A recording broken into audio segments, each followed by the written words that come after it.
เป็นศูนย์เรียนรู้เกี่ยวกับการอนุรักษ์เต่าทะเลโดยมีพิพิธภัณฑ์เต่าทะเลและมีผู้สนใจมาเยี่ยมชมการดูแลและอนุบาลเต่าทะเลอย่างต่อเนื่องซึ่งเป็นการส่งต่อความสนใจและมุ่งมั่น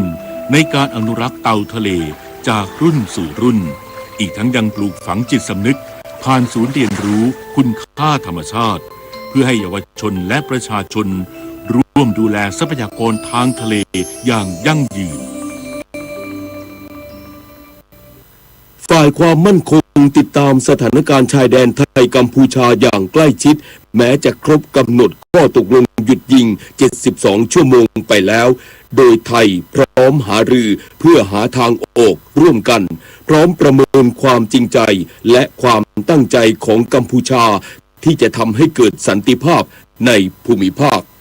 นายอนุทิน ชาญวีรกูลนายกรัฐมนตรีและรัฐมนตรีว่าการกระทรวงมหาดไทยกล่าวว่าไทยและกัมพูชาบรรลุข้อตกลงหยุดยิงครบกำหนด72ชั่วโมงแต่ฝ่ายความมั่นคงยังคงติดตามสถานการณ์ชายแดนไทยกัมพูชาอย่างใกล้ชิดกองทัพและสภาความมั่นคงแห่งชาติหรือสมช.จะดำเนินการทุกขั้นตอนตามที่ได้ระบุไว้ในถ้อยแถลงส่วนไทยจะเข้าร่วมการประชุมคณะกรรมาการเขตแดนร่วม JBC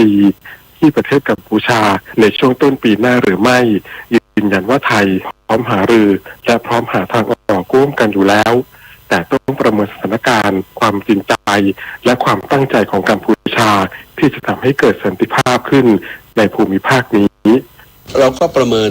สถานการณ์ต่างๆทุกอย่างต้องเกิดความจริงใจและความตั้งใจที่จะทำให้สถานการณ์ให้สันติภาพมันเกิดขึ้นในภูมิภาคนี้ถ้าเป็นไปเช่นนั้นอะไรที่เป็นเหตุเป็นผลประเทศไทยเราก็พร้อมที่จะหารือแล้วก็หาทางออกด้วยกันอยู่แล้วด้านนายศรีหศักดิ์ วงศ์เกตแก้วรัฐมนตรีว่าการกระทรวงการต่างประเทศชี้แจงถึงพัฒนาการของสถานการณ์ชายแดนไทยกัมพูชาต่อคณะทูต60ประเทศ1องค์กรและ3องค์กรระหว่างประเทศว่าไทยให้ความสำคัญกับข้อตกลงหยุดยิงที่ต้องมีความยั่งยืนด้วยการสร้างความไว้เนื้อเชื่อใจระหว่างกันซึ่งฝ่ายไทยยืนยันมีความจริงใจในการปฏิบัติตามข้อตกลงหยุดยิงอย่างเต็มที่ช่วงนี้เป็นช่วงที่สำคัญเพราะเรามีความจริงใจจริงจังนะครับที่จะปฏิบัติตามข้อตกลงหยุดยิงนายนิกรเดชพลังกูลอธิบดีกรมสารนิเทศและโฆษกกระทรวงการต่างประเทศกล่าวย้ำว่าไทยปฏิบัติตามข้อตกลงหยุดยิงอย่างเคร่งครัดแต่ฝ่ายความมั่นคงยังคงตรวจพบมีโดรนของฝ่ายกัมพูชาบินล้ำเข้ามาในพื้นที่ฝั่งไทยซึ่งเข้าข่ายละเมิดข้อตกลงประเทศไทยพร้อมรับฟังเพราะเป็นข้อเสนอภายใต้กลไกทวิภาคีแต่ต้องพูดคุยเรื่องการเก็บกู้ทุ่นระเบิดให้ชัดเจนก่อนการจะประชุม JBC ได้มันต้องคุยกันเรื่องการเก็บกู้ทุ่นระเบิดก่อนจะไม่สามารถไปพูดกันเรื่องการปักหลักเขตแดน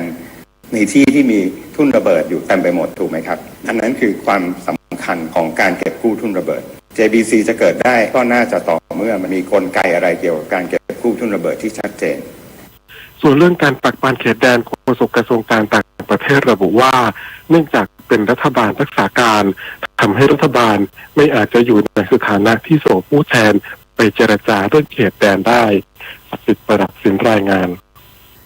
กรมป้องกันและบรรเทาสาธารณภัยกำชับ7จังหวัดชายแดนไทยกัมพูชาตรวจสอบพื้นที่ให้ปลอดภัยก่อนประกาศให้ประชาชนกลับเข้าบ้านปภ.เปิดเผยว่า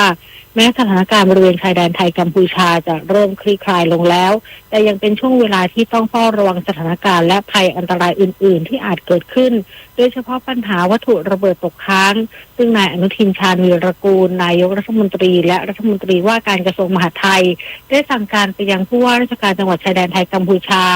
ให้บูรณาการร่วมกับกองกำลังในพื้นที่และหน่วยเก็บกู้และทำลายวัตถุระเบิดหรือ EOD เข้าตรวจสอบพื้นที่อย่างละเอียดหากพื้นที่ใดสถานการณ์คลี่คลายและมีความปลอดภัยให้จะทำประกาศให้ประชาชนกลับบ้านได้พร้อมมอบหมายให้กำนันผู้ใหญ่บ้านและชุดรักษาความปลอดภัยหมู่บ้านหรือชรบ.ลงพื้นที่สำรวจและประชาสัมพันธ์สร้างการรับรู้แก่ประชาชนหากพบวัตถุต้องสงสัยในพื้นที่ที่พักอาศัยหรือพื้นที่ทำการเกษตรห้ามเข้าใกล้สัมผัสหรือเคลื่อนย้ายโดยเด็ดขาดและให้รีบแจ้งผู้นำชุมชนเพื่อประสานเจ้าหน้าที่ผู้เชี่ยวชาญเข้าตรวจสอบและเก็บกู้ทันทีจุฑามาศรักษาพันธ์รายงาน คณะรัฐมนตรีกำหนดแนวทางการปฏิบัติสำหรับการเลือกตั้งสมาชิกสภาผู้แทนราษฎรและการออกเสียงประชามติกำชับให้หน่วยงานรัฐอำนวยความสะดวกการเดินทางแก่ผู้พิการและสูงอายุบริเวณชายแดนไทยกัมพูชานางสาวลลิดาเพลิดวิวัฒนารองโฆษกประจำสำนักนายกรัฐมนตรีกล่าวว่าคณะรัฐมนตรีมีมติอนุมัติเกี่ยวกับแนวทางปฏิบัติในการเลือกตั้งทั่วไปและแนวทางปฏิบัติในการจัดให้มีการออกเสียงประชามติในวันเดียวกับวันเลือกตั้งตามที่คณะกรรมการการเลือกตั้งหรือกกต.เสนอโดยขอให้หน่วยงานของรัฐสนับสนุนการดำเนินงานของกกต. 6 ด้านประกอบด้วยให้บุคลากรที่ปฏิบัติหน้าที่วางตัวเป็นกลางอย่างเคร่งครัดให้การสนับสนุนสถานที่เพื่อใช้เป็นหน่วยออกเสียงกระทรวงการพัฒนาสังคมและความมั่นคงของมนุษย์ตรวจสอบหน่วยเลือกตั้งทุกแห่งให้มีความพร้อมสำหรับการให้บริการคนพิการและทุพพลภาพหรือผู้สูงอายุให้การสนับสนุนการจัดสรรงบจากรัฐบาลให้เพียงพอกรณีสถานการณ์ความไม่สงบในบริเวณพื้นที่ชายแดนไทยกัมพูชาให้หน่วยงานของรัฐจัดยานพาหนะเพื่ออำนวยความสะดวกแก่ผู้มีสิทธิเลือกตั้งไปยังที่เลือกตั้งและนำกลับจากที่เลือกตั้งรวมถึงอำนวยความสะดวกแก่ประชาชนในการใช้สิทธิออกเสียงลงคะแนนก่อนวันเลือกตั้งสำหรับประชาชนในพื้นที่สถานการณ์ความไม่สงบเพื่อไม่ให้กระทบต่อสิทธิในการมีส่วนร่วมทางการเมืองนายกรัฐมนตรีอวยพรปีใหม่ 2569 ให้ประชาชนพ้นทุกโศกพร้อมก้าวเข้าสู่ปีใหม่ด้วยความมั่นคง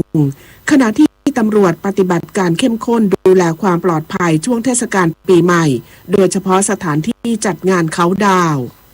นายอนุทินชาญวิรากูลนายกรัฐมนตรีปีม้าเป็นปีแห่งความคึกคักและก้าวไปข้างหน้าด้วยความมั่นคงแข็งแรงนอกจากนี้กำชับหน่วยงานที่เกี่ยวข้องอำนวยความสะดวกและดูแลความปลอดภัยของประชาชนอย่างดีที่สุดถือโอกาสนี้กราบอำนวยพรปีใหม่ให้กับพี่น้องประชาชนชาวไทยทุกคนว่าขอให้ทุกโศกเคราะห์ร้ายทั้งหลายที่มันได้เกิดขึ้นในปีที่ผ่านมาก็ให้มันหมดไปกับปีใหม่ก็ขอให้หมดไปตั้งแต่วินาทีนี้เป็นต้นไปไม่ต้องรอข้ามปีนะครับด้านพลตำรวจเอกทัชชัยปิตะนิรบุตรรองผู้บัญชาการตำรวจแห่งชาติประชุมซักซ้อมการปฏิบัติในช่วงเทศกาลปีใหม่ 2569 เพื่อป้องกันและปราบปรามอาชญากรรมตามสถานที่จัดกิจกรรมช่วงส่งท้ายปีเก่าต้อนรับปีใหม่โดยให้ทุกหน่วยตั้งด่านตรวจจุดจุดสกัดป้องกันอาชญากรรมอย่างเข้มงวดจนถึงวันที่ 16 มกราคม 2569 โดยเฉพาะสถานที่จัดกิจกรรมเค้าดาวน์และกิจกรรมสวดมนต์ข้ามปีรวมถึงกำหนดแผนเผชิญเหตุกรณีเกิดเหตุการณ์ความไม่สงบหรือความแออัดของประชากรในสถานที่จัดกิจกรรมขนาดใหญ่หรือพื้นที่ที่มีประชาชนเข้าร่วมตั้งแต่ 5,000 คนขึ้นไป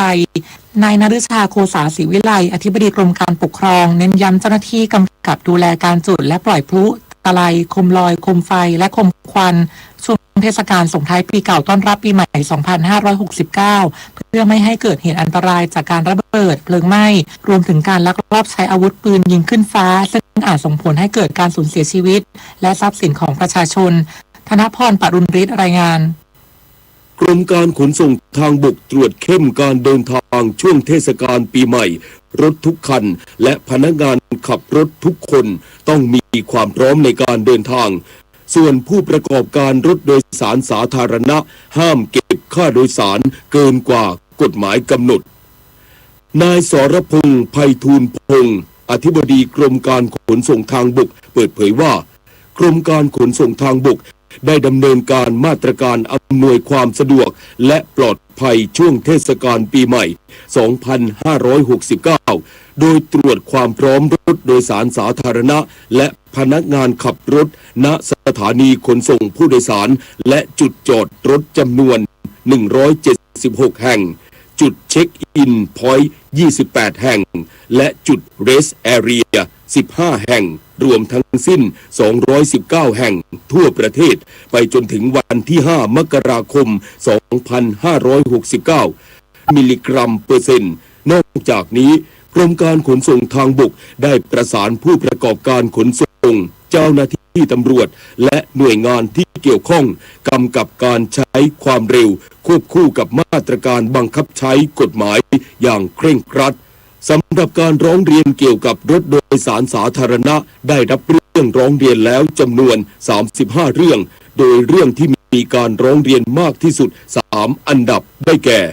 ผู้ประจำรถแสดงกิริยาวาจาไม่สุภาพแต่งกายไม่เรียบร้อยขับรถประมาทหน้าหวาดเสียว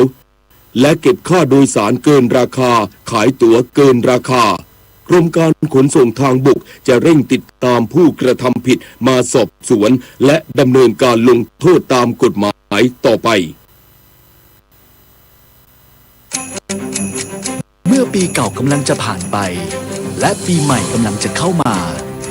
ให้ทุกความเหนื่อยล้ากลายเป็นพลังให้ทุกความหวังกลายเป็นความจริงเริ่มต้นปีใหม่ด้วยรอยยิ้มความสุขและกำลังใจดีๆจากคนรอบข้างสวัสดีปีใหม่อยากให้ปีนี้เป็นปีที่ดีที่สุดของคุณและคนที่คุณรัก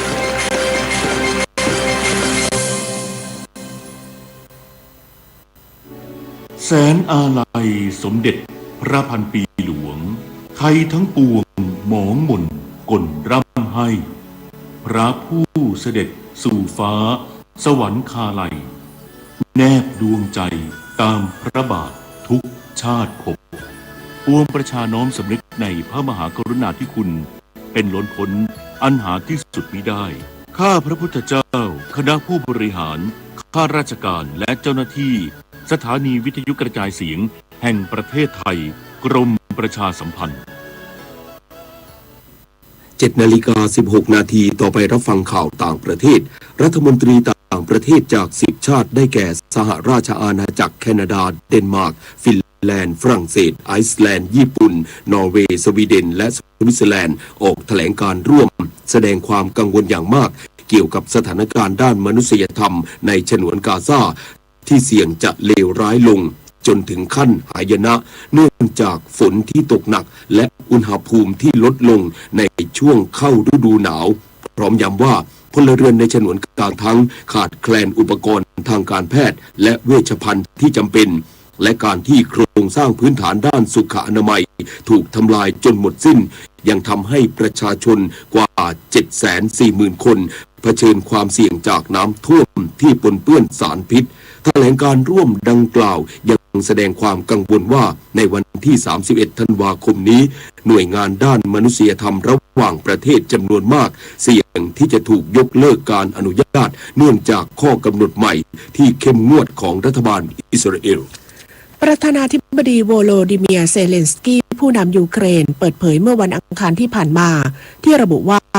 รัฐบาลยูเครนกำลังหารือกับรัฐบาลสหรัฐถึงความเป็นไปได้ที่จะให้กองทัพสหรัฐเข้ามาประจำการในยูเครนเพื่อรับประกันความมั่นคงพร้อมเน้นย้ำว่ายูเครนมุ่งมั่นที่จะดำเนินการเจรจาต่อไปเพื่อยุติสงครามที่เกิดจากการรุกรานของรัสเซียและเขาพร้อมกับพบปะประธานาธิบดีวลาดิเมียร์ปูตินผู้นำรัสเซียในทุกรูปแบบถ้อยแถลงดังกล่าวมีขึ้นหลังรัสเซียกล่าวหาว่ายูเครนส่งโดรนควบคุมระยะไกลโจมตีบ้านพักของประธานาธิบดีวลาดิเมียร์ปูตินผู้นำรัสเซียในแคว้นนอฟโกรอดทางตะวันตกเฉียงเหนือของรัสเซีย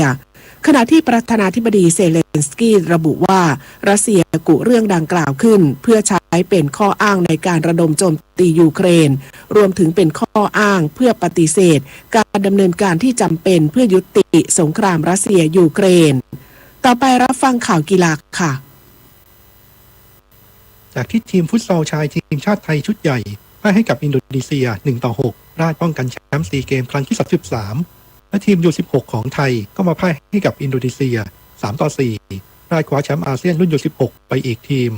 ล่าสุดในศึกฟุตซอลชายชิงแชมป์อาเซียนรุ่นอายุไม่เกิน19ปีที่นนทบุรีสเตเดียมทีมฟุตซอลชายทีมชาติไทยรุ่นอายุไม่เกิน19ปีกู้หน้าให้กับวงการฟุตซอลไทยด้วยการเอาชนะอินโดนีเซีย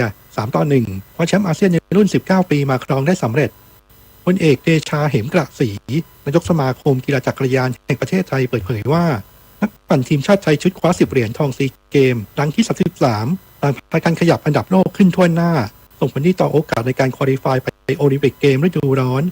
2028 ที่นครลอสแองเจลิสสหรัฐอเมริกาซึ่งจากการประกาศหญิงอยู่ในอันดับ 32 ของโลก 796 คะแนนที่น่าเป็นห่วงคือสถานการณ์คะแนนสะสมโลกของทีมจักรยาน BMX Racing ซึ่งเป็นประเภทประชาชนชายอันดับโลกของทีมชาติไทยเหลือมาอยู่อันดับ 29 คะแนนสะสม 407 คะแนนในขณะที่โกเมส สุขประเสริฐเหลือมาอยู่อันดับ 76 มี 310 คะแนนหลังจากที่มีอาการบาดเจ็บระหว่างฝึกซ้อมจนพลาดการแข่งขันจักรยาน BMX Racing ชิงแชมป์เอเชียที่ประเทศญี่ปุ่นอย่างไรก็ตามนักปั่น BMX ทีมชาติไทยยังมีโอกาสที่จะทำคะแนนขยับอันดับโลกลุ้นคว้าตั๋วโอลิมปิกเกม 2028 เนื่องจากจะมีรายการเก็บคะแนนสะสมจากศึกชิงแชมป์เอเชีย 2027 ที่ไทยเราจะเป็นเจ้าภาพและคัดเลือกนักปั่นแชมป์แต่ละทวีปที่จะได้โควต้าไปโอลิมปิกเกมโดยอัตโนมัตินายสุชัย พรชัย ศักดิ์อุดมนายกสมาคมกีฬาลานเทนนิสแห่งประเทศไทยและอดีตเลขาธิการสมาคมมวยสากลสมัครเล่นแห่งประเทศไทยเปิดเผยว่า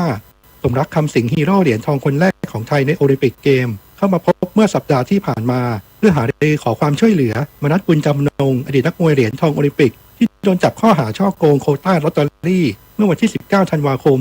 โดยศาลพิพากษา 2 คดีรวมโทษ 2 ปี 9 เดือนสมาคมกีฬากอล์ฟอาชีพสตรีไทย LPGA ร่วมกับสมาคมกีฬากอล์ฟเวียดนาม VGA และสนามตรังอันแอนด์รีสอร์ทประเทศเวียดนามลงนามบันทึกข้อตกลงความร่วมมือ MOU ภายใต้โครงการ Thai Domestic Power โดยมีการกีฬาแห่งประเทศไทยและกองทุนพัฒนาการกีฬาแห่งชาติให้การสนับสนุนมีเป้าหมายหลักเพื่อเปิดโอกาสให้นักกอล์ฟสตรีไทยได้เรียนรู้และสะสมประสบการณ์การแข่งขันในสภาพแวดล้อมที่ต่างจากประเทศไทยทั้งด้านภูมิประเทศสภาพอากาศและบรรยากาศการแข่งขันจริงระดับนานาชาติซึ่งความร่วมมือครั้งนี้ถือเป็นอีกก้าวสำคัญของไทย LPGA ในการขับเคลื่อนวงการกอล์ฟสตรีไทยไปสู่ความเป็นสากลพิจิตร กาญจนกุลรายงานต่อไปรับฟังพยากรณ์อากาศค่ะพยากรณ์อากาศ 24 ชั่วโมงข้างหน้าประเทศไทยตอนบนมีหมอกบางในตอนเช้าและมีหมอกหนาบางพื้นที่ในภาคเหนือและภาคกลางแต่ยังคงมีอากาศเย็นถึงหนาวในภาคเหนือและภาคตะวันออกเฉียงเหนือส่วนภาคกลางรวมทั้งกรุงเทพมหานครและปริมณฑลภาคตะวันออกและภาคใต้ตอนบนมีอากาศเย็นในตอนเช้าเนื่องจากลมตะวันตกเฉียงเหนือในระดับบนพัดปกคลุมประเทศไทยตอนบนและภาคใต้ตอนบนในขณะที่บริเวณความกดอากาศสูงหรือมวลอากาศเย็นที่ปกคลุมภาคเหนือและภาคตะวันออกเฉียงเหนือมีกำลังอ่อนลงขอให้ประชาชนบริเวณดังกล่าวดูแลรักษาสุขภาพ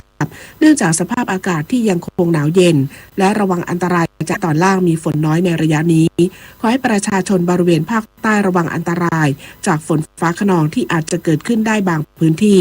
ส่วนบริเวณอ่าวไทยตอนล่างมีคลื่นสูง 1-2 เมตรบริเวณที่มีฝนฟ้าคะนองคลื่นสูงประมาณ2 เมตรขอให้ชาวเรือบริเวณอ่าวไทยและทะเลอันดามันเดินเรือด้วยความระมัดระวังและหลีกเลี่ยงการเดินเรือในบริเวณที่มีฝนฟ้าคะนองฝุ่นละอองในระยะนี้บริเวณประเทศไทยตอนบนมีการสะสมของฝุ่นละอองหมอกควันอยู่ในเกณฑ์ปานกลางถึงค่อนข้างมากเนื่องจากมีการระบายอากาศไม่ดีพยากรณ์อากาศตั้งแต่เช้าวันนี้จนถึงเช้าวันพรุ่งนี้ภาคเหนืออากาศเย็นถึงหนาวกับมีหมอกในตอนเช้าและมีหมอกหนาบางพื้นที่อุณหภูมิต่ำสุด 14-18 องศาเซลเซียสบริเวณยอดดอยอากาศหนาวถึงหนาจัดกับมีน้ำค้างแข็งบางแห่งอุณหภูมิต่ำสุด 5-15 องศาเซลเซียสภาคตะวันออกเฉียงเหนืออากาศเย็นถึงหนาวกับมีหมอกบางในตอนเช้าอุณหภูมิต่ำสุด 15-17 องศาเซลเซียสบริเวณยอดภูอากาศหนาวอุณหภูมิต่ำสุด 8-12 องศาเซลเซียสภาคกลางอากาศเย็นกับมีหมอกบางในตอนเช้าและมีหมอกหนาบางพื้นที่อุณหภูมิต่ำสุด 18-21 องศาเซลเซียสภาคตะวันออกอากาศเย็นกับมีหมอกบางในตอนเช้าอุณหภูมิต่ำสุด 18-23 องศาเซลเซียสลมตะวันออกเฉียงเหนือความเร็ว 15-30 กิโลเมตรต่อชั่วโมงทะเลมีคลื่นสูงประมาณ1 เมตรภาคใต้ฝั่งตะวันออกทางตอนบนของภาคอากาศเย็นกับมีหมอกบางในตอนเช้าทางตอนล่างของภาคมีฝนฟ้าคะนอง10%ของพื้นที่ส่วนมากบริเวณจังหวัดนครศรีธรรมราชพัทลุงและสงขลาอุณหภูมิต่ำสุด 20-24 องศาเซลเซียสตั้งแต่จังหวัดสุราษฎร์ธานีขึ้นมาลมตะวันออกเฉียงเหนือความเร็ว 15-30 กิโลเมตรต่อชั่วโมงทะเลมีคลื่นสูงประมาณ1 เมตรตั้งแต่จังหวัดนครศรีธรรมราชลงไปลมตะวันออกเฉียงเหนือความเร็ว 15-35 กิโลเมตรต่อชั่วโมงทะเลมีคลื่นสูง 1-2 เมตรบริเวณที่มีฝนฟ้าคะนองคลื่นสูงมากกว่า 2 เมตรภาคใต้ฝั่งตะวันตกมีฝนฟ้าคะนอง20%ของพื้นที่ส่วนมากบริเวณจังหวัดพังงาภูเก็ตกระบี่และตรังอุณหภูมิต่ำสุด 23-25 องศาเซลเซียสลมตะวันออกเฉียงเหนือความเร็ว 15-30 กิโลเมตรต่อชั่วโมงทะเลมีคลื่นสูงประมาณ 1 เมตรห่างฝั่งคลื่นสูงมากกว่า 1 เมตรและบริเวณที่มีฝนฟ้าคะนองคลื่นสูงประมาณ 2 เมตรกรุงเทพมหานครและปริมณฑลอากาศวันนี้น้ำขึ้นเต็มที่เวลา 13 นาฬิกาสูงกว่าระดับทะเลปานกลาง 39 เซนติเมตรน้ำลงเต็มที่เวลา 22 นาฬิกา 59 นาทีต่ำกว่าระดับทะเลปานกลาง 16 เซนติเมตรวันนี้ที่ประภาคารกาญจนาภิเษกแหลมพรหมเทพจังหวัดภูเก็ตดวงอาทิตย์ตกเวลา 18 นาฬิกา 20 นาทีกรุงเทพมหานครดวงอาทิตย์ตกเวลา 18 นาฬิกา 1 นาที1 นาทีกับกปท.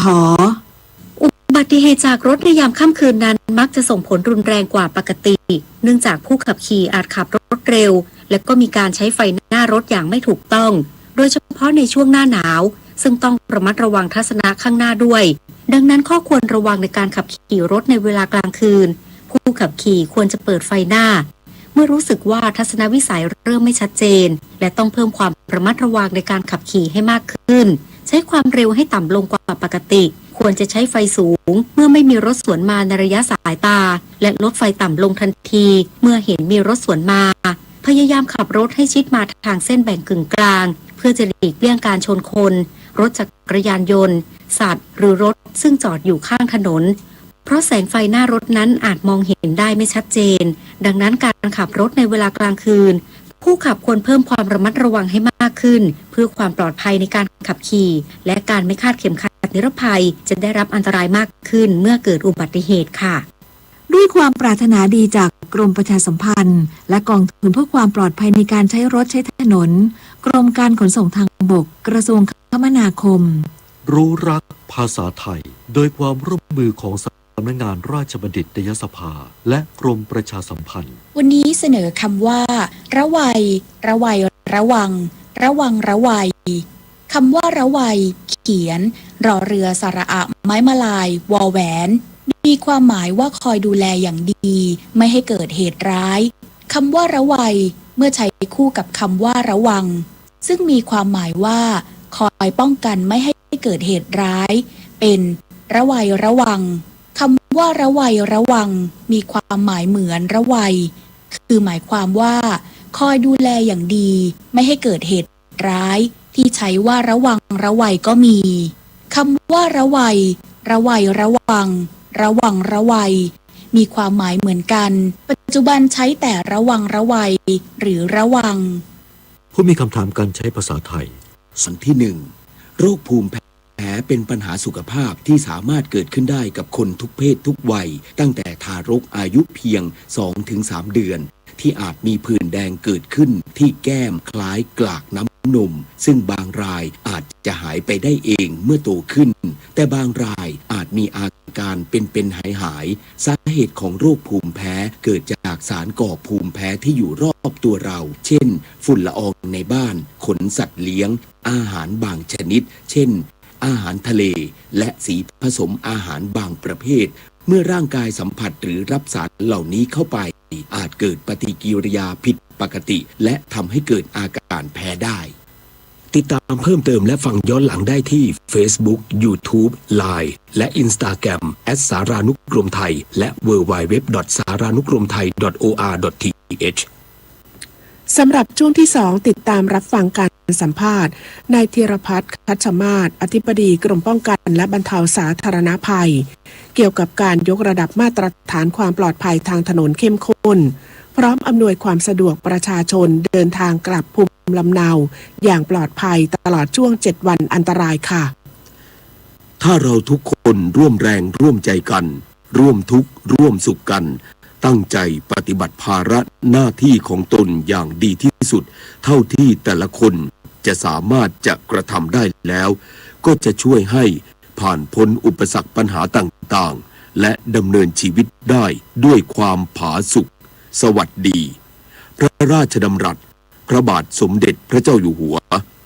พ รหมธิดาทิพยานนท์บรรณาธิการข่าว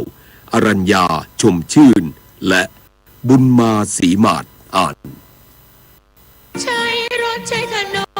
น้องรถพี่ตรวจเช็คเรียบร้อยนะ เรียบร้อยครับผมไม่ว่าจะเป็นยางรถเครื่องยนต์แบตเตอรี่ระบบเบรกสัญญาณไฟใบปัดน้ำฝนอุปกรณ์ฉีดกระจกพร้อมใช้งานเดินทางปลอดภัยชัวร์ครับผม ไม่ว่าวันไหนๆเทศกาลอะไรตรวจรถให้พร้อมก่อนเดินทางห่างไกลอุบัติเหตุ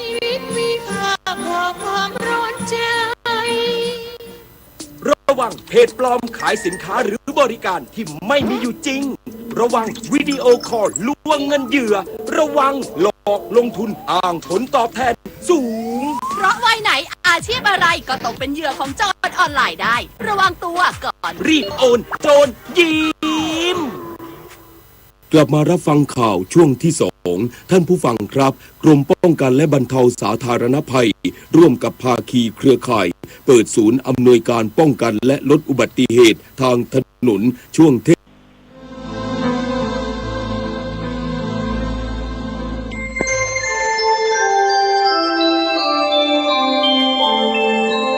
ขณะนี้ท่านกำลังฟังสถานีวิทยุกระจายเสียง FM 104.5 เมกะเฮิรตซ์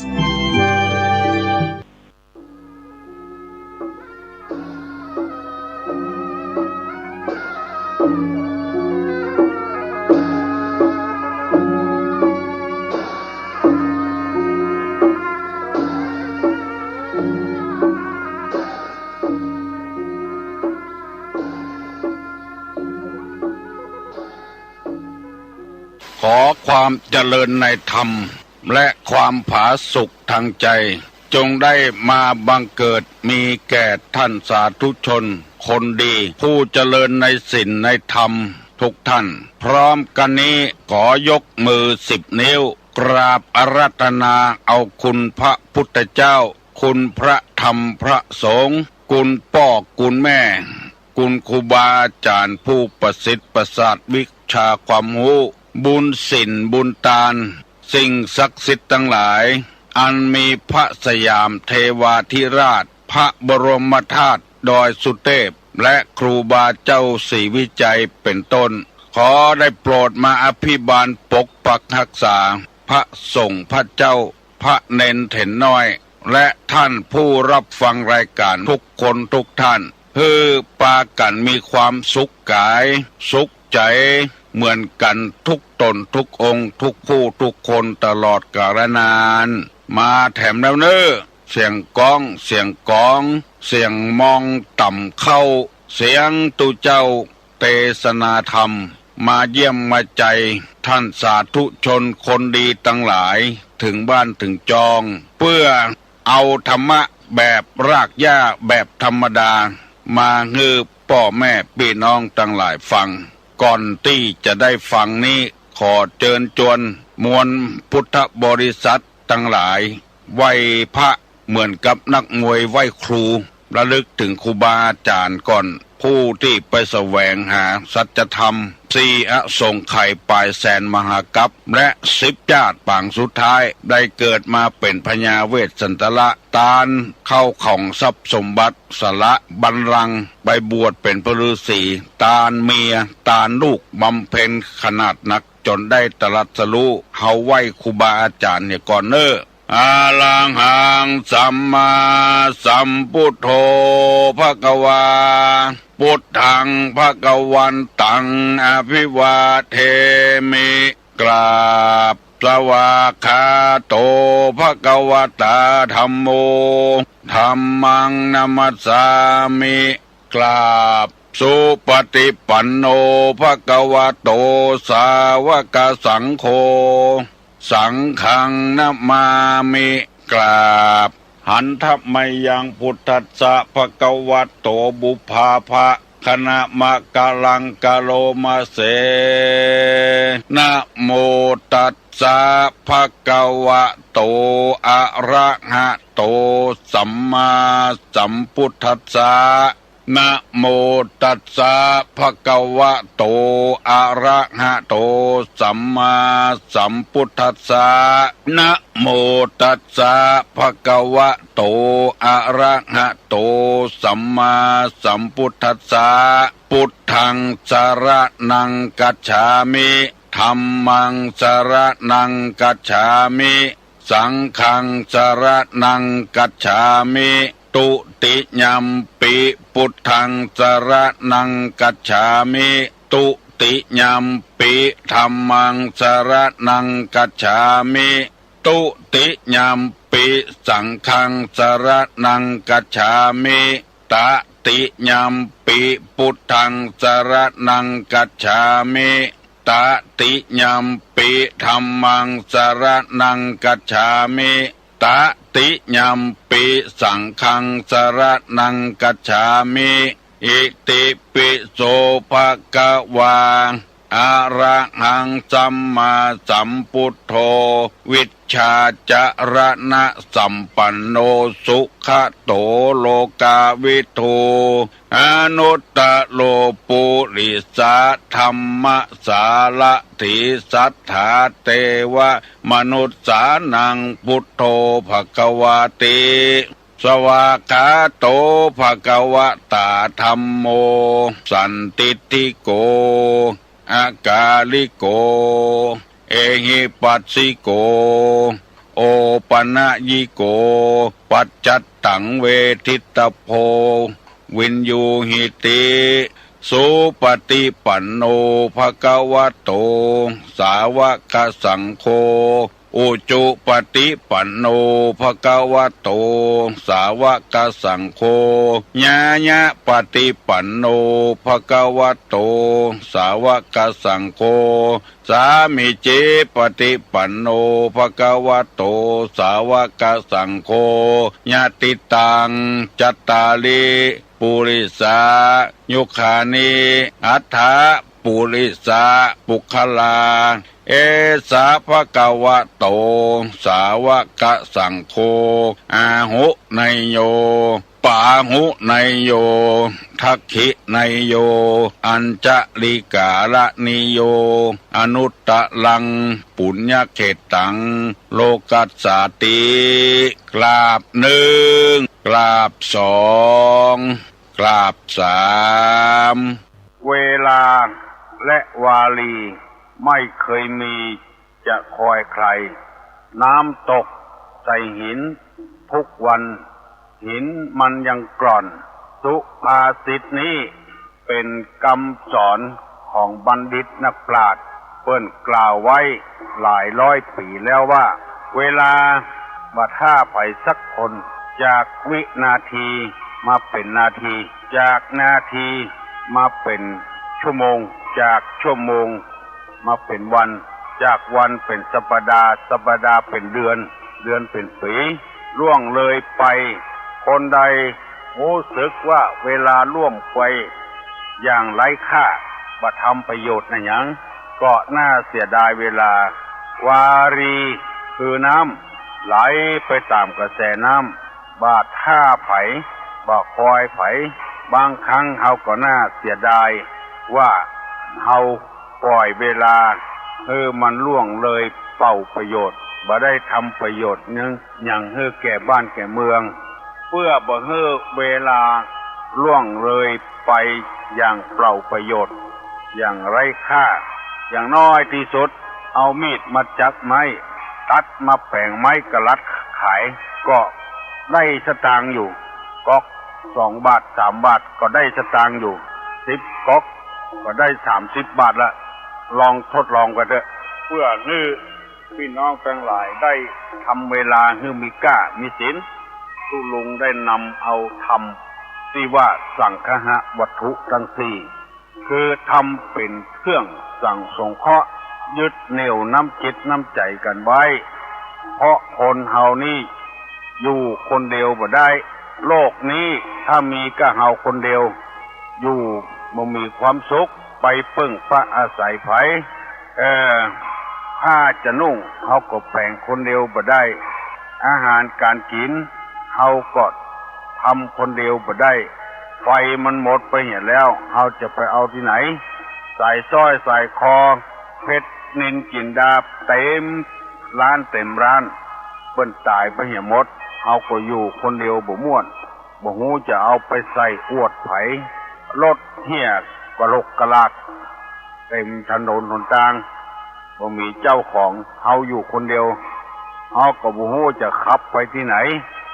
เอาน้ำมันที่ไหนมาใส่เพราะฉะนั้นคนเฮาก็ต้องอยู่ด้วยกันเอื้อเฟื้อเผื่อแผ่ซึ่งกันและกันเปิ้งพระอาศัยกันน้ำเปิ้งเรือเสือเปิ้งป่าโบราณเปิ้นว่าอย่างอี้อาศัยซึ่งกันและกัน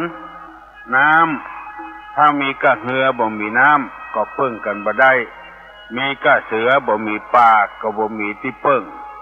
คนเฮาก็เปิ้งพระอาศัยซึ่งกันและกันต้องมีน้ำจิตน้ำใจฮือแก่กันนึ่งตาลได้แบ่งปันของฮือคนอื่นคนที่ควรฮือปันสองปิญญวาจากรรมเจรจาอันอ่อนหวานสามอัตถจริยาประพฤติตนเพื่อเป็นประโยชน์กับคนอื่นข้อสี่สมานัตตาความเป็นคนมีตนเสมอไม่ถือตัวเสมอต้นเสมอปลายจะไปเบ่งจะไปแอกเจ้าเกิดมาจากที่ไหนใครก็รู้ทำไมขู่เห็นใจให้คนหลงเจ้าเกิดมาแล้วทำไมจึงทะนงหรือว่าตนไม่พึ่งใครในอนาคตอันนี้เป็นกลอนสด ตุลุงแต่งเอาคนเดียว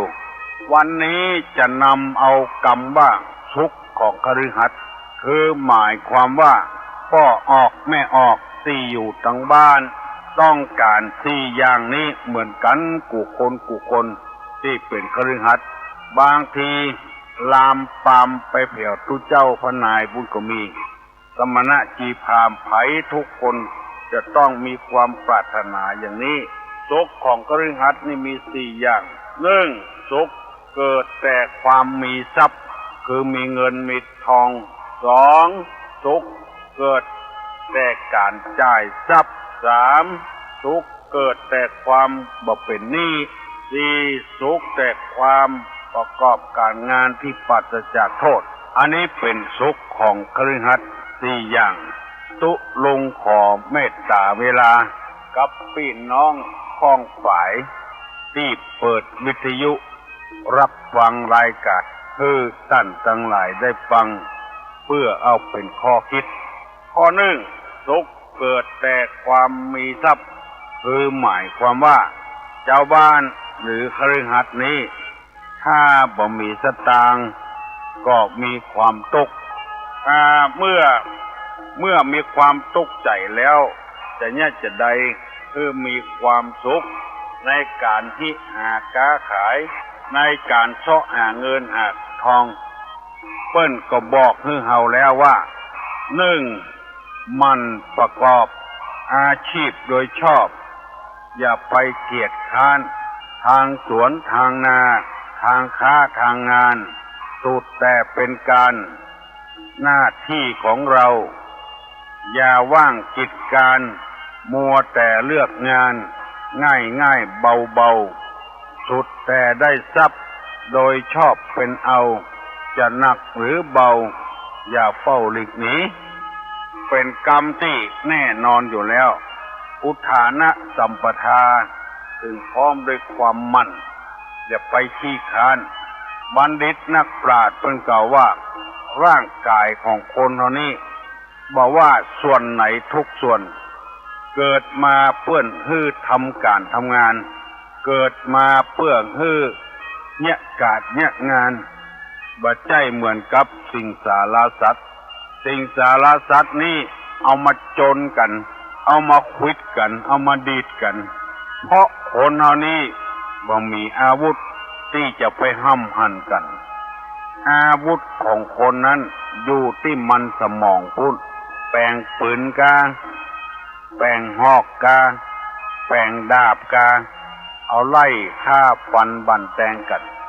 ค คือเกิดจากมันสมองพุ่นหมดตีนกามือกาบัดใจอาวุธเป็นของที่ทำเกิดออกมาเพื่อฮืดเนี่ยการทำงานเพราะฉะนั้นจะต้องเป็นคนมั่นคนขยันบ่ว่าหนาวบ่ว่าร้อนบ่ว่าฝนตกฟ้าห้องจะต้องทำงานเกิดมาเพื่อทำงานตาเอาไว้ทำงานสังเกตพอแล้วบันทึกไว้ในมันสมองหูได้ยินแล้วเอาบันทึกไว้ในสมองว่าอันใดดีอันใดชั่วเกิดจากหูอย่างเวลาที่ท่านสาธุชนทั้งหลายกำลังฟังตุลุงเวลานี้หูต้องทำงานมือก็ต้องแยกการตัวนี่อย่างหมู่ว่าเอาเข้าใส่ไหพ่องกาปดเข้าพ่องกาเอาเข้าใส่กล่องพ่องกาอย่างหมู่เนี้ยมือติ่นมือก็ต้องทำงานตัวติ่นก็ต้องเตลมือก็ต้องทำงานปากก็เอามีไว้ใจดังที่เฮาฮู้กันใจให้เป็นประโยชน์อย่าไปปากที่มันทำลายซึ่งกันและกันหาสาระหาประโยชน์บ่ได้หมู่นี้เป็นต้นเรียกว่าร่างกายมันประกอบ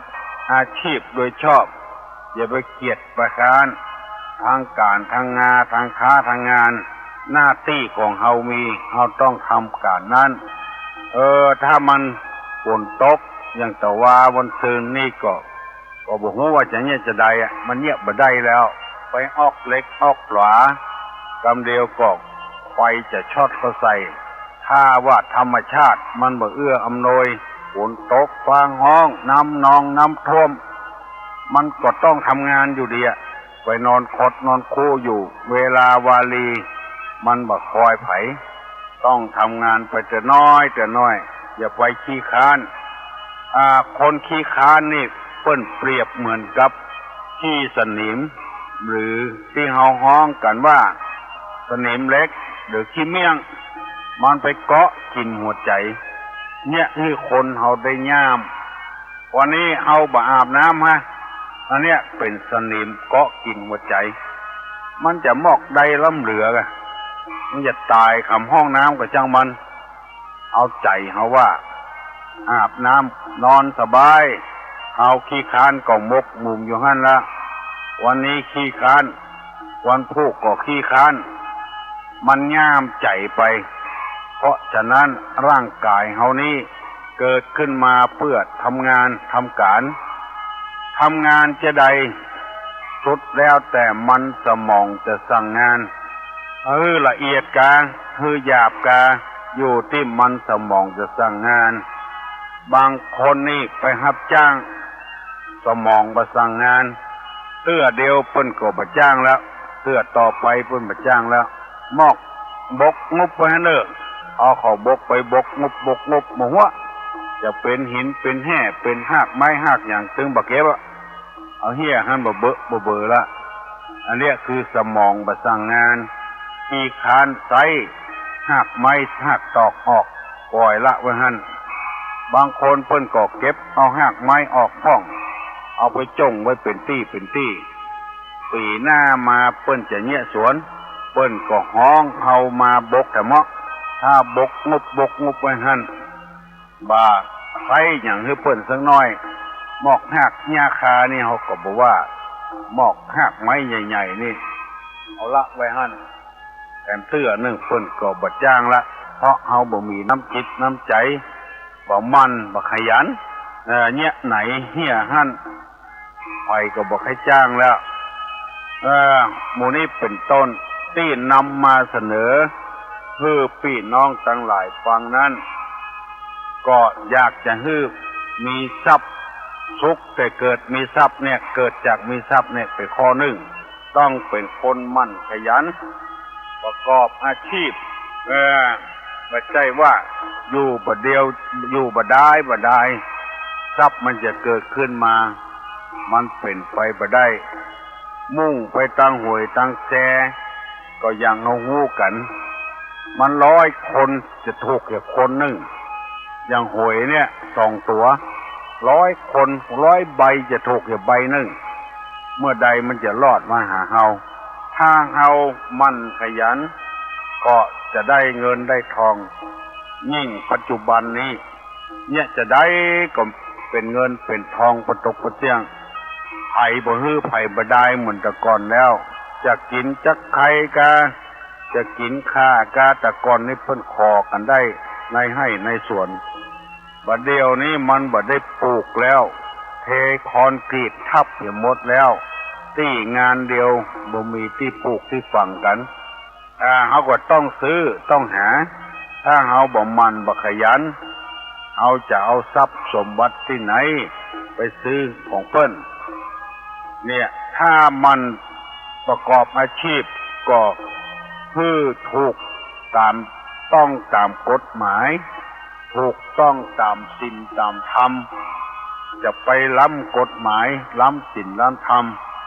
ได้เงินมาแล้วบ่บริสุทธิ์ดังที่เฮาจะหันว่าได้เงินมาแปลงหอแปลงเฮือนซื้อที่บ้านที่จองเอากันลุบเพื่อเปิ้นฮู้มาเมื่อลุนเป็นได้มาทางทุจริตผิดกฎหมายโดยผิดศีลผิดธรรมโดยเมื่อลุนปนฝ่ายมาเปิ้นก็ยึดเอาไปหมดเงินหอที่เคยฝันไว้หมดไปเป็นของรัฐบาลหมดเพราะมันในทางที่ผิดมันในทางที่บ่ถูกต้องอันนี้เป็นข้อหนึ่งที่ตุลงนำมาเสนอสุขของคฤหัสถ์ข้อหนึ่งสุขเกิดแต่การมีทรัพย์สองสุขเกิดแต่การจ่ายทรัพย์มาบริโภคอันนี้ก็เป็นเรื่องแถมเรื่องหนึ่งคนเฮาถ้าบ่จ้างใจจ้างจ่ายมันก็จะหมดโวยหมดเร็วของบางสิ่งบางอย่างบ่น่าจะซื้อเฮาก็ไปซื้อแล้วได้มาแล้วก็บ่กินบ่เอาใจทั้งอุปโภคทั้งบริโภคเอามาละมาขว้างเสียของอันนี้เพิ่นก็บอกว่ามีทรัพย์เพื่อพิจารณาดีๆเพื่อจ่ายทรัพย์อย่างที่ให้เป็นประโยชน์อย่าไปใช้จ่ายสุรุ่ยสุร่ายเดี๋ยวนี้รัฐบาลเพิ่นบอกว่าเงินที่ได้มานั่นคือเอาไปจ่ายเนี่ย3ส่วนคือเก็บหอมรอมริบไว้1ส่วนวันนี้ได้100เก็บไว้เนี่ย25ถ้า10วันเอาก็จะได้250แล้วถ้า20วันก็ได้500ละถ้าเดือนหนึ่ง30วันก็ได้700ป่ายละเก็บไว้แต่น้อยถ้าเอาไปใช้จ่ายสุรุ่ยสุร่ายหมดอย่างที่เฮาหันกันถึงวันนี้หาทางออกบ่ได้ไปด่ารัฐบาลความจริงน่าจะด่าตัวเก่าพุ่นไปด่ารัฐบาลว่ารัฐบาลชุดนี้บัดนี้ปาให้คนเป็นหนี้เอาเงินกองทุนมาให้คนยืมปาให้คนเป็นหนี้อันเนี้ยบ่งได้ชัดแจ้งว่าคนบ่มีศีลบ่มีธรรมไปด่าอย่างรัฐบาลพุ่นยังบ่ด่าตัวเก่ารัฐบาลเพิ่นบอกว่าได้มาแบ่งเป็น4ส่วนคือใจ3ส่วนแล้วก็เก็บไว้1ส่วนแต่เฮาบ่ได้ปฏิบัติตามที่รัฐบาลเพิ่นบอกเป็นสร้างเฮาไปใช้จ่ายสุรุ่ยสุร่ายคฤหัสถ์จะต้องมีทำข้อนี้สุขแต่การใช้จ่ายทรัพย์สมบัติอันเนี้ยเป็นธรรมที่มันดีมันงามตุลงถึงนำมาเผยแพร่นำมาเสนอผู้ฟังทั้งหลายได้ฟังอันยังก็แก้ผ่อนเนี่ยหมดเงินแก้ผ่อนนี่มันดอกเบี้ยมันขึ้นนักเฮายืมของเพิ่นมาใจก็ต้องเสียดอกเบี้ยถูกแล้วไปแก้ผ่อนให้เพิ่นแถมมันจะเป็นเงินดอกเบี้ยทบนักแต่ก่อนนี้ตู้ลงได้ยินข่าวว่าไปยืมเงินเพิ่นมา100แล้วก็ไม่กล้าเอาคืนให้เพิ่นวัน10 บาท ยืมเงินเปิ้นมา100เอาคืนให้เปิ้น10 บาท10 บาทเป็น20 วัน10 บาท10 บาทเป็น20 วันลองคิดพอลองมันดอกเบี้ยมันแปลงลำไปเอาก็ยังลู่ไปยืมของเปิ้นอยู่ยืม100นี่ก็ยังแฟนเอาเป็นปันปุ่น20 วันได้ซ้ายให้เปิ้น2 ปันก่อนคนที่บ่มีมันสมองเลยบ่ได้คิดเงินปันซ้ายให้เปิ้น2 ปันก่อนบางทีก็ฮอกฮักดอกเบี้ยไว้เหี่ยก่อนก็มีหมู่นี้เป็นต้นเงิน100ซ้ายวัน10 วันมันก็100ละซ้ายให้เปิ้น20 วันเฮาตกใจเพราะจ่ายเงินบ่จ้างเป็นหนี้บ่จ้างเป็นหนี้กองทุนหมู่บ้านยังถูก100 ละบาทต่อเดือนก็ว่าจะได้หมู่เนี้ยได้ยินข่าวนะเพราะฉะนั้นชาวบ้านชาวจองเป็นมีผัวมีเมียมีลูกมีเต้าจะต้องพิจารณาจะไปใช้จ่ายสุรุ่ยสุร่ายอันนี้เป็นต้นทุกข์ของคฤหัสถ์มีอยู่4 อย่าง1ทุกข์เกิดแต่การมีทรัพย์2ทุกข์เกิดจากการจ่ายทรัพย์มี2 ข้อวันนี้ตุลงจะได้อธิบายเต้าอี้ก่อนเพราะว่าถ้าอธิบายนักมันจะนักหน่วงหัวใจลำไปขอนำเพื่อพี่น้องทั้งหลายได้ฟังนำไปพินิจพิจารณาอย่าไปใช้จ่ายสุรุ่ยสุร่ายบางเตื้อคนเฮามันใจฮ้อนบางครั้งเงินที่เฮาจ่ายไปบ่มีความจำเป็นสักหน่อยเพื่อฮู้คิงมาเงินที่เฮาไปดาวน์รถเครื่องก็ดีรถยนต์ก็ดีหมดไปเหี่ยโดยที่น่าเสียดายมีเงิน 20,000 เอาไปดาวน์รถเก๋งรถยนต์เหี่ยกันอยู่เข้าบ่มีรายได้ละเปิ้นก็ยึดเอาไปเหี่ยเงินที่เฮาใจให้เปิ้นก็บ่ได้เงินที่เฮาไปดาวก็บ่ได้เป็นหมื่นน่าเสียดายเพราะคนเฮาใจฮ้อนบ่คิดว่า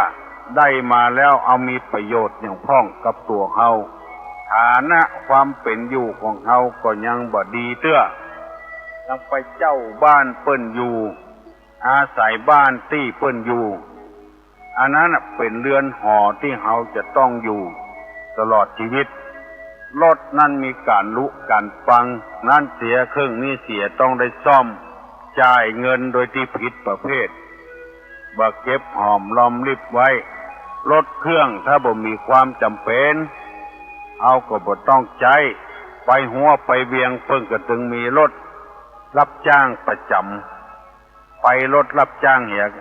ประจำเป็นจะต้องซื้อน้ำมันจะต้องซื้อเอาไปล้างเอาไปซ่อม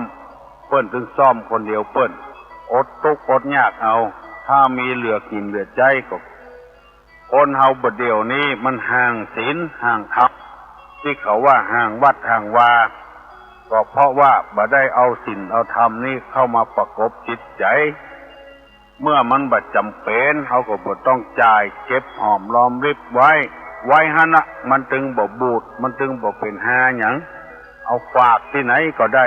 ฝากกองทุนหมู่บ้านก็ได้ธนาคารก็ได้ดอกเบี้ยมันออกโดยแถมเอาโล่นเอาไปซื้อรถเครื่องซื้อรถยนต์ซื้อมือถือมันคิดบ่ถูกคิดกลัวเสียเพียบถ้าตัวมีแล้วมันจะบ่ได้กลัวไปดูแควนไปคิดอย่างนั้นในธรรมะในทางพุทธศาสนาว่าที่เปิ้นดูแควนนั้นคือดูแควนที่เฮาเนี่ยบ่ดีบ่ดักถ้าเฮาอยู่ตามเนื้อตามตัวบัดนี้บ่มีไผดูแควนเฮาฮู้อยู่รายได้เฮามีเท่าใดรายจ่ายมีเท่าใดไปฟังไปฮีบมันเตื้อน่าเสียดายเงินที่เฮาไปดาวให้เปิ้นกับส่งให้เปิ้นแล้วขาดส่งเปิ้นยึดไปเหียคนมั่งมีสีสุขมีหัวมีมันสมองเปิ้นก็เลยโรยไปอยู่เรื่อยๆคนอย่างเฮานี่ก็จนลงไปถึงวันแล้วไปด่ารัฐบาลพุ่น ตู้เย็นก็ดีส่งรถเครื่องก็ดีส่งเครื่องซักผ้าก็ดีส่งทีวีก็ดีส่งเพราะว่าเฮาบัดจ้างใจจ่ายเงินเฮากินไปตึงวันนี่โลแล้ววันพุกวันฮือเฮาอาจจะเป็นวัดเป็นอานเจ็บป่วยรูเฮาบ่ได้เกิดเลยจ่ายเงินบ่จ้างก็เลยเกิดความทุกข์ขึ้นเมื่อความทุกข์มาถึงตัวแล้วบ่ฮู้จะด่าไผไปด่ารัฐบาลไปด่านายกคุณเพราะเฮาบ่มีธรรมะต่างหากมาจ้างใจเงินใจทองต่างหาก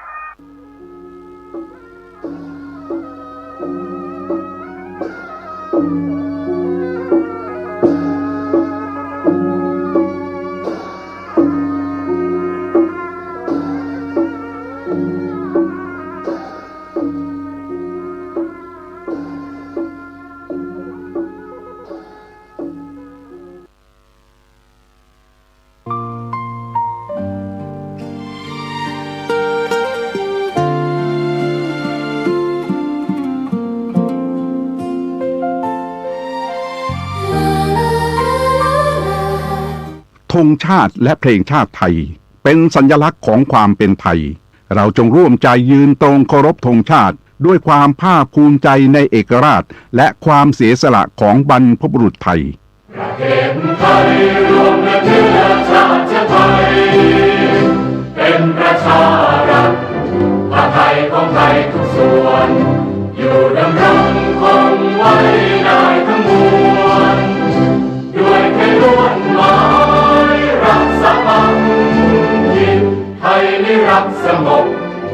แต่ถึงรบไม่กล้า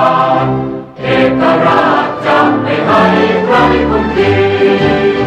สละเลือดทุกอย่างเป็นชาติทะเลถ้าเดินประเทศชาติไทยก็เวทีชัยชโย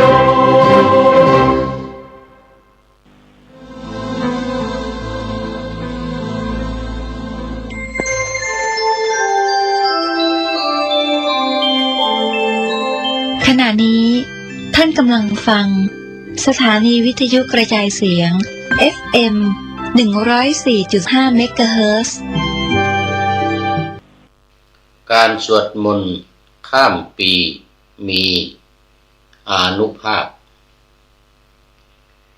ดีช่วยปราบสิ่งร้ายร่ายมนต์ขลังการสวดมนต์ข้ามปีมีสุขจังดีสร้างหวังได้ดังหวังพลังบุญขอถวายความน้อมน้อมแด่พระรัตนตรัยมีพระพุทธเจ้าเป็นต้นขอถวายความเคารพพระมหาเถระพระเถรานุเถระเจ้าคณะพระสังฆาธิการทั่วโลกมีพระเดชพระคุณพระธรรมเสนาบดีเจ้าคณะภาค7วัดพระธาตุดอยสุเทพเป็นต้นและขออำนวยพรแด่ท่านผู้ฟังท่านผู้ชมสาธุชนพุทธบริษัททั้งหลายวันนี้รายการพระไตรปิฎกลอยฟ้าก็ลอยมาจากวัดดอยยูหรือดอยสะพันยูเนี่ยนะตำบลดอนเปาอำเภอแม่วางจังหวัดเชียงใหม่ซึ่งมีท่านพระครูสุตตกิจจาภิรมย์เป็นเจ้าอาวาสและก็เป็นผู้รักษาการแทนเจ้าคณะอำเภอแม่วางตอนนี้ขอต้อนรับพระเดชพระคุณหลวงพ่อสุทธิสงึมรำจากจังหวัดบุรีรัมย์มาพร้อมด้วยหัวใจใสๆและแฮปปี้เบิร์ธเดย์Good evening นี่ Good morning สาธุสาธุอะไรพระคุณหลวงพ่อก็เป็น FC ตัวจริงนี่ที่ไม่เคยขาดในการเข้ามาเป็น FC ตัวจริงคอมเมนต์ในรายการฟังในรายการทุกรายการ และทุกรายการก็คันจมูกอย่างนี้ขอไปเป็นอย่างนี้ดูจะไม่เรียบร้อยเพราะว่ามันคันจมูกอยู่เฉยๆหรือนอกเวลาการบรรยายเนี่ยนะนอกเวลาการจัดรายการนี้ไม่คันจมูก อย่างที่เคยเล่าให้ฟังวันนี้ก็บันทึกเสียงล่วงหน้ามา1 วันรายการก็ออกวันพรุ่งนี้ซึ่งเป็นวันส่งท้ายปีเก่าแล้วก็จะต้อนรับปีใหม่ตอนกลางคืนของวันที่31 ธันวาคมนี่ก็จะมีการเข้าดาวนับถอยหลังเดี๋ยวไปใกล้ๆจะเที่ยงคืนนะก็นับถอยหลังแล้วหลังจากเที่ยงจาก5:45นี่นะก็นับไปทีนับถอยหลังไปทีเนี่ยนับถอยหลังไปเหลือเท่าไหร่46 47 48ตัวนี้ไปข้างหน้ามั้งเนี่ยนับจาก15นะว่า15 14 12 13อะไรเนี่ยว่าผิดอีกแล้ว15 14 13 12 11 10แล้วก็9 8 7 6 5 4 3 2 1หมดแต่ทีนี้เป็น0เป็นเที่ยงคืนจะขึ้นวันใหม่ที่สวดมนต์เจริญพุทธมนต์ข้ามปีนี่ก็เริ่มมาตั้งแต่45เนาะ5:45หรือ5:30ถ้าสวด1 ชั่วโมงนะถ้าสวดยาวก็5:30ไปถึงเที่ยงครึ่งโอ้ตอนนี้ขอต้อนรับพี่เนติแก้วเคนโอ้มาลำดับ2วันนี้ กรุงเทพมหานครเป็นยังไงเนาะเตรียมวันพรุ่งนี้เตรียม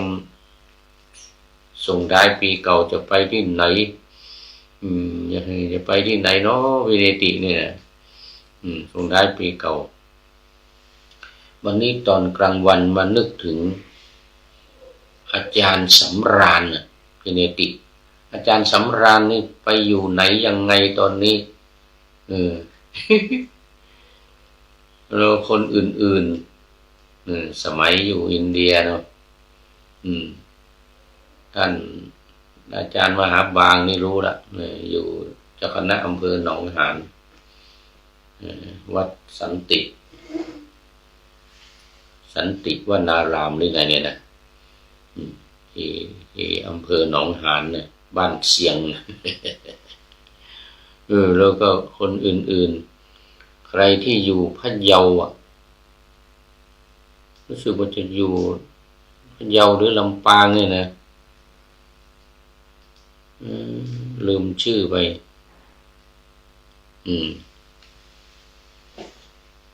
แล้วก็อาจารย์ด็อกเตอร์คนหนึ่งมาอยู่ที่เชียงใหม่ที่เป็นคนใต้นะลืมชื่อไป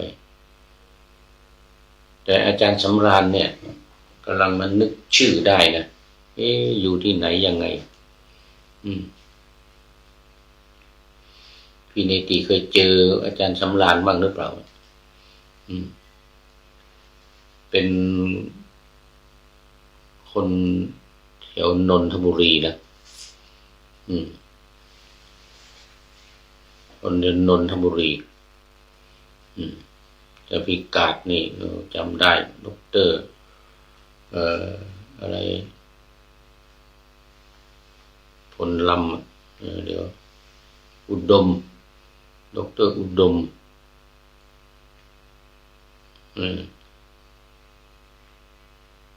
อาจารย์เสมียน รุ่นเก่าสมัยนั้นนะรุ่นเก่าสมัยนั้นที่อยู่ด้วยกัน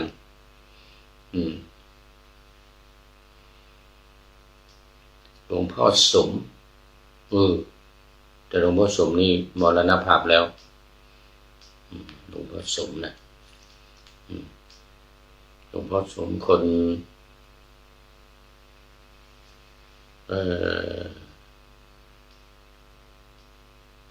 ต้องขอเดี๋ยว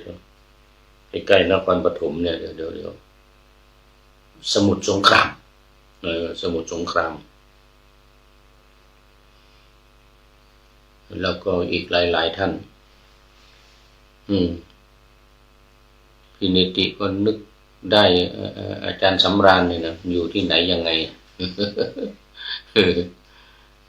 ลืมไปแล้วสำราญต่อปริญญาโทที่อะไรมคตพุทธคยากราบนมัสการครับอาจารย์เหมือนกันนะ32 องศาอยู่หรือเปล่าน้องกรุงเทพเชียงใหม่วันนี้ลดลงมาแล้วโอ้ขึ้นมาแล้ว30 องศาโอ้ไม่ใช่เดี๋ยวก่อนไหนแล้วเนี่ย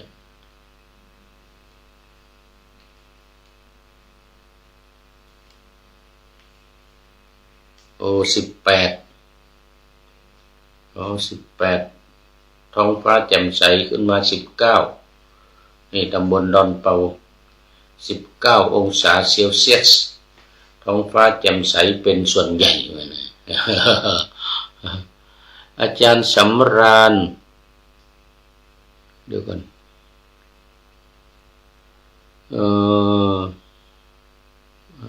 อาจารย์สำราญด็อกเตอร์ภาสด็อกเตอร์อุดมสื่อสารกันอยู่ทุกวันสื่อสารกันอยู่ทุกวันสาธุ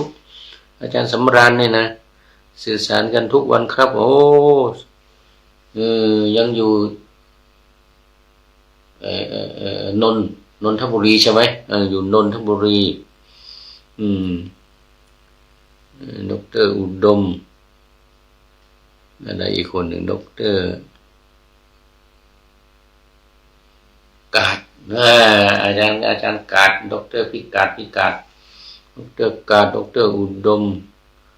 สื่อสารกันอยู่ทุกวันครับดีมากบอ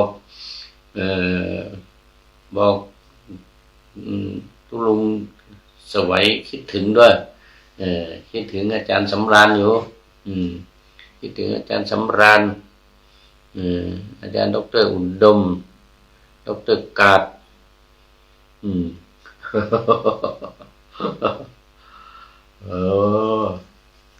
ดีแล้วเนื่องจากว่ารายการวันพรุ่งนี้จะออกอากาศวันพรุ่งนี้ตอนเช้าดังนั้นก็ถือโอกาสนี้คุยเรื่องวันส่งท้ายปีเก่าที่จะต้อนรับปีใหม่สักนิดหน่อยก่อนจะเข้าเนื้อหาสาระในธรรมะในรายการพระไตรปิฎกลอยฟ้าวันนี้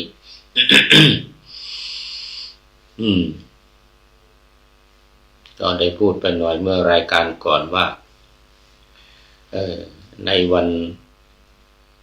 ส่งท้ายปีเก่าเนี่ยขอให้ระลึกย้อนหลังไปทั้งปีไม่ใช่เฉพาะวันที่31นะต้องเอาตั้งแต่วันที่1 มกราคม 2568เนี่ยปีเนี่ยมาเรียกว่าส่งท้ายของปี68เนี่ยแต่ระลึกย้อนไป365วันที่ผ่านมาเนี่ยว่าได้ท คุณงามความดีอะไรไว้บ้าง มันต้องมีสิสักอย่างสองอย่างหรือมากมายก็ยิ่งดีที่พะเยาชื่ออาจารย์สุนิตถูกต้อง ถูกต้องอาจารย์สุนิตอาจารย์สุนิตโอ้เป็นยังไงก็ไม่รู้นะอาจารย์สุนิตเนี่ยนะไม่ได้เจอนานแล้วโอ้ตอนนี้ขอต้อนรับครูยาครูยา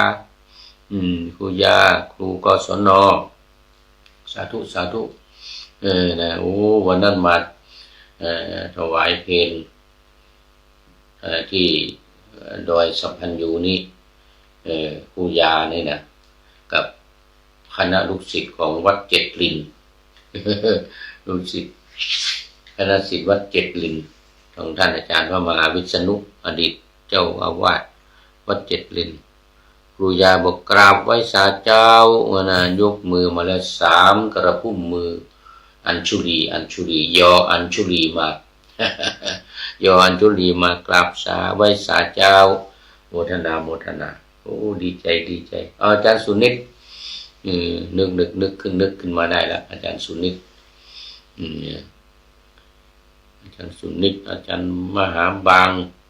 ท่านพระครูเนี่ยเจ้าคณะอำเภอหนองหานเนี่ยนะดร.อุดมและสมัยนั้นมีที่เป็นคนใต้นะตอนนี้อยู่ที่เชียงใหม่ตอนนี้แหละลืมชื่อไปอาจารย์ดร.ลาสิกขาแล้วตอนนี้อยู่ที่เชียงใหม่เป็นคนใต้ไงที่อยู่หอที่มุมสุดไปตั้งนู่นนะนี่อยู่อันนี้ทางหัวแล้วอันนี้ไปมุมสุดไปทางนู่นลืมชื่อไปแต่ก็ไม่ได้เจอกันนานเหมือนกันโอ้ครูยาเข้ามาแล้วครูยามาแล้ววันนี้เป็นรายการสุดท้ายแล้วพูดถึงส่งท้ายปีเก่าวันนี้ก็ได้บทประพันธ์ของอสจ.อนุศาสนาจารย์ภูวดลภูพัทรโยธินมาขึ้นต้นรายการวันนี้ว่าการสวดมนต์ข้ามปีมีอานุภาพเหมือนนะการสวดมนต์ข้ามปีมีอานุภาพดีช่วยปราบสิ่งร้ายร่ายมนต์ขลังนะการสวดมนต์ข้ามปีมีสุขจังดีสร้างหวังได้ดังหวังพลังบุญนี่ได้บุญด้วยอำนาจแห่งบุญด้วยพลังบุญแล้วใครจะไป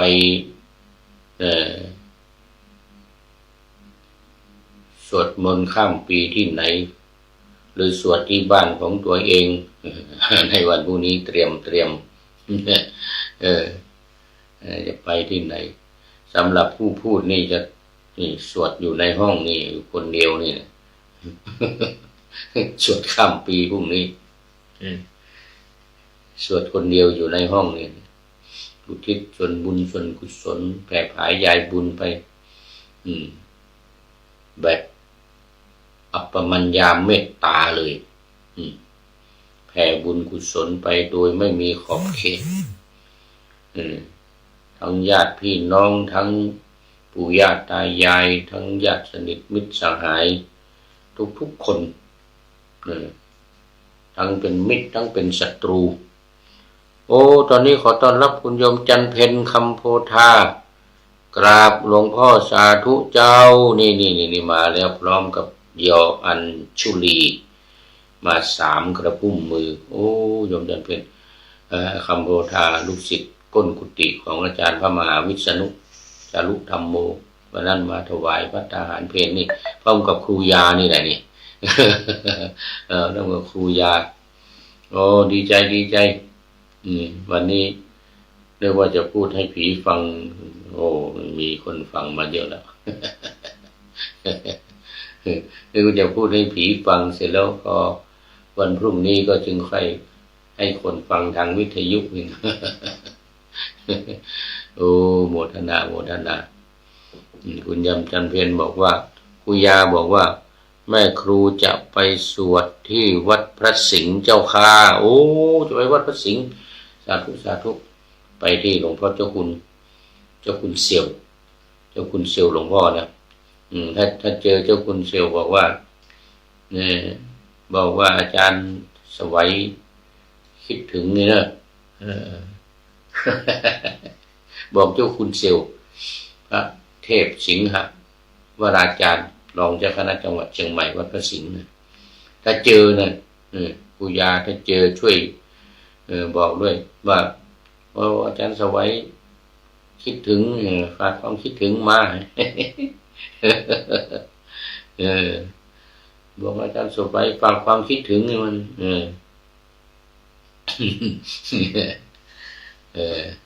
เจ้าคุณเซียวเจ้าข้าวันนั้นโอ้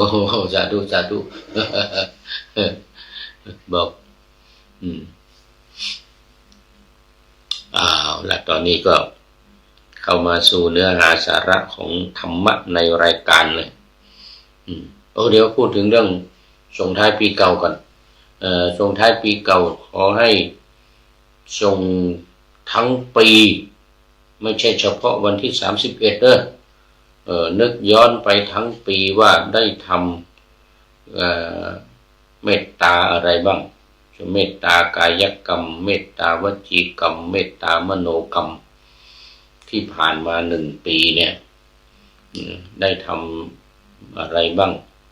ทางกายกรรมทางวจีกรรมทางมโนกรรมเป็นเมตตานึกย้อนไปเป็นคุณงามความดีเป็นผลบุญกุศลที่เราได้ทำมา1 ปีมันต้องมีสักอย่างหนึ่ง ที่มันประทับใจหน่อยได้ไปช่วยคนนั้นคนนี้ไปช่วยน้ำท่วมเนอะได้ช่วยอะไรแต่ที่มันเป็นธรรมะเนอะมันเป็นกายกรรมเนอะเป็นเมตตากายกรรมเนอะวจีกรรมมันได้พูดอะไรที่มันเป็นประโยชน์ต่อคนอื่นบ้างแล้วต่อตัวเองต่อคนอื่นญาติสนิทมิตรสหายที่เป็นประโยชน์ได้แนะนำอะไรบ้างอย่างเงี้ยก็เรียกว่าวจีเมตตาวจีกรรมส่วนเมตตามโนกรรมก็ทางใจได้คิดอะไรที่มันเป็นประโยชน์ที่มันเป็นผลดีต่อคนอื่นหรือแม้แต่การอุทิศบุญกุศลนี่นะก็เป็นเขาเรียกว่าเป็นเมตตามโนกรรมนะ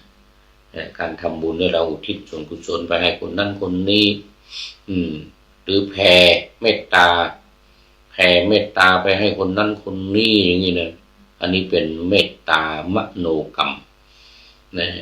หลักการ3 อย่างเนี่ยหลักการเมตตาเนี่ยนะเมตตาวจีเมตตากายกรรมเมตตาวจีกรรมเมตตามโนกรรมได้ทำอะไรบ้างได้พูดอะไรบ้างแล้วก็ได้คิดอะไรบ้างที่มันเป็นประกอบด้วยเมตตาประกอบด้วยความรักต่อคนอื่นทั้งที่ยังมีชีวิตอยู่ทั้งที่ตายไปแล้วอันนี้เรียกว่าระลึกย้อนหลังภายใน1 ปีที่ผ่านมาส่งเป็นการส่งท้ายส่งท้ายปีเก่าด้วยการนึกอย่างนี้ตอนนี้ต้อนรับคุณโยมกนกวันอินทานสาธุสาธุสาธุยกมือมาแล้วคุณโยมกนกวันอินทานจากไหนอังกฤษจากประเทศอังกฤษสาธุสาธุโมทนาเป็นอย่างยิ่งเมื่อกี้อาจารย์กายเข้ามาแล้วอาจารย์กายอาจารย์หานรงค์โสภณธรรมโมวัดพระสิงห์UK วันนี้มากันเยอะแล้ว เอามาเป็นรายการจะออกวันพรุ่งนี้เป็นการส่งท้ายปีเก่าต้อนรับปีใหม่ วันนี้ก็ยังอยู่ในพระไตรปิฎกเล่มที่25อัตถกถาพระวินัยในหนังสือสมันตปาสาธิกา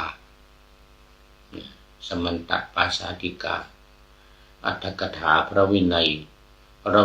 ในพระไตรปิฎกเล่มที่1ถึงเล่มที่8 8เล่มมีอัตถกถาพระวินัยเนี่ยปฐมทุติยตติยจตุถะปัญจมะตัวนี้เป็นปัญจมะสมันตปาสาธิกาอัตถกถาพระวินัยบริวาร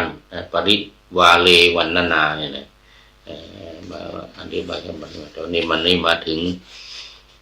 ในตติยสมันตปาสาธิกานี่นะเล่มหน้าที่419หน้าที่419เมื่อวานนี้พูดถึงศาลานิยธรรมผ่านไปกายเมตตากายกรรมเมตตาวจีกรรมเมตตามโนกรรมวันนี้เป็นว่าด้วยภิกษุผู้อยู่ป่าอารัญญภิกขุอารัญญภิกขุผู้อยู่ป่ารวมถึงภิกษุที่อยู่ป่าในองค์ของธุดงค์ด้วย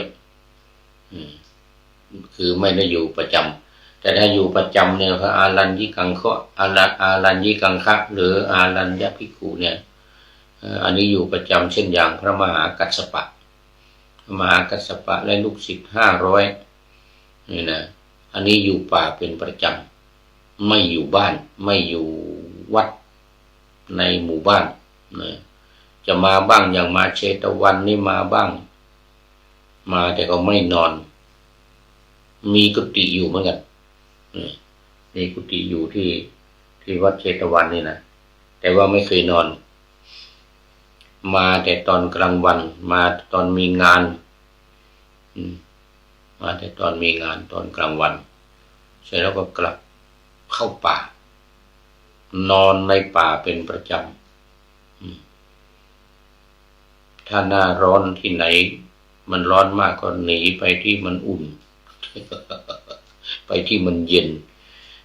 ถ้าหนาวมากในป่าตรงไหนฤดูกาลไหนมันตรงนี้หนาวมากก็ไปที่อื่นที่มันอุ่นๆที่มันไม่หนาวมากเหมือนหน้าหนาวนี่นะแต่ชมพูทวีปในอินเดียสมัยนั้นนี่มันกว้างขวางที่หนาวก็หนาวมากที่ร้อนก็ร้อนมากถ้าหน้าหนาวที่ไหนหนาวที่อื่นจะอุ่นๆนี่นะอย่างตอนนี้ถ้าถึงหน้าร้อนมานะถ้าหมู่ที่อยู่หมู่บ้านอยู่ช่องไม่ได้ก็ไปโน่นดาร์จิลิงที่มันหน้าร้อนมันอุ่นมันเย็นมันก็ไม่เย็นมากมันไม่หนาวแต่มันเย็นไปอยู่โน่นเนี่ยที่ดาร์จิลิงนะอะไรอีกทางซิมลาธรรมศาลานู่นนะที่ฤาษีเกตที่ดาไลลามะอยู่ที่นู่นน่ะหน้าร้อนต้องไปอยู่ทางนู่นตอนนี้ก็แม่บุญถมเจริญศรีขอต้อนรับแม่บุญถมเจริญศรีจากใกล้สนามบินอยู่ใกล้สนามบินลิเวอร์พูล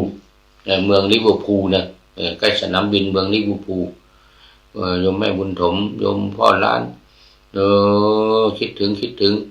โมทนาพ่อล้านสบายดีเนาะติดตามดูโปรไฟล์ดูเฟซอยู่ติดตามดูเฟซของแม่บุญถมอยู่วันเกิดนี่จัดงานวันเกิดนี่สนุกสนานกันดีเนาะโยมพ่อล้านเนี่ยและอีกคนหนึ่งที่เป็นมัคคณายกนะ ลืมชื่อไปที่เป็นมคณายกที่วัดพระสิงห์ยูเคที่วัดพระสิงห์ยูเคสร้างโบสถ์ใกล้จะเสร็จแล้ว เดือนหน้าพระเดชพระคุณหลวงพ่อท่านเจ้าคุณเซลจะไปผมว่าเจ้าคุณเทพสิงหวราจารย์เจ้าอาวาสวัดพระสิงห์ที่เชียงใหม่นี่นะเดือนหน้าจะไปได้ข่าวว่าเดือนหน้าจะไปอังกฤษไม่รู้ว่าจะไปตอนหน้าหนาวนี่ไม่ หรือว่าไปฉลองโบสถ์โบสถ์เสร็จหมดหรือยังแม่บุญถมสร้างโบสถ์เสร็จหมดหรือยังเนี่ยแต่วันนั้นเห็นอาจารย์มหาธีรศักดิ์เอาลงว่ามุงหลังคาจะเสร็จแล้วว่างั้นนะมุงหลังคาเสร็จหมดแล้วตรงข้างล่างเสร็จหรือเปล่า โอ้โมทนาทางอังกฤษทางลันครวัดพระสิงห์หนาวคงจะหนาวมากตอนนี้วันก่อนเห็นอาจารย์กายบอกมาว่า5 องศาเหมือนนะ3-4 องศา5 องศาเดี๋ยวนี้กี่องศาแล้วนี่แม่บุญถม ของที่ดอนเปาที่วัดดอยสัพพันยูตอนนี้เมื่อกี้ดูละ19 องศา19 องศาแต่ก็เย็นน่าดูเหมือนกันวันนี้ว่าด้วยภิกษุอยู่ป่าในสมันตปาสาธิกาอัตถกถาพระวินัยพระไตรปิฎกเล่ม 1ถึงเล่มที่ 8นั้นเป็นเนื้อหาเป็นทฤษฎีเป็นเนื้อหาของพระไตรปิฎกนะของพระวินัยนะสิกขาบทต่างๆตั้งแต่ปาราชิกลงไปจนถึงนู่นนะทุกกฎทุกภาษิตทุนลัดใจนะอธิกรณสมัตถะอยู่ในพระไตรปิฎกเล่มที่ 1ถึงเล่มที่ 8เล่มแต่อันนี้เป็นอัตถกถาเป็น dictionary ของพระวินัย8 เล่ม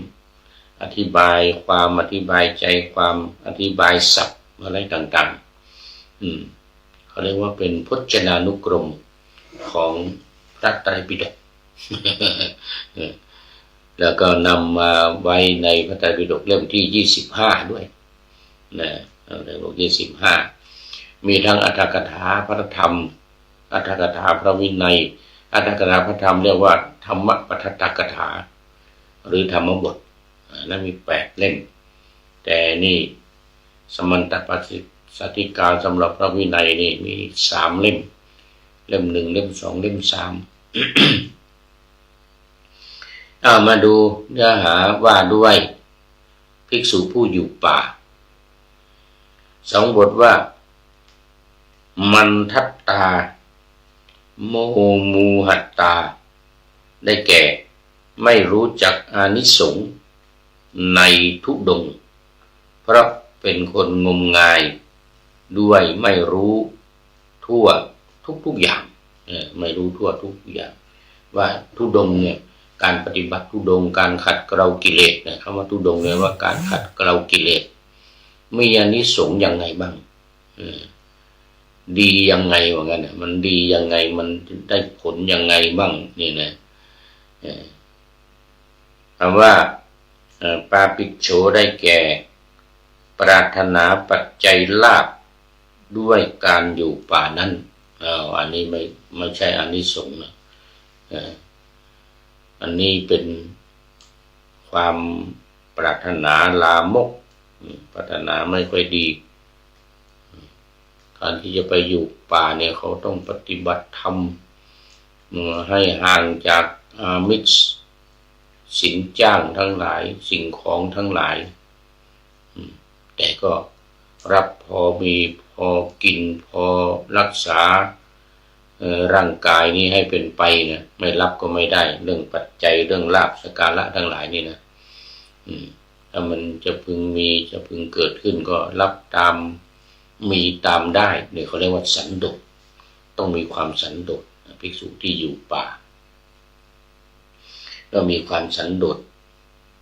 ตามมีตามได้หรือสันโดษตามกำลังก็ได้ยถาภละสันโดษสันโดษตามกำลังยถาลาภะสันโดษสันโดษตามที่มันมีตามที่มันได้จะไปมีความปรารถนาอยากได้ลาภในการไปอยู่ป่าเนี่ยอันนี้ผิดเป้าหมายผิดวัตถุประสงค์ของการอยู่ป่าการอยู่ป่านั้นต้องเป็นผู้ที่ปฏิบัติธรรมละความอยากตัณหาทั้งหลายทั้งกามตัณหาภวตัณหาวิภวตัณหาเนี่ยต้องละเรื่องตัณหาบทว่าปวิเวกังได้แก่กายวิเวกจิตตวิเวกและอุปธิวิเวกนี่ถือว่าเป็นอานิสงส์ที่แท้จริงนะนี่นะอานิสงส์ที่แท้จริงกายวิเวกนี่คือจิตกายสงบร่างกายสงบจิตวิเวกนี่จิตสงบจิตเป็นสมาธิจิตตั้งมั่นอุปธิวิเวกคือไม่มีอุปธิปราศจากกิเลสที่ละเอียดที่นอนเนื่องอยู่ในสันดานนี่ก็เรียกอุปธิวิเวก วิเวกกายวิเวกจิตวิเวกจากกิเลสวิเวกจากกิเลสอิทัมมัตติตังมีวิเคราะห์ว่าประโยชน์แห่งการอยู่ป่านั้นย่อมมีด้วยปฏิบัติงามนี้เพราะเหตุนั้นการอยู่ป่านั้นชื่อว่าอิทัมมัตติมีประโยชน์ด้วยการปฏิบัติงามปฏิบัติงามนี้ความเป็นแห่งการอยู่ป่ามีประโยชน์ด้วยการปฏิบัติงามนี้ชื่อว่าอิทัมมัตติตาอาศัยการอยู่ป่ามีประโยชน์ด้วยการปฏิบัติงามนี้นั่นแลอธิบายว่าไม่อิงโลกามิตรน้อยหนึ่งอื่นๆไอโลกามิตรก็สิ่งของที่ทรัพย์สมบัติทั้งหลายที่จะเกิดขึ้นเพราะฉะนั้นไม่อิงโลกามิตรไม่อิงสิ่งของอาศัยการอยู่ที่เป็นประโยชน์คือการปฏิบัติธรรมแล้วก็ปรารภความเพียรในองค์ของธุดงค์ต่างๆเช่นการถือบิณฑบาตเป็นวัดการอยู่โคนต้นไม้หรือการอยู่ป่าช้าอย่างนี้นะโสสาสนิกังคะการอยู่โคนต้นไม้ก็มูลิกังคะการอยู่นอนกลางแจ้งอย่างนี้เป็นองค์ของธุดงค์เลยหรือนอนในที่เขาจัดให้ใครเขาจัดให้นอนที่ไหนในป่าช้าเนี่ยนะก็นอนไปตามนั้นบางทีเขาให้ไปนอนที่เตาเผาศพเรียกว่าการอยู่ป่าเหมือนกันนะมันเป็นป่าช้าไอ้ที่เผาศพที่เมนเผาศพนะแล้วก็แต่ว่ามันไม่ใช่เมนมันเป็นที่เป็นร่องที่เขาก่ออิฐสองข้างก็ให้เป็นนอนนะเหมือนกับศพว่าโดยองค์ของภิกษุผู้ต้องถือนิสัยอันนี้พูดถึงอยู่ป่านี่ก็ต้องถือนิสัยว่าสมมติเรามีภิกษุที่อยู่ป่าหรือมีพระอุปัชฌาย์อยู่ป่าด้วยหรือเปล่าถ้าอยู่วัดในหมู่บ้านต้องอยู่กับองค์อุปัชฌาย์ก่อนอยู่กับพระอุปัชฌาย์5 พรรษา5 ปีแล้วจึงไปอยู่ป่าบวชเสร็จแล้วไปอยู่ป่าอย่างนี้ไม่ได้ต้องอยู่กับพระอุปัชฌาย์ก่อน เรียนศีลธรรมกรรมฐานเรียนข้อวัดปฏิบัติอะไรต่างๆให้ช่ำชองให้ชำนาญกรรมฐานนี่ต้องเรียนตั้งแต่กรรมฐานธรรมดาไปจนถึงอรหันต์นู่นเลยเรียนซะก่อนแล้วจึงออกจากสำนักอุปัชฌาย์ไปปฏิบัติหรือไปไหนก็ตามต้องเรียนรู้จากอุปัชฌาย์ซะก่อน5 ปีอย่างนี้เป็นต้นจึงจะไปอยู่ป่าได้นะทีนี้อานิสงส์ของการอยู่ป่าเนี่ยคือการปฏิบัติงามก็ปรารภความเพียรการปฏิบัติดีนั่นเองการปฏิบัติดีปรารภความเพียรเดี๋ยวต้องดูเวลาเดี๋ยวจะเกินเวลาอีกนะปรารภความเพียร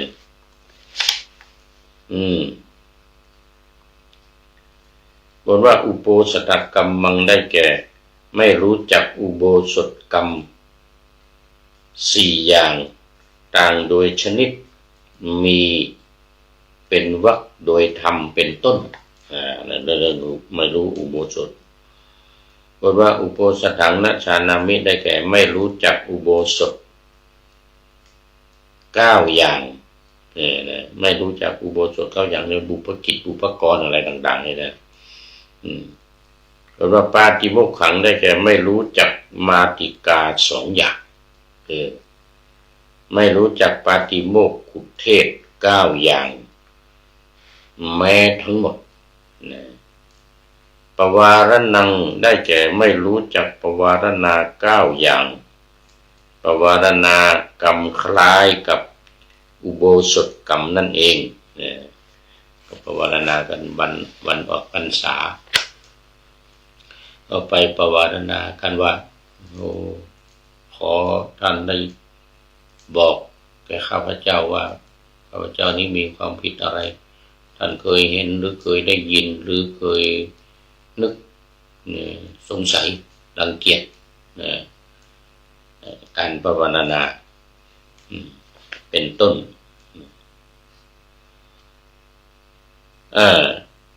นิกายทุจริตอกุศลกรรมที่ว่ามีกายทุจริตเป็นต้นเรียกว่ากรรมไม่น่าเลื่อมใสขณะที่อยู่ป่ากุศลกรรมมีกายสุจริตเป็นต้นเรียกว่ากรรมที่น่าเลื่อมใสฉะนั้นที่ว่าปฏิบัติงามก็ปฏิบัติทางกายทางวาจาให้เรียบร้อยเป็นที่น่าเลื่อมใสเรียกว่ากุศลกรรมทั้ง10กายกรรม3วจีกรรม4มโนกรรม3เป็นสุจริตไม่ใช่เป็นทุจริตนี่เรียกว่าปฏิบัติงามปฏิบัติงามในการอยู่ในป่า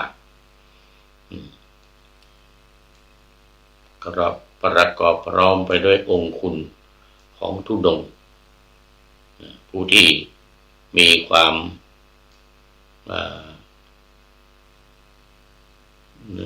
ปรารภความเพียรขัดเกลากิเลสให้ลดลงให้น้อยลงที่มีกิเลสมากให้มีกิเลสลดน้อยถอยลงนี่ว่าธุดงค์เพราะฉะนั้นผู้ภิกษุผู้อยู่ป่าก็ต้องประกอบไปด้วยองค์คุณของธุดงค์13 อย่างทั้งการอยู่ทั้งการกินทั้งการนุ่งห่มต้องนุ่งห่มผ้า3 ผืนนี่สังฆาติผ้าอุตราสงฆ์อันตรวาสุกเท่านั้นจะไปใส่เสื้ออย่างนี้ไม่ได้อย่างนี้เกิน3 ผืนเพราะนั้นต้ององค์ของธุดงค์ที่อยู่ป่าเนี่ยก็ใส่ผ้าแค่3 ผืนมีผ้าสังฆาตินี่แต่เขาไม่ได้เอามาพับมาใส่ไหล่อย่างนี้นะผ้าสังฆาตินี่ก็ต้องเอาซ้อนกันกับผ้าอุตราสงฆ์ แล้วก็ห่มเลยเอาซ้อนกันเลยเขาเรียกว่าผ้าซ้อนนอกเนี่ยสังฆาตินี่คือผ้าซ้อนข้างนอกแต่ว่าในเมืองไทยเราเนี่ยเรา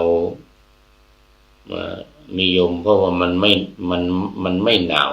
มันไม่มีความจำเป็นที่จะต้องเอามาซ้อนกันห่มสองผืนก็เอาทำมาพับแล้วก็เอาใส่ไว้บนบ่าอย่างนี้มันเรียกว่าซ้อนข้างนอกผ้าซ้อนข้างนอกแต่จริงๆแล้วเนี่ยผ้าสังฆาตินี่ต้องเอาเท่ากันกับจีวรนะเท่ากันกับผ้าจีวรผ้าเนี่ยอุตราสงฆ์เนี่ยแล้วก็เอาห่มซ้อนกันห่มเลยเนื่องจากว่ามันอากาศหนาวนี่อยู่ในอากาศหนาวเนี่ยซ้อนกันห่มเลยอย่างนี้นะอันนี้เรียกว่าเป็นองค์ของธุดงค์ผู้ที่ปฏิบัติงามตามธุดงค์พระที่อยู่ป่า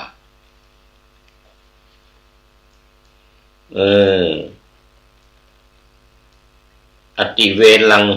บทว่าอติเวลังมีความว่าคลุกคลีอยู่ในสกุลทั้งหลายเกินนะเพราะนั้นพระที่อยู่ป่านี่จะไปอยู่บ้านไปคลุกคลีกับญาติโยมหรือไปวนเวียนไปในสกุลนั้นสกุลนี้บ้านนั้นบ้านนี้อย่างนี้ไม่ได้อันนี้เรียกว่าคลุกคลีอยู่ในสกุลทั้งหลายเกินไปนั้นไม่เหมาะสมกับพระภิกษุที่อยู่ป่าไม่เหมาะสมกับองค์คุณของธุดงค์องค์คุณของธุดงค์เวลาคือเกินเวลาคือสิ้นการมากกว่าอยู่ในวิหารน้อยการที่กิเลสทั้งหลายยังลงในภายในชื่อว่าช่องเป็นเหตุที่ทำให้กิเลสไหลออกไปกิเลสที่อยู่ในตัวเองนี่เขาเรียกว่าขัดเกลากิเลสนะองค์ของธุดงค์องค์ของพระอยู่ป่านี่คือขัดเกลากิเลสให้มีช่องในการที่จะระบายกิเลสที่อยู่ในตัวของเรานี้ออกไปผลว่าสังกิริถังได้แก่อาบัติต่างโดยชนิดในเพราะทุตุลวาจาและอาบัติในเพราะกายสังสักขะเป็นอาทิคือมันเกี่ยวข้องกับร่างกายอาบัติต่างๆชนิดใดชนิดหนึ่งไม่ให้พอกพูนอันนี้เขาเรียกว่าไม่ให้พอกพูนไม่ให้เกิดมีในตัวในใจของตัวเองก็ใช้คำว่าธุดงค์ได้ไว้ว่าขัดเกลากิเลสที่มันมีให้มันออกไปนะโดยมีพระวินัยโดยมีพระวินัยคอยกำกับ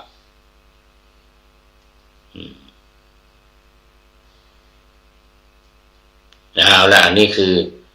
เรื่องของผู้อยู่ป่าวินิจฉัยในเรื่องของภิกษุผู้อยู่ป่าต่อไป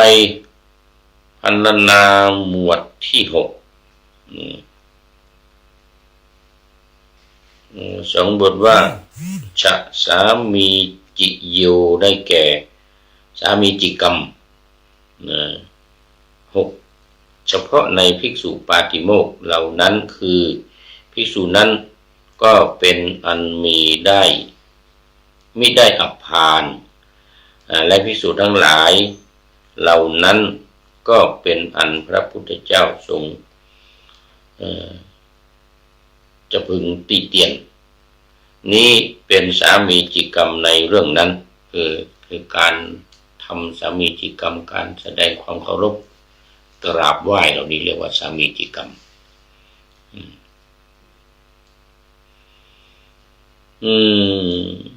ว่าท่านจงทวงนี่เป็นสามีจิกรรมในเรื่องนั้นว่าท่านจง ทวงเอาทรัพย์ของท่านคืนทรัพย์ของท่านอย่าได้ฉิบหายเสียเลยดังนี้นี่เป็นสามีจิกกรรมในเรื่องนั้นว่าภิกษุนี้ภิกษุนี้บาปของท่านพึงทรงไว้กว่าจะแตกดังนี้เป็นต้นอันนี้เป็นสามีจิกกรรม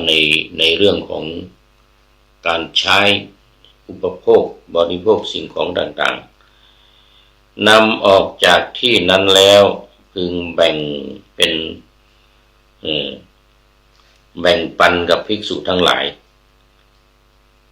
ห้ามไม่ให้ใช้อยู่กับตัวเองแล้วก็ไม่ให้มีมากต้องแบ่งกับภิกษุอื่น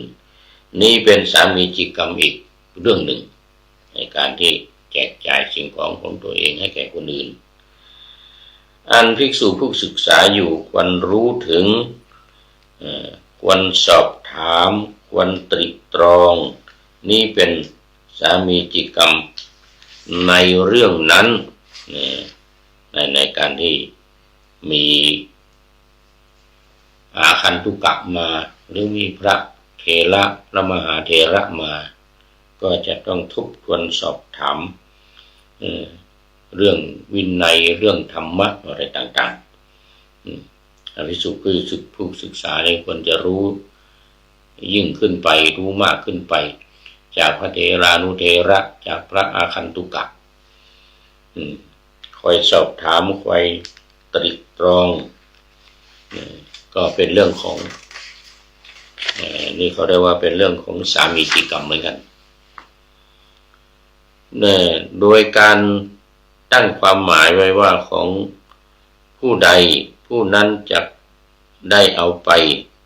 นี้เป็นสามีจิกกรรมในเรื่องนั้นหมายใจว่าของผู้ใดผู้นั้นจะได้เอาไปหมายถึงสิ่งของต่างๆเครื่องใช้ไม้สอยแม้กระทั่งจีวรผ้าจีวรเนี่ยผ้านุ่งผ้าห่มถือว่าเป็นสามีจิกกรรมเหมือนกันสองบทว่าฉะเฉทนกาได้แก่อาบัติ5ที่กล่าวไว้ในหมวด5กับผ้าสำหรับอาบน้ำของภิกษุณีรวมเป็น6 ผ้าอาบน้ำภิกษุณีนอกจากมีผ้าอาบน้ำต้องมีผ้ารัดอกเหล่านี้เป็นต้นในอาการ6นั้นความเป็นผู้มีความสำคัญว่าควรในสิ่งที่ไม่ควรสำคัญว่าในสิ่งที่ไม่ควรว่าเป็นของควรเพราะเป็นผู้ที่ลืมสติหรือขาดสติลืมสติหรือขาดสติก็หมายถึงเมื่อต้องอาบัติเพราะไตรจีวรและสัตตาหกรณีสัตตาหกาลิก9ล่วง1ราตรี6ราตรีและ7วันเป็นต้นชื่อว่าต้องอาบัติเพราะความลืมสติที่เหลือมีนัยยะดังกล่าวแล้วนั่นแหละฉะนั้นภิกษุผู้อยู่ป่าจะต้องมีสติคอยระมัดระวังอย่าให้หลงลืมอย่าให้ผิดพลาดตัวนี้เป็นสำคัญเขาเรียกว่าอามุลละคือหลงมักจะมีความหลงในกิริยาอาการในวัดปฏิบัติอะไรต่างๆของตัวเองต้องเอาไว้แค่นี้ก่อนดูไปดูมาหมดเวลา วันนี้หมดเวลาแม่บุญถมเป็นท่านสุดท้ายเข้ามาในรายการวันนี้โมทนาเป็นอย่างยิ่งคุณโยมกนกวรรณอินทานด้วยก็มาดูข้อคิดท้ายรายการวันนี้ เนื่องจากว่าเป็นวันช่วงท้ายปีเก่าประจำปี 2568เราเลยได้บทประพันธ์อสจ.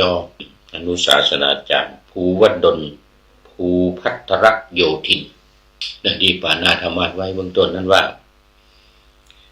การสวดมนต์ข้ามปีมีอานุภาพดีช่วยปราบสิ่งร้ายร่ายมนต์ขลังเลยนะ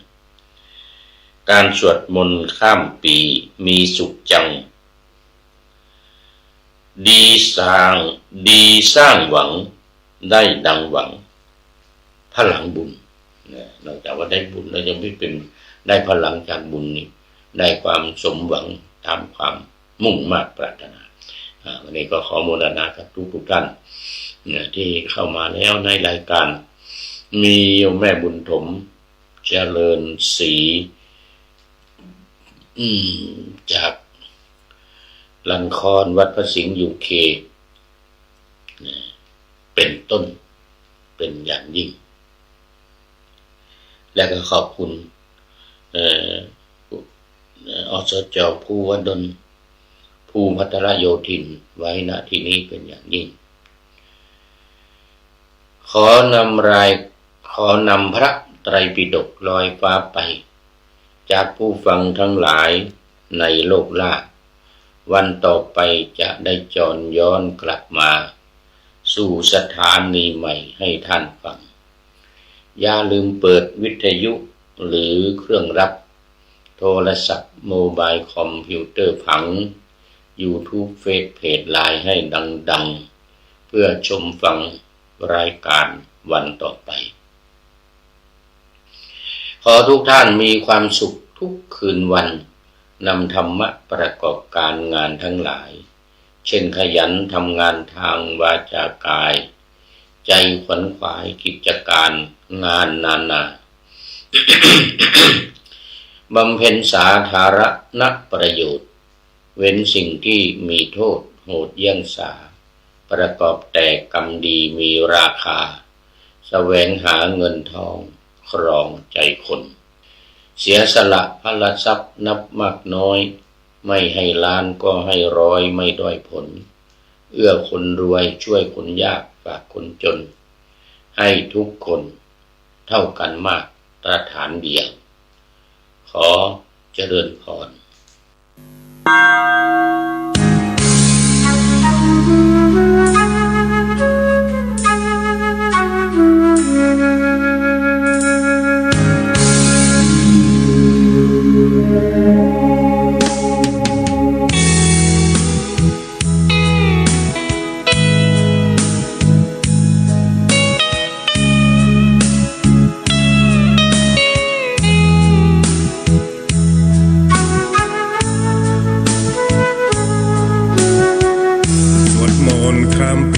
สร้างบารมีข้ามพศเชิญแม่เชิญพ่อร่วมก่อสร้างบารมีส่งท้ายปีเก่าต้อนรับปีใหม่ปีนี้ขอเชิญน้องพี่มาสร้างความดีร่วมกันชาวพุทธที่ดีไม่มีงมงายด้วยการขวนขวายริเริ่มในสิ่งสร้างสรรค์เบิกฟ้าปีใหม่ให้สุขสดใสทุกวันเชิญมาพบกันเพื่อร่วมสร้างสรรค์ความดี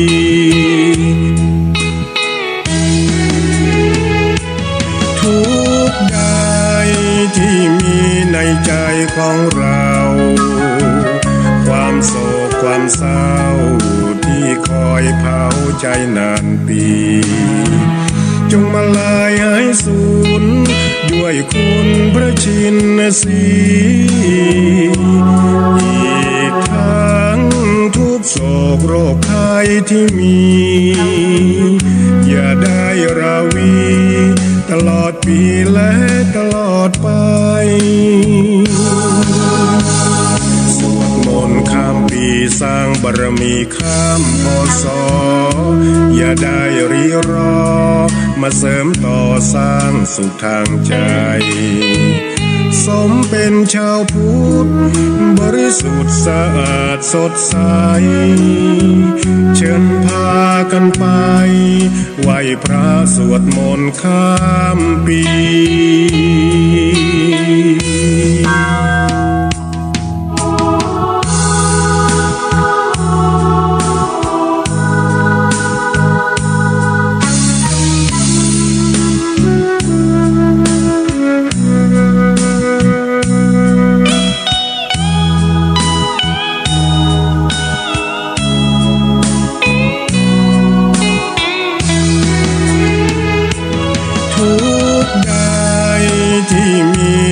ใจของเรา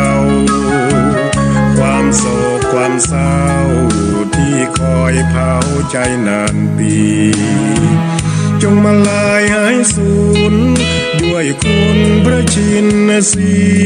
อีกทั้ง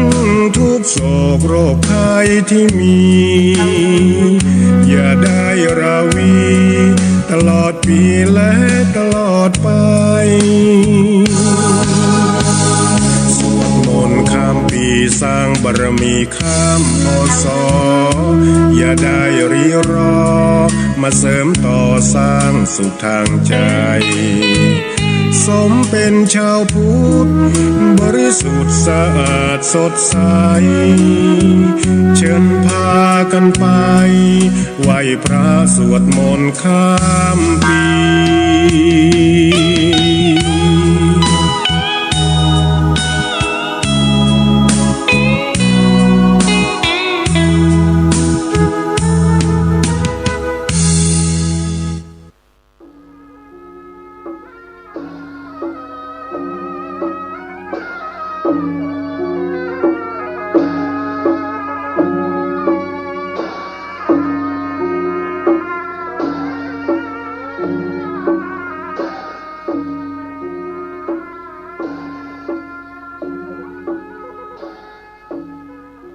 ขอความเจริญในธรรมและความผาสุกทางใจจงได้มาบังเกิดมีแก่ท่านสาธุชนคนดีผู้เจริญในศีลในธรรมทุกท่านพร้อมกันนี้ขอยกมือ10 นิ้วกราบอาราธนาเอาคุณพระพุทธเจ้าคุณพระธรรมพระสงฆ์คุณพ่อคุณแม่คุณครูบาอาจารย์ผู้ประสิทธิ์ประสาทวิชาความรู้บุญศีลบุญทานสิ่งศักดิ์สิทธิ์ทั้งหลายอันมีพระสยามเทวาธิราชพระบรมธาตุดอยสุเทพและครูบาเจ้าศรีวิจัยเป็นต้นขอได้โปรดมาอภิบาลปกปักรักษาพระสงฆ์พระเจ้าพระเนนเถนน้อยและท่านผู้รับฟังรายการทุกคนทุกท่านเพื่อปากันมีความสุขกายสุขใจเหมือนกันทุกตนทุกองค์ทุกผู้ทุกคนตลอดกาลนานมาแถมแล้วเนอเสียงก้องเสียงกองเสียงมองต่ำเข้าเสียงตุเจ้าเทศนาธรรมมาเยี่ยมมาใจท่านสาธุชนคนดีทั้งหลายถึงบ้านถึงจองเพื่อเอาธรรมะแบบรากหญ้าแบบธรรมดามาฮือพ่อแม่พี่น้องทั้งหลายฟังก่อนที่จะได้ฟังนี้ขอเชิญชวนมวลพุทธบริษัททั้งหลายไหว้พระเหมือนกับนักมวยไหว้ครูระลึกถึงครูบาอาจารย์ก่อนผู้ที่ไปแสวงหาสัจธรรม4 อสงไขยปลายแสนมหากัปและ10 ญาติปางสุดท้ายได้เกิดมาเป็นพญาเวสสันตละตาลเข้าของทรัพย์สมบัติสละบัลลังก์ไปบวชเป็นพระฤาษีตาลเมียตาลลูกบำเพ็ญขนาดนักจนได้ตรัสรู้เฮาไหว้ครูบาอาจารย์เนี่ยก่อนเนออาลังหังสัมมาสัมพุทโธภควาพุทธังภควันตังอภิวาเทมิกราบสวากขาโตภควตาธัมโมธัมมังนัมสสามิกราบสุปฏิปันโนภควโตสาวกสังโฆสังฆังนะมามิกราบหันทัพไมยังพุทธัสสะภะคะวะโตบุพาภะ คณะมะกะลังกะโลมาเสนะโมตัสสะภะคะวะโตอะระหะโตสัมมาสัมพุทธัสสะนะโมตัสสะภะคะวะโตอะระหะโตสัมมาสัมพุทธัสสะนะโมตัสสะภะคะวะโตอะระหะโตสัมมาสัมพุทธัสสะพุทธังสรณังกัจฉามิธัมมังสรณังกัจฉามิสังฆังสรณังกัจฉามิตุติยัมปิพุทธังสรณังกัจฉามิตุติยัมปิธัมมังสรณังกัจฉามิตุติยัมปิสังฆังสรณังกัจฉามิตติยัมปิพุทธังสรณังกัจฉามิตติยัมปิธัมมังสรณังกัจฉามิตติยัมปิสังฆังสรณังกัจฉามิอิติปิโสภะคะวาอะระหังสัมมาสัมพุทโธวิชชาจรณะสัมปันโนสุขโตโลกาวิทูอนุตตโลปุริสาธัมมสาละถิสัทธาเตวะมนุสสานังพุทโธภควาติสวากขาโตภควตาธัมโมสันติติโกอากาลิโกเอหิปัสสิโกโอปนะยิโกปัจจัตตังเวทิตโพวินยูหิติสุปฏิปันโนภควโตสาวกสังโฆอุจุปฏิปันโนภควโตสาวกสังโฆญาญะปฏิปันโนภควโตสาวกสังโฆสามิเจปฏิปันโนภควโตสาวกสังโฆญาติตังจัตตาลิปุริสายุคานิอัฏฐะปุริสาปุคลาเอสาภะคะวะโตสาวกสังโฆอาหุไนโยปาหุไนโยทักขิไนโยอัญจลิกาละนิโยอนุตตะลังปุญญเขตังโลกัสสาติกราบหนึ่งกราบสองกราบสามเวลาและวาลีไม่เคยมีจะคอยใครน้ำตกใส่หินทุกวันหินมันยังกร่อนสุภาษิตนี้เป็นคำสอนของบัณฑิตนักปราชญ์เปิ้นกล่าวไว้หลายร้อยปีแล้วว่าเวลาบัดท่าไปสักคนจากวินาทีมาเป็นนาทีจากนาทีมาเป็นชั่วโมงจากชั่วโมงมาเป็นวัน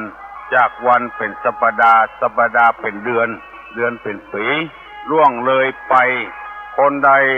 รู้สึกว่าเวลาล่วงไปอย่างไร้ค่าบ่ทำประโยชน์นะหยังก็น่าเสียดายเวลาวารีคือน้ำไหลไปตามกระแสน้ำบาดท่าไผบ่คอยไผบางครั้งเฮาก็น่าเสียดายว่าเฮาปล่อยเวลามันล่วงเลยเป่าประโยชน์บ่ได้ทำประโยชน์นึงอย่างแก่บ้านแก่เมืองเพื่อบ่เวลาล่วงเลยไปอย่างเปล่าประโยชน์อย่างไร้ค่าอย่างน้อยที่สุดเอามีดมาจักไม้ตัดมาแผงไม้กระลัดขายก็ได้สตางค์อยู่ก๊อก2 บาท3 บาทก็ได้สตางค์อยู่10 ก๊อกก็ได้30 บาทละลองทดลองกันเถอะเพื่อให้พี่น้องทั้งหลายได้ทำเวลาให้มีก้ามีศีลผู้ลุงได้นำเอาธรรมที่ว่าสังฆะวัตถุทั้งสี่คือทำเป็นเครื่องสั่งสงเคราะห์ยึดเหนี่ยวน้ำจิตน้ำใจกันไว้เพราะคนเฮานี่อยู่คนเดียวบ่ได้โลกนี้ถ้ามีก็เฮาคนเดียว อยู่บ่มีความสุขไปเพิ่งพระอาศัยไผผ้าจะนุ่งเขาก็แปลงคนเดียวบ่ได้อาหารการกินเขาก็ทำคนเดียวบ่ได้ไฟมันหมดไปเห็นแล้วเขาจะไปเอาที่ไหนใส่สร้อยใส่คอเพชรนินจินดาเต็มร้านเต็มร้านเปิ้นตายไปเหี่ยหมดเอาก็อยู่คนเดียวบ่ม่วนบ่ฮู้จะเอาไปใส่อวดไผรถเหี้ยกะลกกะลากเต็มถนนหนทางบ่มีเจ้าของเฮาอยู่คนเดียวเฮาก็บ่ฮู้จะขับไปที่ไหนเอาน้ำมันที่ไหนมาใส่เพราะฉะนั้นคนเฮาก็ต้องอยู่ด้วยกันเอื้อเฟื้อเผื่อแผ่ซึ่งกันและกันเปิ้งพระอาศัยกันน้ำเปิ้งเรือเสือเปิ้งป่าโบราณเปิ้นว่าอย่างอี้อาศัยซึ่งกันและกันน้ำถ้ามีกะเหือบ่มีน้ำก็เปิ้งกันบ่ได้มีกะเสือบ่มีป่าก็บ่มีที่เปิ้งคนเฮาก็เปิ้งพระอาศัยซึ่งกันและกันต้องมีน้ำจิตน้ำใจฮือแก่กันนึ่งตาลได้แบ่งปันของฮือคนอื่นคนที่ควรฮือปันสองปิญญวาจากรรมเจรจาอันอ่อนหวานสามอัตถจริยาประพฤติตนเพื่อเป็นประโยชน์กับคนอื่นข้อสี่สมานัตตาความเป็นคนมีตนเสมอไม่ถือตัวเสมอต้นเสมอปลายจะไปเบ่งจะไปแอกเจ้าเกิดมาจากที่ไหนใครก็รู้ทำไมขู่เห็นใจให้คนหลงเจ้าเกิดมาแล้วทำไมจึงทะนงหรือว่าตนไม่พึ่งใครในอนาคตอันนี้เป็นกลอนสด ตุลุงแต่งเอาคนเดียววันนี้จะนำเอากรรมว่าสุขของคฤหัสถ์คือหมายความว่าพ่อออกแม่ออกที่อยู่ทั้งบ้านต้องการสี่อย่างนี้เหมือนกันกูคนที่เป็นคฤหัสถ์บางทีลามปามไปเผ่วทุเจ้าพระนายบุญก็มีสมณะจีพรามไผทุกคนจะต้องมีความปรารถนาอย่างนี้สุขของคฤหัสถ์นี่มีสี่อย่างหนึ่งสุขเกิดแต่ความมีทรัพย์คือมีเงินมีทองสองสุขเกิดแต่การจ่ายทรัพย์สามสุขเกิดแต่ความบ่เป็นหนี้สี่สุขแต่ความประกอบการงานที่ปราศจากโทษอันนี้เป็นสุขของคฤหัสถ์สี่อย่างตุลุงขอเมตตาเวลากับพี่น้องข้องฝ่ายที่เปิดวิทยุรับฟังรายการคือท่านทั้งหลายได้ฟังเพื่อเอาเป็นข้อคิดข้อหนึ่งสุขเกิดแต่ความมีทรัพย์คือหมายความว่าเจ้าบ้านหรือคฤหัสถ์นี้ถ้าบ่มีสตางค์ก็มีความทุกข์เมื่อมีความทุกข์ใจแล้วจะเนี่ยจะใดคือมีความสุข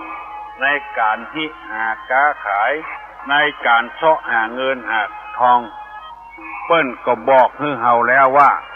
หนึ่งมันประกอบอาชีพโดยชอบอย่าไปเกียจค้านทางสวนทางนาทางค้าทางงานสุดแต่เป็นการหน้าที่ของเราอย่าว่างกิจการมัวแต่เลือกงานง่ายเบาสุดแต่ได้ทรัพย์โดยชอบเป็นเอาจะหนักหรือเบาอย่าเฝ้าหลีกหนีเป็นกรรมที่แน่นอนอยู่แล้วอุทานะสัมปทาถึงพร้อมด้วยความมั่นอย่าไปขี้ค้านบัณฑิตนักปราชญ์เพิ่นกล่าวว่าร่างกายของคนเท่านี้บอกว่าส่วนไหนทุกส่วนเกิดมาเพื่อฮื้อทำการทำงานเกิดมาเพื่อฮื้อเนี่ยการเนี่ยงานบ่ใจเหมือนกับสิ่งสารสัตว์สิ่งสารสัตว์นี้เอามาจนกันเอามาควิดกันเอามาดีดกันเพราะคนเฮานี้บ่มีอาวุธที่จะไปห้ำหั่นกัน อาวุธของคนนั้นอยู่ที่มันสมองพุ่น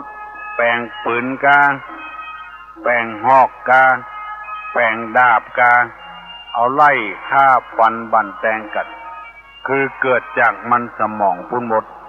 ตีนกามือกาบัดใจอาวุธเป็นของที่ทำเกิดออกมาเพื่อฮืดเนี่ยการทำงานเพราะฉะนั้นจะต้องเป็นคนมั่นคนขยันบอกว่าหนาวบอกว่าร้อนบอกว่าฝนตกฟ้าห้องจะต้องทำงานเกิดมาเพื่อทำงานตาเอาไว้ทำงานสังเกตพอแล้วบันทึกไว้ในมันสมองหูได้ยินแล้วเอาบันทึกไว้ในสมองว่าอันใดดีอันใดชั่วเกิดจากหูอย่างเวลาที่ท่านสาธุชนทั้งหลาย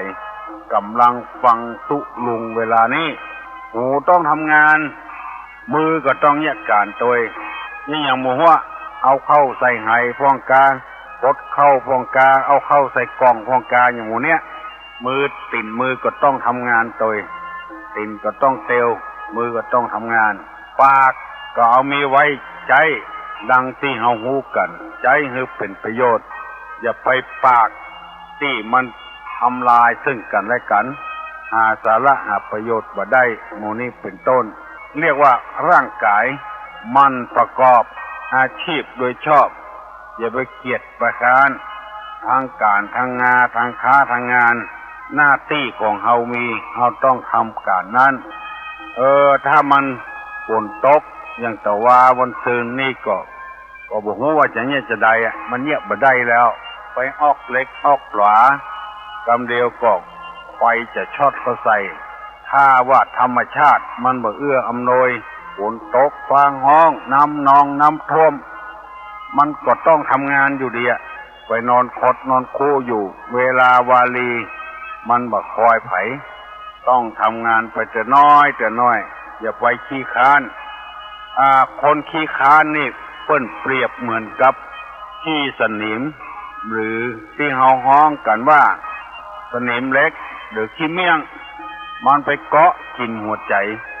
เนี่ยคือคนเฮาได้ย่าม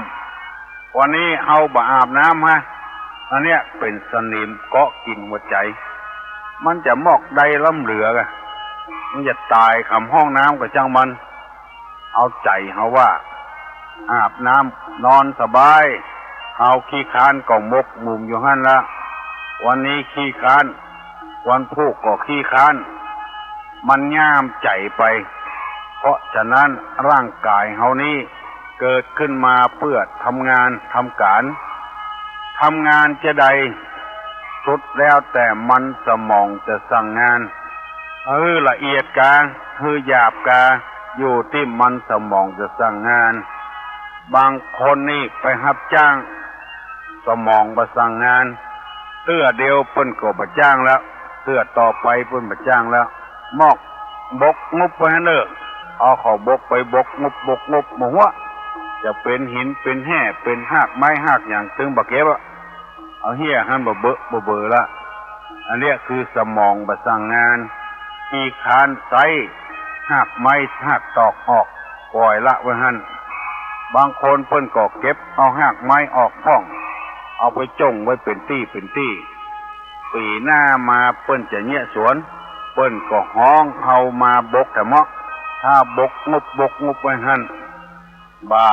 ไผหยังให้เปิ้นสักน้อยหมอกหากหญ้าคานี่เฮาก็บ่ว่าหมอกหากไม้ใหญ่ๆนี่เอาละไว้หั่นแต่เตื้อนึงเปิ้นก็บ่จ้างละเพราะเฮาบ่มีน้ำจิตน้ำใจบ่มันบ่ขยันเนี่ยไหนเหี้ยหั่นไปก็บ่ให้จ้างแล้วหมู่นี้เป็นต้นที่นำมาเสนอเพื่อพี่น้องทั้งหลายฟังนั้นก็อยากจะให้มีทรัพย์สุขแต่เกิดมีทรัพย์เนี่ยเกิดจากมีทรัพย์เนี่ยเป็นข้อหนึ่งต้องเป็นคนมั่นขยันประกอบอาชีพไม่ใช่ว่าอยู่บ่เดียวอยู่บ่ได้ทรัพย์มันจะเกิดขึ้นมามันเป็นไปบ่ได้ มุ่งไปตั้งหวยตั้งแจก็ยังเอาหูกัน มัน100 คนจะถูกแค่คนหนึ่งอย่างหวยเนี่ย2 ตัว100 คน100 ใบจะถูกแค่ใบหนึ่งเมื่อใดมันจะรอดมาหาเฮาถ้าเฮามันขยันก็จะได้เงินได้ทองยิ่งปัจจุบันนี้เนี่ยจะได้ก็เป็นเงินเป็นทองประตกประเจียงไผ่บ่ฮื้อไผ่บ่ได้เหมือนแต่ก่อนแล้วจะกินจักไข่กาจะกินข้ากาแต่ก่อนนี้เพิ่นขอกันได้ในให้ในสวนบัดเดียวนี้มันบ่ได้ปลูกแล้วเทคอนกรีตทับเหมดแล้วที่งานเดียวบ่มีที่ปลูกที่ฝังกันเฮาก็ต้องซื้อต้องหาถ้าเฮาบ่มันบ่ขยันเฮาจะเอาทรัพย์สมบัติที่ไหนไปซื้อของเพิ่นเนี่ยถ้ามันประกอบอาชีพก็คือถูกต้องตามกฎหมายถูกต้องตามศีลตามธรรมจะไปล้ำกฎหมายล้ำศีลล้ำธรรมได้เงินมาแล้วบ่บริสุทธิ์ดังที่เฮาจะหันว่าได้เงินมาแปลงหอแปลงเฮือนซื้อที่บ้านที่จองเอากันลุบเพื่อเปิ้นฮู้มาเมื่อลุนเป็นได้มาทางทุจริตผิดกฎหมายโดยผิดศีลผิดธรรมโดยเมื่อลุนปนฝ่ายมาเปิ้นก็ยึดเอาไปหมดเงินหอที่เคยฝันไว้หมดไปเป็นของรัฐบาลหมดเพราะมันในทางที่ผิดมันในทางที่บ่ถูกต้องอันนี้เป็นข้อหนึ่งที่ตุลงนำมาเสนอสุขของคฤหัสถ์ข้อหนึ่งสุขเกิดแต่การมีทรัพย์2สุขเกิดแต่การจ่ายทรัพย์มาบริโภคอันนี้ก็เป็นเรื่องแถมเรื่องหนึ่งคนเฮาถ้าบ่จ้างใจจ้างจ่ายมันก็จะหมดรวยหมดเร็วของบางสิ่งบางอย่างบ่น่าจะซื้อเฮาก็ไปซื้อแล้วได้มาแล้วก็บ่กินบ่เอาใจทั้งอุปโภคทั้งบริโภคเอามาละมาขว้างเสียของอันนี้เพิ่นก็บอกว่ามีทรัพย์เพื่อพิจารณาดีๆเพื่อจ่ายทรัพย์อย่างที่ให้เป็นประโยชน์อย่าไปใช้จ่ายสุรุ่ยสุร่ายเดี๋ยวนี้รัฐบาลเพิ่นบอกว่าเงินที่ได้มานั่นคือเอาไปจ่ายเนี่ย3 ส่วนคือเก็บหอมรอมริบไว้1 ส่วนวันนี้ได้100เก็บไว้เนี่ย25ถ้า10 วันเอาก็จะได้250แล้วถ้า20 วันก็ได้500ละถ้าเดือนหนึ่ง30 วันก็ได้700ป่ายละเก็บไว้แต่น้อยถ้าเอาไปใช้จ่ายสุรุ่ยสุร่ายหมด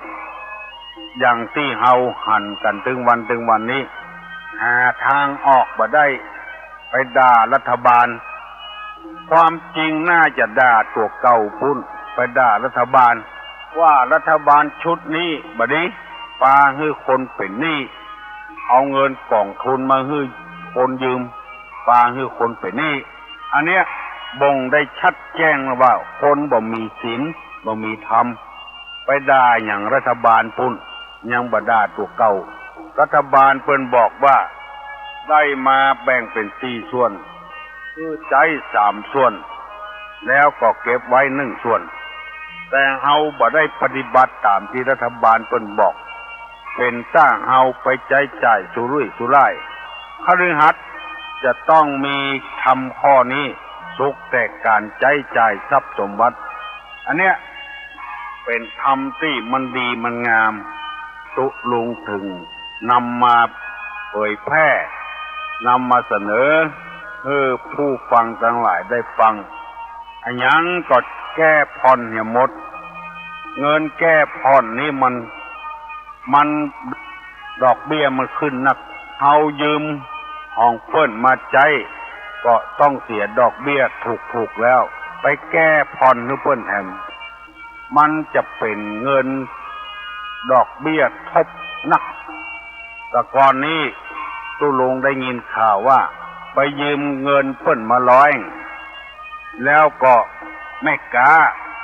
เอาคืนเปิ้นวัน10 บาท10 บาทยืมเงินเปิ้นมา100เอาคืนเปิ้น10 บาท10 บาทเป็น20 วัน10 บาท10 บาทเป็น20 วันลองคิดพอลองมันดอกเบี้ยมันแปลงลำไปเอาก็ยังลู่ไปยืมเปิ้นอยู่ยืม100นี่ก็ยังแฟนเอาเป็นปันปุ่น20 วันได้ซ้ายให้เปิ้น2,000ก่อนคนที่บ่มีมันสมองเลยบ่ได้คิดเงินปันซ้ายให้เปิ้น2,000ก่อนบางทีก็ฮอกฮักดอกเบี้ยไว้เหียก่อนก็มีหมู่นี้เป็นต้นเงิน100ซ้ายวัน10 วันมันก็100ละซ้ายให้เปิ้น20 วันเฮาตกใจเพราะจ่ายเงินบ่จ้างเป็นหนี้บ่จ้างเป็นหนี้กองทุนหมู่บ้านยังถูก100 ละบาทต่อเดือนก็ว่าจะได้หมู่เนี้ยได้ยินข่าวนะเพราะฉะนั้นชาวบ้านชาวจองเป็นมีผัวมีเมียมีลูกมีเต้าจะต้องพิจารณาจะไปใช้จ่ายสุรุ่ยสุร่ายอันนี้เป็นต้นทุกข์ของคฤหัสถ์มีอยู่4อย่าง1ทุกข์เกิดแต่การมีทรัพย์2ทุกข์เกิดจากการจ่ายทรัพย์มี2ข้อวันนี้ตุลงจะได้อธิบายเต้าอี้ก่อนเพราะว่าถ้าอธิบายนักมันจะนักหน่วงหัวใจลำไปขอนำเพื่อพี่น้องทั้งหลายได้ฟังนำไปพินิจพิจารณาอย่าไปใช้จ่ายสุรุ่ยสุร่ายบางเตื้อคนเฮามันใจฮ้อนบางครั้งเงินที่เฮาจ่ายไปบ่มีความจำเป็นสักหน่อยเพื่อฮู้คิงมาเงินที่เฮาไปดาวน์รถเครื่องก็ดีรถยนต์ก็ดีหมดไปเหี่ยโดยที่น่าเสียดายมีเงิน 20,000 เอาไปดาวน์รถเก๋งรถยนต์เหี่ยกันอยู่เข้าบ่มีรายได้ละเปิ้นก็ยึดเอาไปเหี่ยเงินที่เฮาใจให้เปิ้นก็บ่ได้เงินที่เฮาไปดาวก็บ่ได้เป็นหมื่นน่าเสียดายเพราะคนเฮาใจฮ้อนบ่คิดว่าได้มาแล้วเอามีประโยชน์อย่างพ้องกับตัวเฮาฐานะความเป็นอยู่ของเฮาก็ยังบ่ดีเตื้อยังไปเจ้าบ้านเปิ้นอยู่อาศัยบ้านที่เปิ้นอยู่อันนั้นเป็นเรือนหอที่เฮาจะต้องอยู่ตลอดชีวิตรถนั่นมีการลุการฟังนั่นเสียครึ่งนี่เสียต้องได้ซ่อมจ่ายเงินโดยที่ผิดประเภทบ่เก็บหอมรอมริบไว้รถเครื่องถ้าบ่มีความจำเป็นเอาก็บ่ต้องใช้ไปหัวไปเวียงเพิ่งก็ถึงมีรถรับจ้างประจำไปรถรับจ้างเหี่ยประจำเป็นจะต้องซื้อน้ำมันจะต้องซื้อเอาไปล้างเอาไปซ่อมเปิ้นถึงซ่อมคนเดียวเปิ้นอดทุกข์อดยากเอาถ้ามีเหลือกินเหลือใจก็คนเฮาบ่เดียวนี้มันห่างศีลห่างธรรมที่เขาว่าห่างวัดห่างวาก็เพราะว่าบ่ได้เอาศีลเอาธรรมนี้เข้ามาประกบจิตใจเมื่อมันบ่จำเป็นเฮาก็บ่ต้องจ่ายเก็บหอมรอมริบไว้หั่นน่ะมันถึงบ่บูดมันถึงบ่เป็นหาหยังเอาฝากที่ไหนก็ได้ฝากกองทุนหมู่บ้านก็ได้ธนาคารก็ได้ดอกเบี้ยมันออกโดยแถมเอาโล่นเอาไปซื้อรถเครื่องซื้อรถยนต์ซื้อมือถือมันคิดบ่ถูกคิดกลัวเสียเทียบถ้าตัวมีแล้วมันจะบ่ได้กลัวไปดูแควนไปคิดอย่างนั้นในธรรมะในทางพุทธศาสนาว่าที่เปิ้นดูแควนนั้นคือดูแควนที่เฮาเนี่ยบ่ดีบ่ดักถ้าเฮาอยู่ตามเนื้อตามตัวบัดนี้บ่มีไผดูแควนเฮาฮู้อยู่รายได้เฮามีเท่าใดรายจ่ายมีเท่าใดไปฟังไปฮีบมันเตื้อน่าเสียดายเงินที่เฮาไปดาวให้เปิ้นกับส่งให้เปิ้นแล้วขาดส่งเปิ้นยึดไปเหีย ตนมั่งมีสีสุขมีหัวมีมันสมองเปิ้นก็เลยโรยไปอยู่เรื่อยๆคนอย่างเฮานี่ก็จนลงไปถึงวันแล้วไปด่ารัฐบาลพุ่นตู้เย็นก็ดีส่งรถเครื่องก็ดีส่งเครื่องซักผ้าก็ดีส่งทีวีก็ดีส่งเพราะว่าเฮาบ่จ้างใจจ่ายเงินเฮากินไปถึงวันนี่โลแล้ววันพุกวันฮือเฮาอาจจะเป็นวัดเป็นอานเจ็บป่วยรูเฮาบ่ได้เกิดเลยจ่ายเงินบ่จ้างก็เลยเกิดความทุกข์ขึ้นเมื่อความทุกข์มาถึงตัวแล้วบ่ฮู้จะด่าไผไปด่ารัฐบาลไปด่านายกคุณเพราะเฮาบ่มีธรรมะต่างหากมาจ้างใจเงินใจทองต่างหาก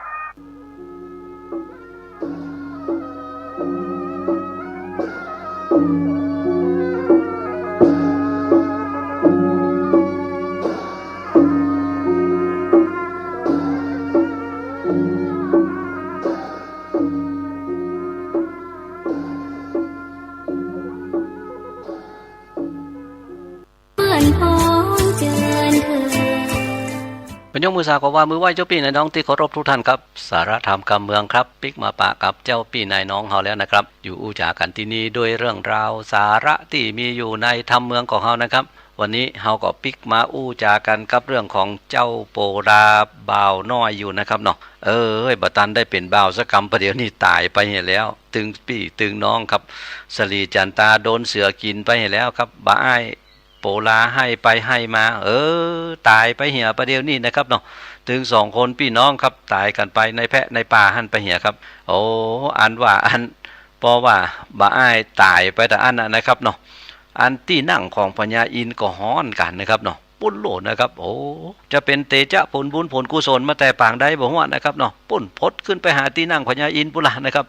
ที่นั่งพญาอินฮ้อนครับเปิ้นก็เลยส่องตาของตัวเก่าลงมากับที่นั่งพญาอินนี่นะครับเนาะเปิ้นว่าชื่อของมันก็คือหินนะครับเป็นหินเป็นบะหินครับชื่อว่าหินปันดุกัมพลศิลาอาจอันหินอันนี้เนี่ยนะครับเนาะอันกว้าง1โยชนะสูง1โยชนะพญาอินนี่ถ้าจะตัวใหญ่ก็บ่ฮู้นะครับเนาะเวลาพญาอินนั่งนี่นะครับหินนี่มันจะยุบลงไปเวลาลุกเนี่ยนะครับเนาะมันก็จะอันปองขึ้นมาเหมือนเก่ากว่าอันน่ะอันถ้ามันมีเรื่องราวฮ้อนให้อย่างทั้งหลายในโลกมนุษย์จะฮื้อพญาอินไปช่วยอีน่ะตนบุญอันได้ตกละกรรมลำบากกาก็ว่าตนบุญเสี่ยงชีวิตไปกาอีน่ะที่นั่งของพญาอินเนี่ยนะครับมันก็จะฮ้อนมันก็จะแข็งกะพญาอินครับวันนั้นที่นั่งฮ้อนกะฮ้อนบ่ฮ้อนมาได้แข็งตัวแยงตาส่องลงมาลูกนะครับปุ้นนะครับนอกจากเมืองสวรรค์จันฟ้าพุ่นนะส่องลงมาก็มาหันใส่กะแต่นอนอันบ่อ้ายโปลาตายไปกับมันเห็นแล้วรู้ไหนน่ะตนบุญลูกอย่างอี้บ่ได้รู้นี่น่ะอันจะต้องลงไปช่วยแล้วเฮ้ยน่ะพญาอินก็ลงจากสวรรค์จันฟ้าพุ่นลงมากะเปิ้นว่าอันพญาอินนี่นะแก่นตามันมีนักนะอันมีเป็นปันแก่นปุ่นนะครับอันศัพท์ภาษาบาลีฮ้องว่าเป็นเท้าสหัสเนตรคือมีปันตาอันก็หันเรื่องหันลาวอันอย่างตึงโมตึงมวลนะครับในโลกมนุษย์นี่นะแล้วก็เปิ้นก็ลงมาครับนะพอลงมาแล้วก็มาแถลงเปตของตัวเก่ากับแถลงเป็ดเป็นปูพรามเท่าครับเป็นคนเท่าเตียวสวกไม้เต้าไปเหียนะครับเนาะมือก็กำน้ำต้นให้แกนหนึ่งแล้วก็อันเตียวไปกับตะตีนั่นนะครับเหมือนกับว่าเตียวนะครับเนาะแต่ว่าแถลงเป็ดของตัวเก่าลงมาแล้วเป็นอันคนเท่ากำน้ำต้นสวกไม้เต้าเข้ามาหาตะตีอันบ่อ้ายโปลากำลังจะนอนตายอยู่นี่นะครับเนาะแล้วก็เอาน้ำต้นเนี่ยครับหดลูกนะน้ำต้นนี่เป็นน้ำต้นวิเศษธรรมะนะครับนะมีแก่นน้อยเดียวแต่อันนะครับเนาะเอามาหดใส่หน้ากะพอหดใส่หน้าได้สักกำเดียวแต่อันนะครับเนาะบ่อ้ายก็มืนตาเลยนะครับเพิ่นว่าคนตายลืมนี่นะครับเนาะเอาน้ำลูบหน้าน้ำเย็นลูบหน้าเจ็ดตากำเดียวนั่นน่ะมันถึงเอาละนะครับเนาะมืนตาขึ้นมาได้ละเนี่ยก็อันนี้ก็เหมือนเดียวกันนะครับเนาะอันมืนตาขึ้นมาก็มาหั่นใส่ป้าอุ้ยเนี่ยกะนะครับพลาดพลเลดลุกโลดนะครับป้าอุ้ยไปที่ไหนครับไปที่ไหนยังได้นี่หายนะอันน้องผมโดนเสือกาบกินนี่แล้วครับประเดี๋ยวเนี่ยตายไปแล้วอยู่ในแพะในป่านี่ละนะอันป้าอุ้ยนะครับเนาะประเด็นนี้เป็นป้าอุ้ยนะครับพญาอินนี่นะพ ก็บอกให้ฟังกะโอ้หลานเฮ้ยเรื่องเป็นเรื่องตายมันเป็นเรื่องธรรมดาจะไปว่าอย่างอันเถอะหลานเอ้ยนะอันป้ออุ้ยก็อยู่ต่ำเนี่ยอยู่ในแพะในป่าเนี่ยมาเสาะว่าหากินอยู่ต่ำเนี่ยไอ้น่ะอัน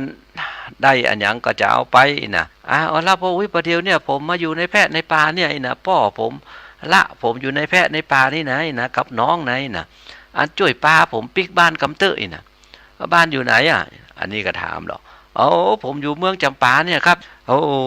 ลูกเฮยหลานเฮยบ่ถ้าปิกบ้านปิกจองไอ้น่ะ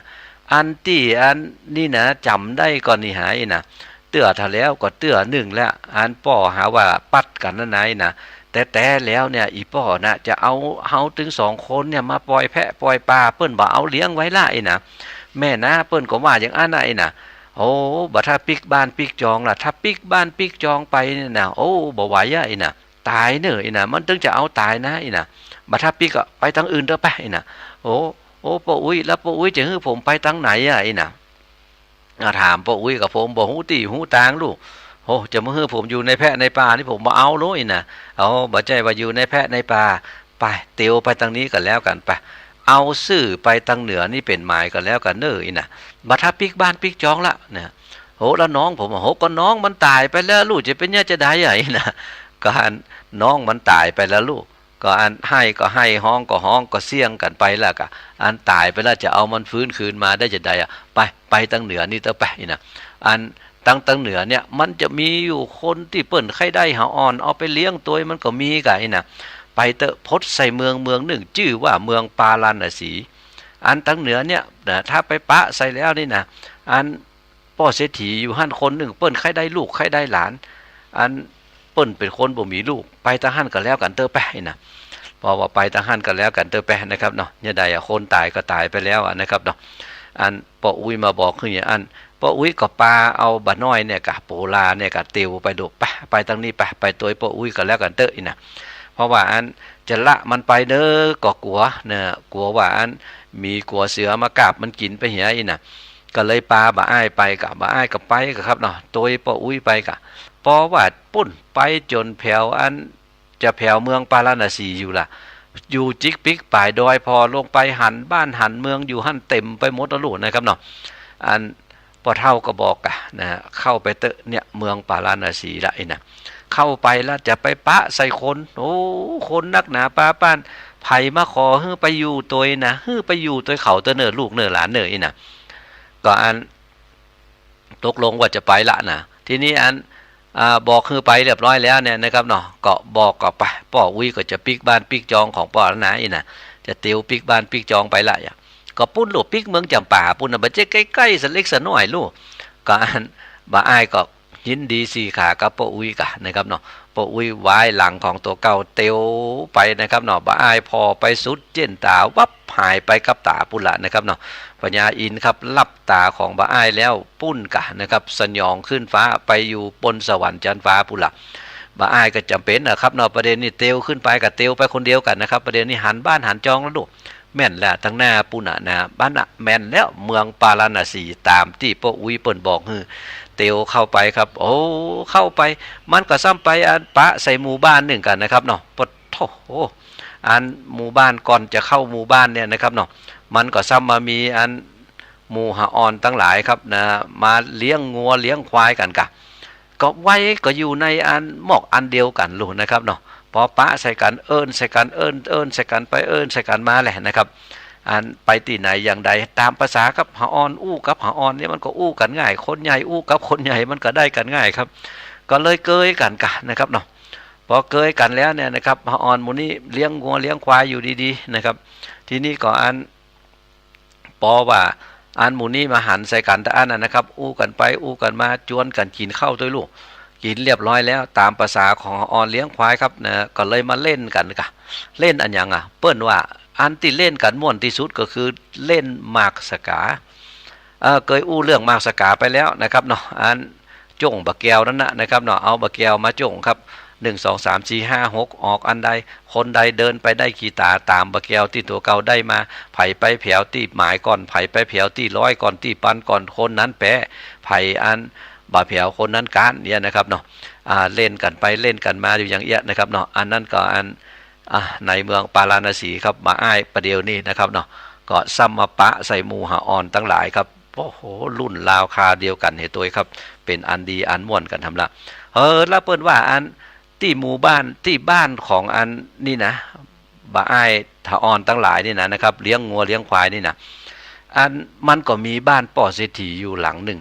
แล้วป่อเศรษฐีนี่อยู่กัน2 คนกับเมียครับบ่มีลูกบ่มีเต้าเปิ้นว่าวันที่วันที่พญาอินครับปาเอาบ่าอ้ายเตียวแล้วก็จะมาพดใส่ที่อันนี่นะบ้านใส่เมืองนี่นะอันเมื่อเจ้าวันนั้นนะครับเนาะเมียของป่อเศรษฐีเปิ้นก็นอนรับฟันหันว่ะอันฟันหันไปว่ามันมีจ้างเผือกตัวหนึ่งงามว่าอันนะอันพดมาที่อันบ้านของตัวเก่าว่าอันนะแล้วก็อันเข้ามาบุญมาในบ้านของตัวเก่าโอ้แม่เศรษฐีพอหันจ้างเข้ามาสักเตื้อเปิ้นหันจ้างเปิ้นกลัวกันแต่แม่เศรษฐีหันจ้างตัวนี้แล้วเป็นอันดีอันเหมาะอันงามว่าอันนะเอากล้วยยื่นให้กินเอาอ้อยยื่นให้กินจ้างก็มากินจ้างก็อันเอางวงเนี่ยนะอันมากำหั่นกำนี่แม่เศรษฐีว่าอันนะโอ้แม่เศรษฐีก็เป็นอันดีอันม่วนธรรมะนะครับเนาะสะดุ้งตื่นขึ้นมากะพอสะดุ้งตื่นขึ้นมาแล้วเนี่ยนะก็เลยอันมาเล่าให้กับผัวของตัวเก่าฟังโดดสู้เฮ้ยข้าฝันไปไหนนะจ้างเผือกนะมาบ้านเฮานี่นะนะอันตัวของอันป่อเศรษฐีครับโอ้แยงไปแยงมาเนาะมันเป็นเตจะพละผลบุญผลกุศลตรงนี้สู้เฮ้ยอันเฮาจะได้เฮาอ่อนเฮาจะได้ลูกแล้วลูกประเดี๋ยวนี้นะนะลูกใหญ่ตัวนะประเดี๋ยวนี้นะเฮาจะได้เฮาอ่อนมาอยู่ตัวเนอสูเนอนะโคนะครับเนาะคนบ่มีลูกนะครับเนาะเพราะว่าจะได้เฮาอ่อนมาอยู่ตัวนั้นมันก็ม่วนละกะอันแม่เศรษฐีนี่มันถ้าจะโปนนะครับเนาะโปนหมอกโปนไวที่มันจะมีลูกละกันนะครับเนาะเนี่ยได้มันก็ตึงบ่มีแล้วลูกนะครับใครได้ลูกแล้วหรอก็อัน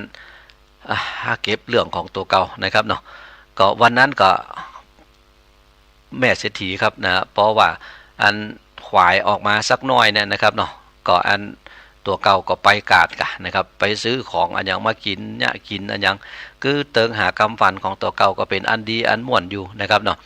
ตกเมื่อล่าเมื่อแรงมาครับไปตักน้ำกันโอ้เตียวไปตักน้ำครับอันก็ซับมาปะใส่หาอ่อนทั้งหลายเนี่ยกำลังเล่นกันอยู่เนี่ยก็หาอ่อนหมู่นี้มันก็หูจักหมดลูกนะครับลูกหลานไผที่ไหนยังได้ในหมู่บ้านท่านนะเล่นกินด้วยกันท่านไหนนะเพราะว่าคนบ่มีลูกนี่อย่างว่านะครับเนาะหันลูกไผหลานไผที่ไหนนี่นะอันคนใครมีลูกครับมันชอบมันหุมหล่นนะครับเนาะเพราะมันชอบมันหุมหาเอ่อนทั้งหลายนะโอ้หันหาอ่อนที่ไหนมันตึงได้แล้วนะครับเนาะงอมใส่แล้วนะครับเนาะทีนี้ก็อันปะหาอ่อนทั้งหลายกำลังเล่นกันอยู่หั่นนะครับเนาะเอิ้นใส่กะไอ้น้อยเล่นกันอย่างปลาปลาเหลืออย่างสักเตื้อหาอ่อนหมู่นี้ถ้ามันนั้นหาอ่อนหมู่นี้อยู่บ่ได้นะไปบ้านป่อเศรษฐีแม่เศรษฐีนะเปิ้นตึงเลี้ยงหรอกโอ้หาอ่อนก็สอบกันนะครับเนาะเปิ้นว่าคนบ่มีลูกเป็นนะครับเนาะใครได้ลูกโลนะครับทีนี้ก็อันพอมาหันใส่หาอ่อนหมู่นี้อันเล่นกันอยู่นะก็เลยเอิ้นใส่หาอ่อนทั้งหลายกะนะหาอ่อนทั้งหลายพอหันใส่แม่เศรษฐีก็ซับม่วนอกม่วนใจล่ะกะห้องแม่หมดลูกอันเนี่ยอย่างกันอยู่เล่นอย่างกันไหนนะประเดี๋ยวนี้กำลังเล่นลูกแก้วอยู่เล่นหมากสกาอยู่ครับประเดี๋ยวนี้นะอันเอิ้นใส่กันมาโหอันนั้นบ่เคยหันหน้าเฮ้ยไอ้น้อยนั่นบ่เคยหันหน้าลูกที่ไหนยังได้มานะฮะก็อันหาอ่อนหมู่นี้ก็ปากันเล่าให้ฟังกะลูกที่ไหนตั้งได้มาก็บ่ฮู้ครับหันพดมานี่ผมเขาก็จวนเล่นกันตัวใหญ่ก็เลยถามครับถามกันไปถามกันมากะไอ้อันน้อยโปลาก็เลยบอกให้ฟังกับผมปัดบ้านปัดเมืองมาครับประเดี๋ยวนี้ไหนบอกว่าจะไปอยู่ที่ไหนแล้วครับโอ้มาพดจนเผียวที่นี่เขาพอได้ยินกรรมอย่างอันแล้วแม่เศรษฐีโอ้เนาะอันไปอยู่กับแม่ก็แล้วกันเตอไปลูกเหยเนาะอันปัดมาลูกที่ไหนยังได้กันไหนโอ้บ่ถ้าเป็นอย่างไปอยู่กับแม่กันแล้วกันเตออันพอว่าไปอยู่กับแม่กันแล้วกันเตอบ่อ้ายก็ให้กับประเดี๋ยวนี้โอ้ประเดี๋ยวนี้จะมีที่อยู่ทำละลูกนี่เนาะให้ฟาดแหละนะครับให้ประเดี๋ยวนี้ให้ม่วนอกม่วนใจอันที่จะมีที่อยู่ทำละนะครับเนาะเพราะว่าอันแม่เศรษฐีเปิ้นจะพาไปอยู่ตัวเราไปตักน้ำตัวแม่ไปอย่างก็อันตักน้ำตัวแม่ไปกับปลาแม่ไปตัวกันนะครับเนาะไอ้นี่พอปลาแม่ไปมันจะปลาแม่ปลาไอ้น้อยไปตัวกับโปลานะครับเนาะ อันเอาไปตัวหรอกพอเอาไปตัวแล้วก็อันตักน้ำอย่างเสร็จเรียบร้อยแล้วก็ปากันปิกบ้านปิกจองแหละนะครับพอเอาปิกมาเผียวบ้านครับฝั่งเอิญบอกคือผัวตัวเก่ากระสูพอนี่ร้อยนะ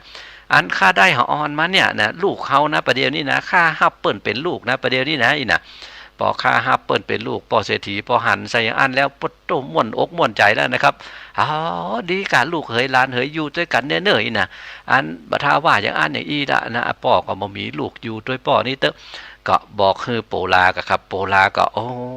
ยินดีที่ประเดี๋ยวนี้จะได้อยู่ตัวอีป่ออยู่ได้ตัวอยู่ได้ตัวอันจะอยู่กับตัวแม่ตัวอีนะ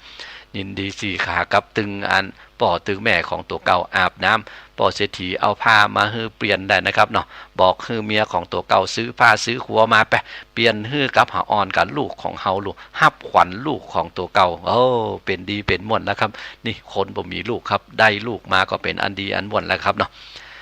ย่างกันก่อนดีกว่านะครับเนาะฟังเพลงกันสักเพลงก่อนดีกว่าครับละคือป่อเศรษฐีกับแม่เศรษฐีม่วนงานกันอยู่ที่ฮั่นก่อนก็แล้วกันนะครับเนาะฟังเพลงก่อนครับเจอเลยครับ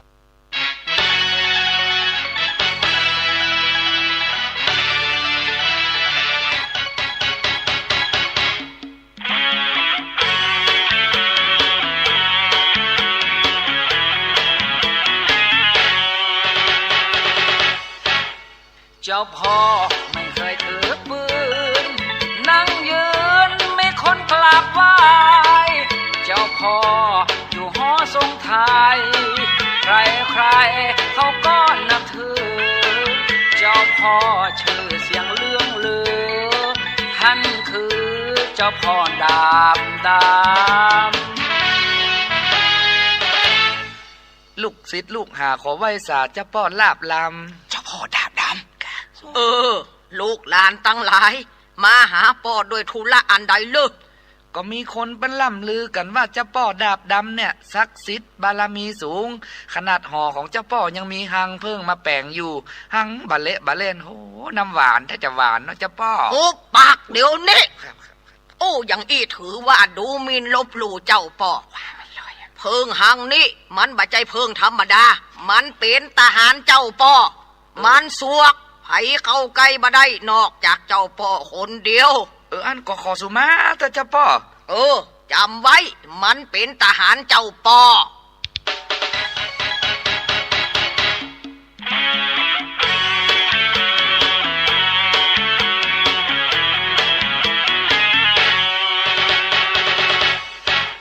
เจ้าพ่อไม่เคยขี้คุยมีดมุยลุยมาทุกอย่างรังพึ่งเป็นบริวารฝากกลานด้วยความเต็มใจเจ้าพ่อดาบดำอำไปเพื่อให้ใครๆนับถือเรื่องศักดิ์สิทธิ์และปาฏิหาริย์ของป่อดีนะ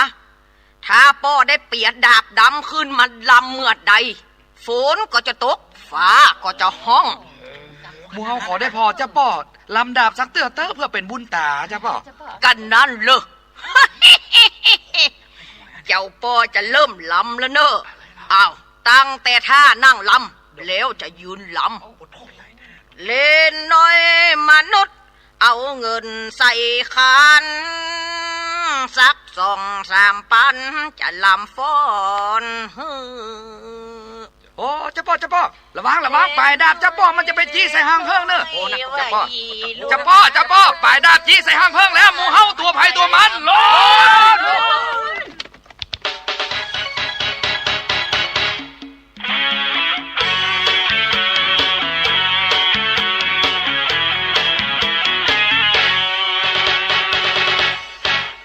เจ้าพ่อไม่ทันระวังดาบพลังโดนรังพึ่งใหญ่ต้องวิ่งกันแทบขาดใจตัวใครก็ต้องตัวมันเจ้าพ่อวิ่งหนีไม่ทันทหารเจ้าพ่อหักหลัง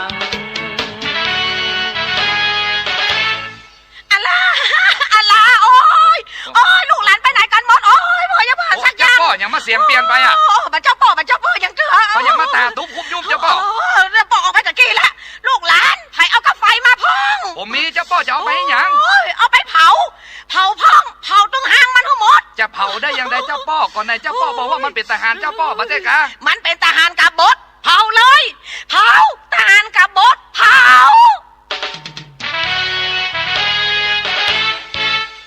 ฟังเพลงกันไปแล้วนะครับหนอปิกมาอู้จากันต่อครับสาระธรรมกำเมืองผมวิโรจน์อินทนนท์กำลังอู้จากับเจ้าปี่นายน้องของเฮาในช่วงเวลานี้กันอยู่นะครับ FM 104.5 คลื่นเพื่อการศึกษาพระพุทธศาสนาและวัฒนธรรมวัดหวายหินอำเภอเมืองจังหวัดเชียงใหม่ครับเป็นแม่ข่ายถ่ายทอดเสียงนี้ไปต่างสถานีวิทยุกัลยาณธรรมสถานีวิทยุเครือข่ายทางพระพุทธศาสนาขอบคุณสถานีวิทยุกู้สถานีครับที่ได้เอื้อเฟื้อให้รายการนี้ออกอากาศให้กับเจ้าปี่นายน้องของเราได้ฟังกันนะครับเนาะเอาละครับประเดี๋ยวนี้นะเขาได้อยู่กับพ่อกับแม่ทำละนะครับเนาะพ่อใหม่แม่ใหม่พ่อเลี้ยงแม่เลี้ยงครับเอาบ่อ้ายก็ม่วนอกม่วนใจกันนะครับเนาะโอ้อันแม่เศรษฐีครับได้ตัวของบ่อ้ายโปลามาอยู่ตัวแล้วเนี่ยนะครับเนาะกึศใจของตัวเก่ากะลูกเขาเนี่ยมาอยู่ตัวแล้วเนี่ยประเดี๋ยวเนี่ย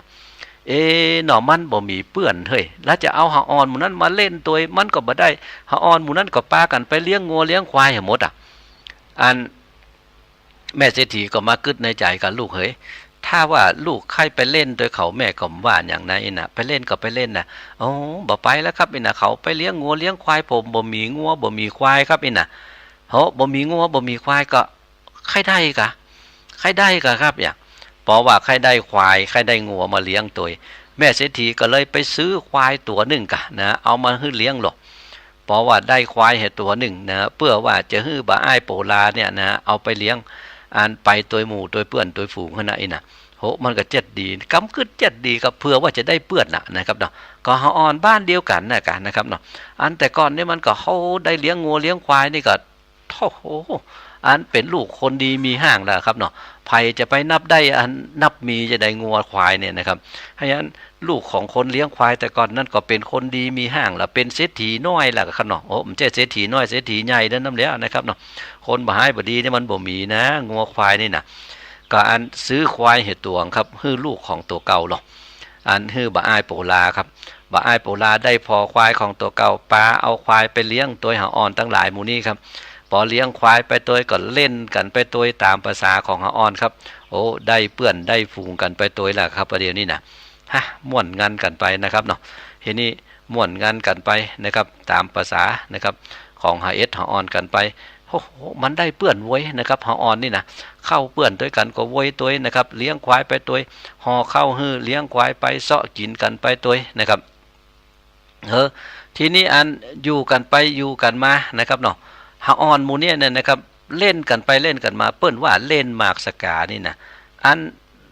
มันอันพัดบะแก้วมันการบะอ้ายเฮ้ยบะอ้ายโปลานี่มันพัดบะแก้วเก่งนะอันจ่งมาเมื่อใดก็ได้จ่งมาเมื่อใดก็ได้5ได้6มันก็แปรเปิ้นนะครับเนาะอันพอมันแปรเขานักเข้าอันใจอย่างเขาก็ตึงยะโลนะครับเนาะเพราะว่ามันแปรโลนะอันจะฮื้อบีบแข้งบีบขาจะฮื้อไปตักน้ำจะฮื้อไปอย่างตั้งหลายอันเขาก็จำเป็นได้ยะคือมันหมดก็มันแปรหมู่นะครับเนาะก็อันพอมันแปรหมู่อย่างอันแล้วหมู่ตั้งหลายหมู่นั้นนะหมู่มันนะตามภาษาของเฮาอ่อนกะหน่อหมู่เฮาตั้งหลายอยู่ด้วยกันมานี่ก็ปานนี้แล้วน่ะก็มันน่าจะมีอันไผ่ที่มาเป็นหัวโปให้กับหมู่เฮากะน่ะแล้วจะเอาไผ่เป็นหัวโปน่ะก็มาอู้กันไปอู้กันมากะเพราะว่าอู้กันไปมาจะเอาไผ่มาเป็นหัวโปเนี่ยน่ะเอาเป็นหัวหน้านะฮะหัวหน้าเอาเป็นหัวหน้ากวนนะครับหัวหน้าแก๊งจะเอาไผ่มาเป็นไหนน่ะก็เลยอันอู้กันไปแล้วก็ยกเอาบ่อ้ายโปลาเนี่ยกะมันเล่นแล้วมันจังแปรเปิ้นเหี่ยกูเตื้อเอามันก็แล้วกันไปเอาให้มันเป็นหัวโปก็ยกคือบ่อ้ายเป็นหัวโปเปิ้นแหละพอบ่อ้ายได้เป็นหัวโปแล้วอันหมู่นี้ก็มาว่ากะโอ้มันต้องกินเลี้ยงนะเอาละพอได้เป็นหัวโปแล้วมันต้องกินเลี้ยงกะน่ะได้เป็นหัวหน้าลูกพอเป็นหัวหน้ากินเลี้ยงจะเอาอย่างมากินเลี้ยงไงน่ะก็ควายหั่นน่ะควายไผ่ก็ควายหัวหน้าน่ะกะเอาละนะครับเนาะอันควายหัวหน้าลูกหัวหน้าก็เลยบ่ฮู้จะว่าได้ก็ก็แล้วแต่สู่เขากะอย่างนะครับพอแล้วแต่สู่เขาครับหมู่นั้นก็เลยช่วยกันมัดควายกันนะครับมัดควายได้ก็บุบกะนะครับควายตายก็ปาดจีนโอ้แต่เฮาอ่อนแต่นั่นนะครับเนาะ อย่ามาหายแต่หายว่ะ ปาดจีนควายได้ก็ปากันกินกันนะครับเนาะปดโตตึงปิ้งตึงอันบอกว่าลาบตัวก็บอกว่านะครับเนาะอันเป็นอันดีอันม่วนกันนะครับเนาะยกขอตัวของบ้าอ้ายเนี่ยนะได้เป็นหัวหน้าเปิ้นรู้นะครับเนาะเป็นหัวโปเปิ้นล่ะควายกินไปเสร็จสิ้นเรียบร้อยแล้วนะครับอันมันจะบ่ใจน้อยๆน่ะเป็น10เป็น20ก็บ่ฮู้นะครับนี่น่ะกินควายจนบ่เสี่ยงอ่ะนะครับเนาะแล้วก็อันตกแมลงมาก็ปิกบ้านแหละพอปากันปิกบ้านอันหมู่อื่นเปิ้นขี่ควายกันหมดมาอ้ายบ่ได้ขี่แล้วควายตัวเก่าหมีรู้นะครับพอปิกไปแถวบ้านอันแม่เศรษฐีหันใส่โหลูกควายมีไหนล่ะไอ้น่ะก็มาให้โปลาก็เล่าให้ฟังกะอันควายนั้นฆ่าไปแล้วครับแม่อย่าอันฆ่าอย่างอ่ะลูกก็อันหมู่เปื้อนเดียวกันน่ะกับประเดี๋ยวนี้เขายกคือผมเป็นหัวหน้านะประเดี๋ยวนี้นะไอ้น่ะแล้วก็เลยกินเลี้ยงกันครับพอกินเลี้ยงกันแล้วเนี่ยเขาก็บอกฮู้จะเอาอย่างมาเลี้ยงก็เอาควายผมมาหน้าไอ้น่ะแม่เศรษฐีก็ด่ากันนะเนาะเตอะลูกมันตายแล้วก็แล้วไปแม่ซื้อให้ใหม่ไปไอ้น่ะก็แล้วกันไปนะครับเนาะตกมาเมื่อเจ้าแม่เศรษฐีก็เลยไปซื้อควายใหม่มาฮื้อกันนะครับเนาะได้ควายใหม่ก็ฮื้อบ่อ้ายขี่ควายเนี่ยก็ครับเนาะไปเลี้ยงกับเปิ้นทำมาบ่อ้ายก็ขี่ควายไปเลี้ยงนะครับควายตัวเดียวนะครับเนาะเอาไปเลี้ยงตัวเปิ้นน่ะพอไปเลี้ยงตัวเปิ้นเลี้ยงกันไปเลี้ยงกันมาเอาหลายวันเข้าอันหมู่หออนนั่นเอากันทำแต่เนาะประเดี๋ยวนี้น่ะมีก้าหัวโปมีก้าหัวหน้าอย่างเดียวบ่มีคนช่วยกึดเฮ้ยน่ะหออนหมู่นี้ในเวลาไปเล่นนะมันให้พออีเกนักกับบ่ฮู้นะครับเนาะมันไปหันใส่อย่างอีเกว่ะเปิ้นในเวลาที่เปิ้นมีเจ้าเมืองแล้วเนี่ยนะเปิ้นจะต้องมีอันอำมาตย์แก้วลูกนะต้องมีอันคนสนิทด้วยนะแต่เนาะเฮาจะมาเสาะหาไผหาฮื้อมาเป็นอัน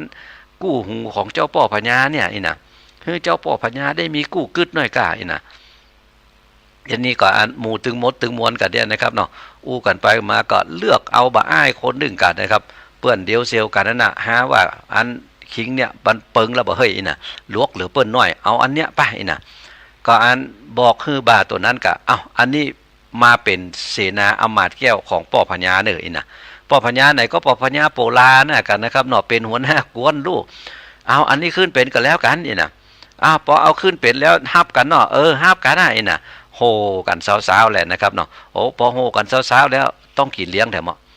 พอกินเลี้ยงจะเอาอย่างมากินเลี้ยงนะฮะเขาก็ควายหน้าไก่น่ะควายไผ่ก็ควายบ้าให้น่ะกะควายหัวหน้ากะควายหัวหน้าโปลาน่ะไก่น่ะโปลาก็บอกว่าอย่างครับนะครับเนาะพอจะเอาควายตัวเก่าเอาก็เอาไปน่ะเอาก็บุบควายกันนะครับประเด็นนี้กินเลี้ยงกันทำละนะครับเนาะกินเลี้ยงกันหมดสิ้นไปนะครับควายเสี่ยงไปละปลากันปิกบ้านครับประเด็นนี้นะตีนมนพุลาครับเตียวปิกบ้านนะครับเพราะว่าอันสุนขี้ฝุ่นปิกมาลูกนะครับควายมาได้ขี่นะปิกมาแถวบ้านแม่เศรษฐีควายไปไหนล่ะก็เล่าเรื่องให้แม่เศรษฐีฟังกะแม่เศรษฐีถ้าเป็นเฮานี่เฮาตึงด่าโลงเงาเบงเงาบอดอันเปิ้นฮื้อมาเป็นจะอี้ก็เอามาฆ่าควายของตัวเก่าแถมไม่น่ะแม่เศรษฐีก็บอกว่าอันอย่างเฮ้ยมันเป็นอย่างลูกไปอาบน้ำกินข้าวนอนนี่นะวันพุกจะซื้อควายตัวใหม่ฮื้ออันนี้ก็เนาะอันตีบอกว่านี่ก็ย้อนก็ว่าตัวเก่าบ่มีลูกกาน่ะพอได้ลูกมาแล้วนี่ก็โตยใจลูกพ่องกานี่หายน่ะก็ว่าจะมาหันเหตุหันเนื่องอันอย่างกาก็บ่ฮู้นะครับเนาะรับกันไปแล้วลูกมาเมื่อเจ้ามาแม่เศรษฐีก็ไปเสาะซื้อควายมาฮื้อทำละ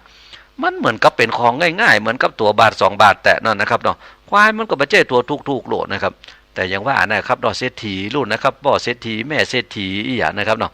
ก็อันไปซื้อควายมาฮื้อทำละพอไปซื้อควายมาฮื้อบ่อ้ายก็เอาควายไปเลี้ยงกันนะครับพอเอาไปเลี้ยงตัวเขาปะโถนะครับเนาะเป็นอันดีอันม่วนตามภาษาของออนแถมมะนะครับเนาะพอไปพอมาอันหัวโปก็ได้ละนะเจ้าพญาก็มีแล้วอำมาตย์แก้วก็มีแล้วมันน่าจะเปิงแถมนะถ้ามันมีเมียนะหมูนี่ก็เอาแถมมะนะครับเนาะห้ามหาตั้งกินรุ่นนี่ถ้ามันมีเมียนั้นน่าจะดีเฮ้ยนะละอันหมู่อ่อนที่ไปเลี้ยงควายนะมันบ่ใช่มีกับปอจายนะครับเนาะบ้านใดที่มันมีลูกปอจายก็ฮื้อหมูไม่ยิงนะก็ไปเลี้ยงควายฉะนั้นก็อันลูกหมูไม่ยิงก็มีลูกอ่อนไม่ยิงก็มีนะครับเนาะเล่นกันไปเล่นกันมาตามหั่นพอไปพอมาก็อันเนี้ยก็นะอีล่าตัวเนี้ยก็อันเอาเนี่ยก็เอาเนี่ยคนเนี่ยเอาฮื้อเป็นเมียมันเหี้ยก็แล้วกันไปนะก็อัน ยับฮือถึง2คนเนี่ยก็เป็นผัวเป็นเมียกันนะครับเนาะโหเอาเป็นผัวเป็นเมียกันตามเล่นกันตามเฮาอ้อนนะครับเนาะก็คือว่าอ้าวมันเคยหันคนใหญ่รุ่นนะครับคนใหญ่เปิ้นยะกันจะได้อันที่ว่าเปิ้นยะกันได้คือเปิ้นแต่งงานกันจะได้มัดมือกันจะได้นะก็เลยอันยับเอา2คนเนี่ยกันนะครับเนาะแต่งงานกันนะครับแต่งงานกันในแพะในป่าปุ่นแล้วก็อันเสร็จเรียบร้อยแล้วโอ้แต่งงานกันอย่างอี้แล้วมันต้องเลี้ยงพอมันเลี้ยงเอาอย่างมาเลี้ยงกันทำเหมาะนะก็ควายนะควายแถมเหมาะควายจะตายแถมเหมาะนะครับแต่เฮ้ยแต่เนาะเวลาของสารธรรมการเมืองมดเสี่ยงกันไปทำแล้วนะครับเนาะอันเตือนหน้าเตือนตาก็มาฟังกันต่อกันแล้วครับเราจะบุบควายทำแล้วครับผมวิโรจน์อินทนนท์ขอล่ำลาเจ้าปีนายน้องของเฮาไปด้วยเวลาเพียงเท่านี้ก่อนนะครับโชคดีมีใจเป็นของเจ้าปีนายน้องเฮาจูผู้นายคนครับสวัสดีครับ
พึงอบรมเรื่องการเทศนา การเขียน การค้นคว้าซึ่งอาจจะเป็นเรื่องเฉพาะตัวแต่ก็สามารถฝึกขึ้นมาได้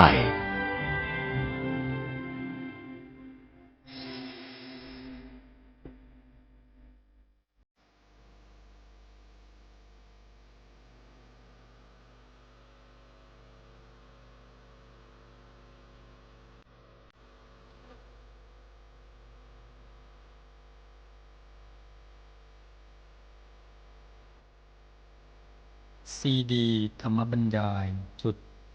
สถานการณ์พระพุทธศาสนาจากอินเดียสู่เอเชียโดยพระพรหมคุณาภรณ์ ปอ.ประยุตโต วัดยานเวศกวันตำบลบางกระทึกอำเภอสามพรานจังหวัดนครปฐมเรื่องที่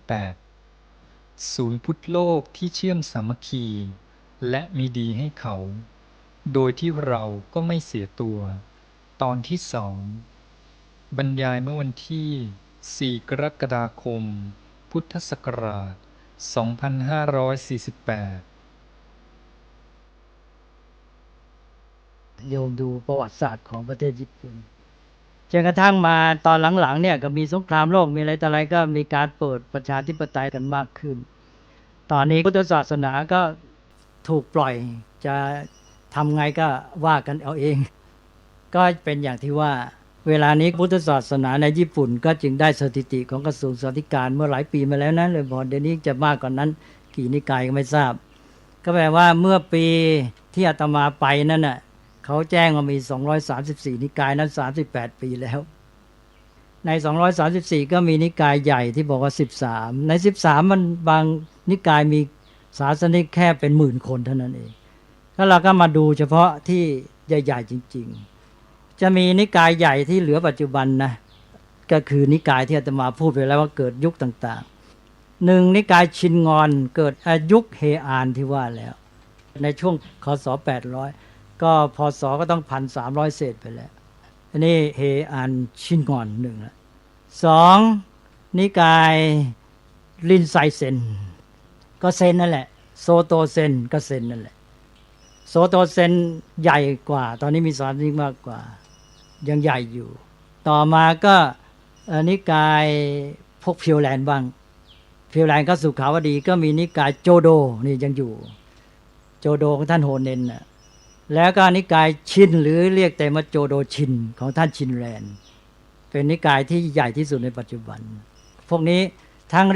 รินไซเซนโซโตเซนโจโดชินเนี่ยเกิดยุค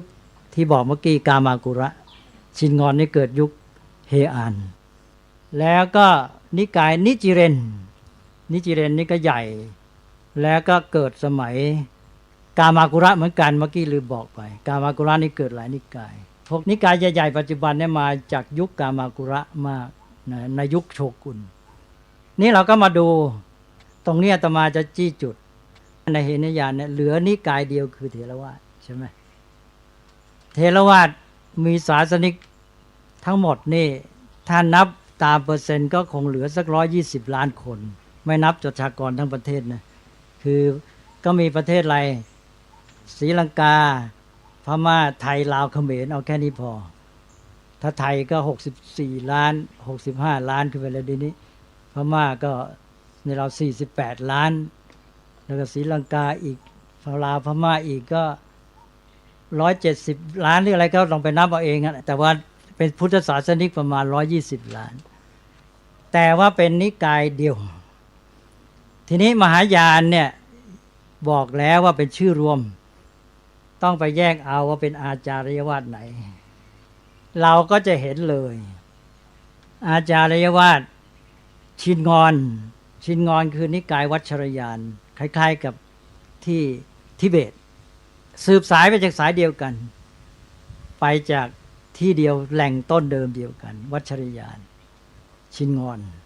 มีศาสนิกชนในญี่ปุ่นประมาณ3 ล้านคนนะรินไซเซนนี่เซนนะนิกายฉานหรือนิกายทยานนะจีนเรียกว่านิกายฉานเพราะว่าญี่ปุ่นก็ไปเรียนจากจีนเหมือนกันนิกายฉานเนี่ยรินไซเซนก็มีประมาณ2 ล้านคนโซโตเซนมีถึงเห็นว่า6 ล้านคนหรือ3 ล้านเนี่ยแต่ตัวเลขนี่ขออภัยแต่ว่าเป็นเลขหน่วยหมดไม่ถึง10 ล้านและโจโดสุขาวดีเดิมก็มีแค่สัก 2-3 ล้านคน2 หรือ 3 ล้านคนแล้วชินเนี่ยมากที่สุดมี14 ล้านคนอ้าวนิกายใหญ่ของญี่ปุ่นนี่มันมีต่างนิกายเยอะแยะแต่ทีนี้เรามาจัดพวกเราจะเห็นว่านิกายสำคัญเนี่ยมีก็1นิกายชินงอนก็เป็นพวกวัชรยานแล้วก็เซน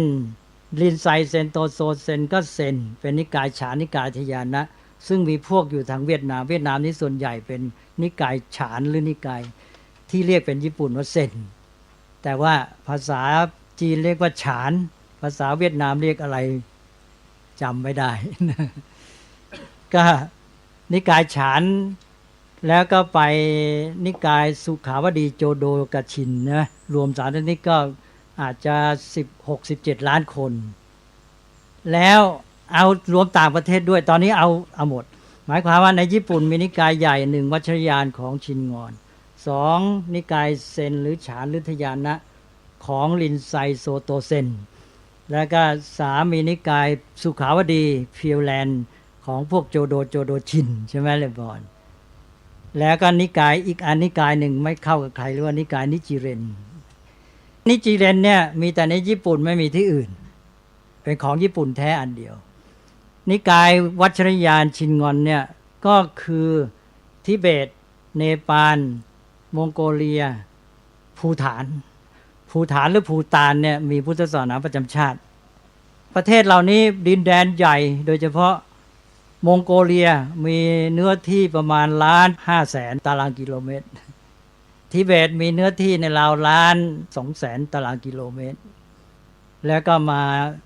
ภูฏานนี่เหลือเล็กนิดเดียวประมาณ 47,000 ตารางกิโลเมตรเนปาลก็ประมาณ 147,000 ตารางกิโลเมตรให้สังเกตว่าประเทศมองโกเลียกับทิเบตเนี่ยใหญ่แต่ดินแดนประชากรนิดเดียวมองโกเลียนี่มีประชากรตารางกิโลเมตรละ 1.7 คน เทียบกับประเทศไทยตารางกิโลเมตรละ120 คนนะให้เราเทียบกันดูไทยนี่ตารางกิโลเมตรละ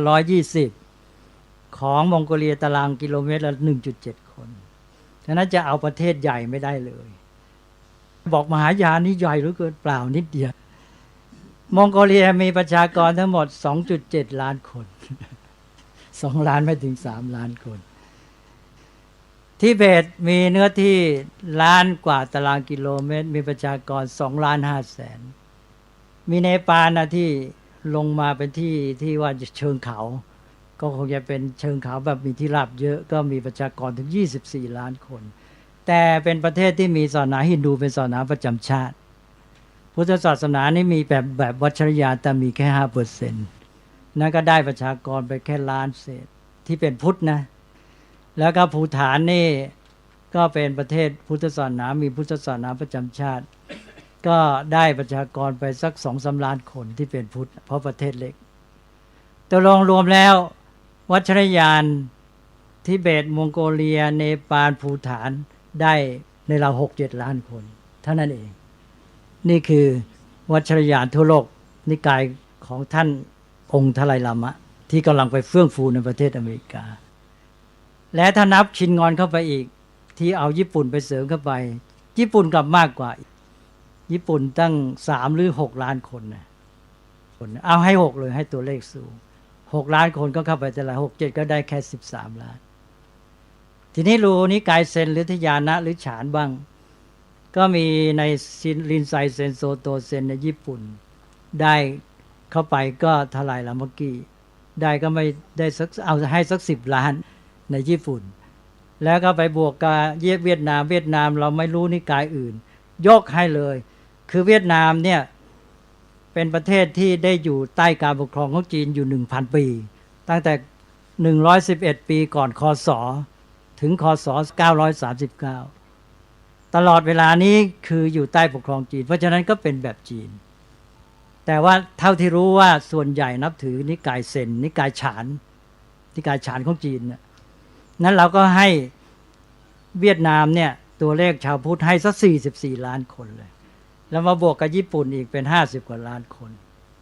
แล้วไปบวกเกาหลีใต้นี่มีประชากรเป็นชาวพุทธก็ในเราสักไม่เกินครึ่งประเทศแต่ว่าอาตมาคิดให้ตัวเลขให้11 ล้านคนเกาหลีนี่เสียทีกับคริสตศาสนามากเป็นประเทศที่แย่ในช่วงหลังสงครามโลกนี่เสียสาธารณไปให้แก่ศาสนาคริสต์อย่างมากมายเหลือเกินจนกระทั่งว่าปัจจุบันนี้พุทธศาสนานี่ต้องฟื้นฟูกันใหญ่อันนี้ก็มีศาสนิกเป็นพุทธในราว11 ล้านคนเกาหลีเหนือยิ่งน้อยใหญ่เพราะเป็นคอมมิวนิสต์มาก็รวมแล้วนิกายเซนเนี่ยเอาประเทศเหล่านี้มาเราไม่รู้จีนแดงเราไม่รู้ชัดก็ได้แค่ก็50-60-70 ล้านเอาให้70-80 ล้านก็ได้แค่เนี้ยเลยนุกายสุขาวดีก็ในญี่ปุ่นก็ได้สัก20 ล้านเอาแล้วก็ไปที่ประเทศอื่นตอนนี้ก็ไม่มีชัดก็แทรกอยู่กับนิกายอื่นก็ไม่มากเท่าไหร่รวมแล้วตกลงว่าถ้ารับกันเป็นนิกายจริงๆในปัจจุบันนะเถรวาทใหญ่ที่สุดใช่ไหมมีศาสนิกประมาณ120 ล้านคนคือเราจะไปนับมหายานนี่ไม่ได้เลยเพราะมหายานนี่คนละเรื่องกันเลยอาตมาจะยกตัวอย่างให้ดูมหายานท่านก็เรียกรวมไปอย่างนั้นเองก็เป็นชื่อรวมๆแต่มหายานแยกไปตามอาจารย์ใช่ไหมยกตัวอย่างคำสอนนิกายชินงอนที่เป็นวัชรยานของญี่ปุ่นนิกายนี้สอนยังไงอาตมาให้ฟังย่อๆแล้วจะรู้เองว่าในญี่ปุ่นนั้นเขาต่างกันอย่างไรนิกายชินงอนนี่บอกแล้วว่าเกิดในยุคเฮอันนิกายนี้ก็บอกว่าเราไม่สามารถจะบรรลุธรรมด้วยคำสอนของพระสักกยมุนีพุทธเจ้าได้พระพุทธเจ้าสักกยมุนีคือที่เรานับถือเนี่ยเป็นพุทธเจ้าสำแดงตัวเป็นมนุษย์ถูกข้อจำกัดต่างๆในการสอนคำสอนได้ไม่ถึงที่สุดไม่สมบูรณ์นั่นจะอาศัยคำสอนของพระสักกยมุนีพุทธเจ้านี่ไปถึงจุดหมายของพระศาสนาไม่ได้นี่คำสอนเขาชินงอนเขาบอกเพราะฉะนั้นจะต้องมีการพัฒนาได้วิธีที่ลึกลับเพราะนั้นพวกวัชรยานนี่จะเป็นเอโซเทริกพุทธิซึมเขาก็บอกว่าต้องใช้วิธีลึกลับต้องเป็นแบบมิส t ต r y อันนี้ แกก็บอกว่าพระพุทธเจ้าองค์จริงต้องเป็นพุทธเจ้าที่สอนในธรรมกายว่างั้นนะพระพุทธเจ้าองค์นี้ชื่อมหาไวโรจนพุทธะสอนในธรรมกายนะสอนในธรรมกายส่วนพระพุทธเจ้าของเรานี่เป็นพระสักยมุนีพุทธเจ้าสอนด้วยรูปกายธรรมดามนุษยกายเนี่ยไม่สามารถให้บรรลุธรรมสูงสุดต้องเป็นมหาไวโรจนพุทธะที่สอนในธรรมกายในการที่จะไปถึงพระมหาไวโรจนพุทธะนี่ต้องไปคำสอนที่พูดกันไม่รู้เรื่องต้องใช้คำสอนลึกลับวิธีสอนลึกลับนั้นมีลึกลับทางกายทางวาจาทางใจทางกายเขาใช้มุทราก็เช่นทำท่ามืออะไรต่างๆท่าของกายท่าของมือเรียกว่ามุทราเนี่ยทิเบตก็เหมือนกันนะแล้วก็คำสอนที่ลึกลับถ่ายทอดทางวาจาคือ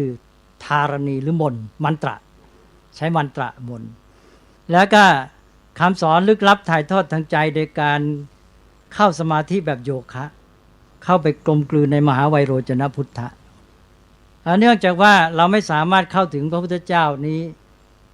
ด้วยคำสอนตามปกติก็ต้องอาศัยพวกพิธีกรรมพวกศิลปะเพราะนั้นเขาจะใช้พวกพิธีเพื่อมาเป็นเรื่องสื่อทางคำสอนลึกลับแล้วก็ศิลปะก็ใช้การวาดภาพที่เขาเรียกว่ามันดละหรือมณฑลซึ่งทิเบตก็ใช้ใช่ไหมมันดละเป็นวงกลมแล้วเป็นวงกลมก็เขาก็แบ่งเป็น2แบบเรียกว่าวัชระมันดละคือมณฑลหรือวงกลมแบบไดอะมอนด์แบบเพชรบนไดอะมอนด์หรือวัชระมณฑลเนี่ยจะมีพระมหาไวโรจนพุทธะเนี่ยนั่งเป็นศูนย์กลางเข้าสมาธิอยู่กลางดอกบัวสีขาวแล้วมีพระพุทธเจ้าองค์อื่น4ทิศนั่งแวดล้อมอยู่เป็นบริวารนี่1แล้วนะวัชระมณฑลแล้ว2คัพพระมณฑลหรือขันพระมณฑลอันนี้ชื่อนี้อาจจะไม่แน่ใจนิดหน่อยคัพพระมณฑลหรือขันพระมณฑลเนี่ยพระพุทธเจ้านั่งอยู่กลางดอกบัวสีแดงแล้วก็มีพระพุทธเจ้านับไม่ถ้วนเหลือขนาดนับ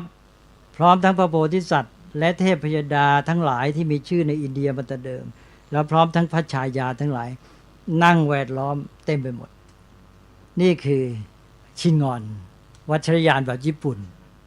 อันนี้ให้โยมเข้าใจไว้แล้วเทียบเอาเองว่าเดี๋ยวนี้อะไรเป็นไงทีนี้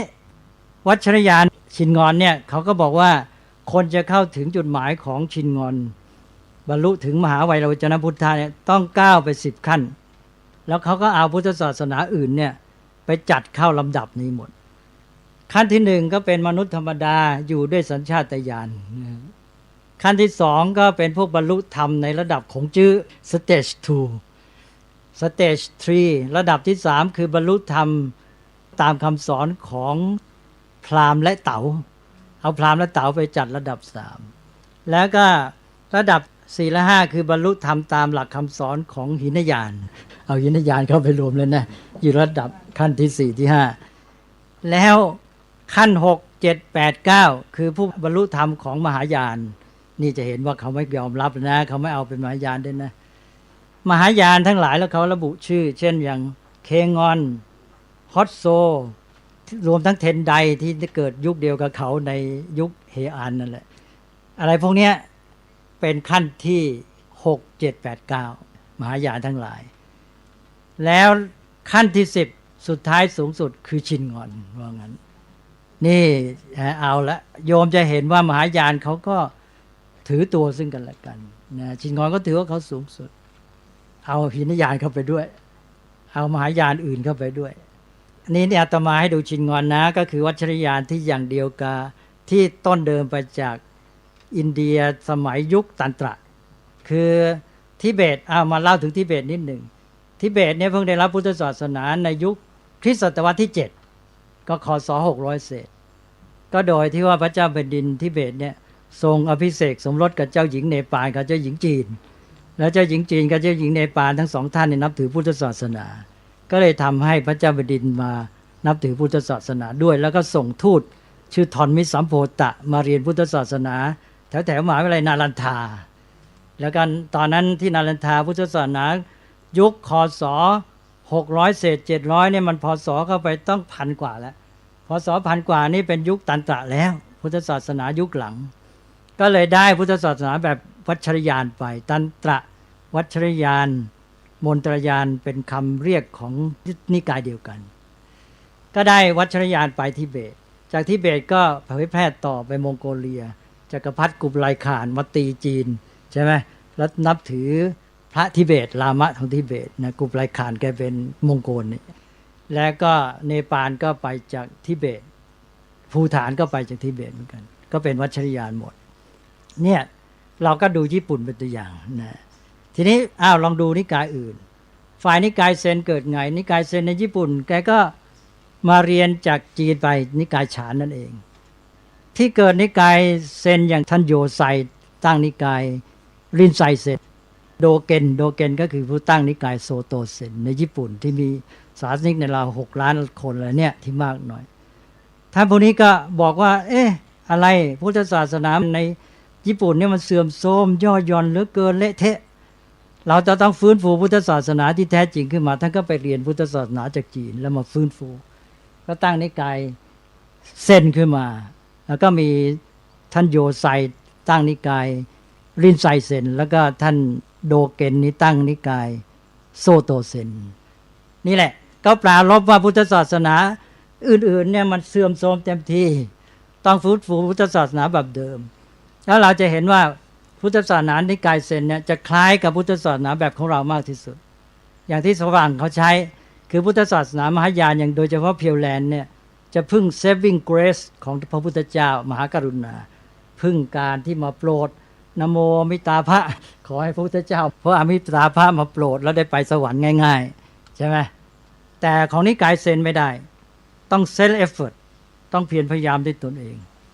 เพราะฉะนั้นจะว่ามหายานเป็นนิกายที่พึ่งมหากรุณาอย่างเดียวก็ไม่เชิงเซนนี้เขาใกล้ของเรามากและนิกายเซนนี่เคร่งวินัยมากสมัยก่อนนี่ไม่มีครอบครัวหรอกเพิ่งมายุคหลังเนี่ยเดี๋ยวนี้นิกายเซนเขาพลอยมีครอบครัวไปเขาด้วยเลยนี่หมดเลยญี่ปุ่นเดี๋ยวนี้หมดทุกนิกายแล้วมีครอบครัวหมดเซนก็รักษาไม่รอดแต่เขาบอกว่าพวกมีครอบครัวเฉพาะพวกหัวหน้าสำนักพวกลูกศิษย์พวกพระเด็กๆยังไม่มีครอบครัวอะไรอย่างเงี้ยนี่คือแบบญี่ปุ่นละก็นี่เซนนี่อาตมาก็ให้รู้จักเซนก็เกิดขึ้นจากการปรารภว่าพุทธศาสนาในญี่ปุ่นมันเสื่อมโทรมใช่ไหมย่อหย่อนต่อมานิจิเรนเกิดไงนิจิเรนนี่ชื่อตั้งตามชื่อหัวหน้าเลยคือท่านนิจิเรนท่านนิจิเรนนี่ท่านก็ตั้งนิกายของท่านขึ้นมาท่านก็สอนเล่นงานนี้ก่อนท่านเล่นงานบอกเนมบุตสุก็คือนิกายเพียวแลนด์คือนิกายเพียวแลนด์สุขาวดีนี่จะมีเนมบุตสุก็คือนะโมมิตาภะเนมบุตสุเนี่ยไม่ใช่พาไปสวรรค์พาไปนรกว่างั้นนะนิจิเรนว่านะนิจิเรนท่านขึ้นมาเอาเลยเพราะเนมบุตสุนี่มันไม่พาไปสวรรค์หรอกมันพาไปนรกแล้วท่านก็บอกชินงอนนี่มีแต่พิธีกรรมก็เพราะว่าไม่สอนด้วยคำพูดนี่ใช่ไหมต้องใช้วิธีลึกลับพิธีกรรมศิลปะบอกชินงอนก็มีแต่พิธีกรรมเหลวไหลจะนำประเทศไปสู่หายนะว่างั้นนะแล้วก็บอกว่า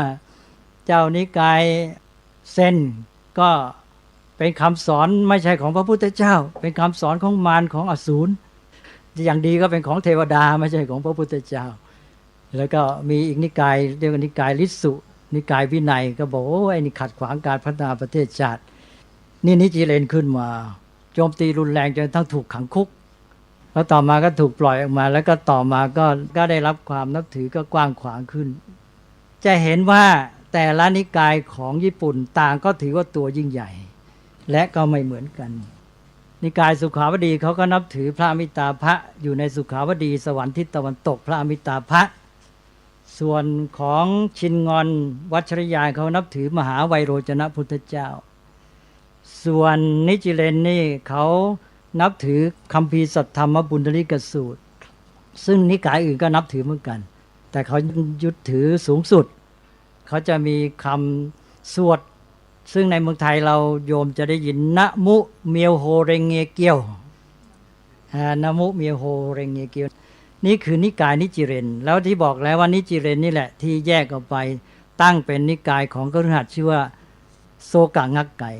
แล้วก็ตั้งพรรคการเมืองชื่อโกเมโตะที่เป็นพรรคใหญ่ที่3ของญี่ปุ่นปัจจุบันเมื่อรู้อย่างนี้แล้วก็จะเห็นว่าอย่าไปมองว่ามหายานเนี่ยมีศาสนิกมากมาย เอาพุทธศาสนิกชนในทั่วโลกปัจจุบันเนี้ยมีเท่าไหร่เอาทั้งโลกเอาทั้งเถรวาททั้งมหายาน ถ้าก่อนประเทศจีนเป็นคอมมิวนิสต์นี่ตัวเลขมากมายนะเพราะประเทศจีนประเทศเดียวนี่เดี๋ยวนี้มีตั้ง 1,300 ล้านคนอันนี้พอจีนเป็นคอมมิวนิสต์ปั๊บตัวเลขลดหวบตอนระหว่างที่จีนเป็นคอมมิวนิสต์นั้นเขาให้ตัวเลขชาวพุทธทั่วโลก150 ล้านคนประเทศจีนเป็นคอมมิวนิสต์เมื่อไหร่เมื่อวันที่1 ตุลาคม 1949ใช่ไหมประกาศเป็น People's Republic of China แล้วก็มาเริ่มรับทุนนิยมมีเศรษฐกิจแบบการตลาดโดยเติ้งเสี่ยวผิงเริ่มเปิดใช่ไหมเลยบอกเติ้งเสี่ยวผิงก็คศเท่าไหร่1977หมายความว่าคนเมืองจีนเนี่ยอยู่ในระบบคอมมิวนิสต์ที่เคร่งครัดมาประมาณ30 ปีทำให้คนจีนเนี่ยลืมพุทธศาสนาแทบหมดเลย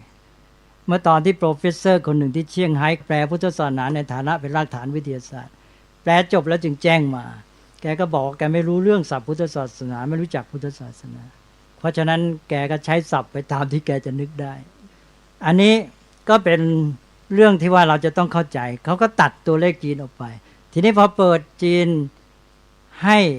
ศาสนามีเสรีภาพได้เนี่ยก็เลยเริ่มนับตัวเลขชาวพุทธเพิ่มขึ้นตอนนี้บางทีก็ให้300 ล้านคนก็โดยให้ประเทศจีนเนี่ยมีพุทธศาสนิกชน 8% ก็ได้ในเราสัก100 กว่าล้านคนก็แค่นั้นแหละหรือเปล่าแต่ถึงยังไงก็ประเทศจีนก็เพิ่งเริ่มรับพุทธศาสนาใหม่คลานตุ้มเตี้ยมก็เรียกว่าแทบจะนับอะไรไม่ได้ก็จึงบอกว่าเนี่ยพอมี300 กว่าล้านเนี่ยก็เป็นเถรวาทซะในเรา120 ล้านใน300 ล้านหรือ180 ล้านก็ไปแบ่งนิกายเอาสิแบ่งอาจาริยวาทเอาใช่ไหมเลยตกลงเหลือนิกายละเล็กละน้อยก็กลายไปว่าเมื่อนับกันจริงๆเนี่ยนิกายใหญ่ที่สุดของพุทธศาสนาก็คือเถรวาทใช่ไหมไปหลอกด้วยคำว่ามหายานซึ่งเป็นคำรวมเหมือนคำว่าหินยานทีนี้ในการสัมพันธ์ระหว่างกันเนี่ยเราต้องเข้าใจอย่างที่อาตมายกตัวอย่างแม้ว่านักปราชญ์มหายานญี่ปุ่นเนี่ยจะยอมรับแล้ว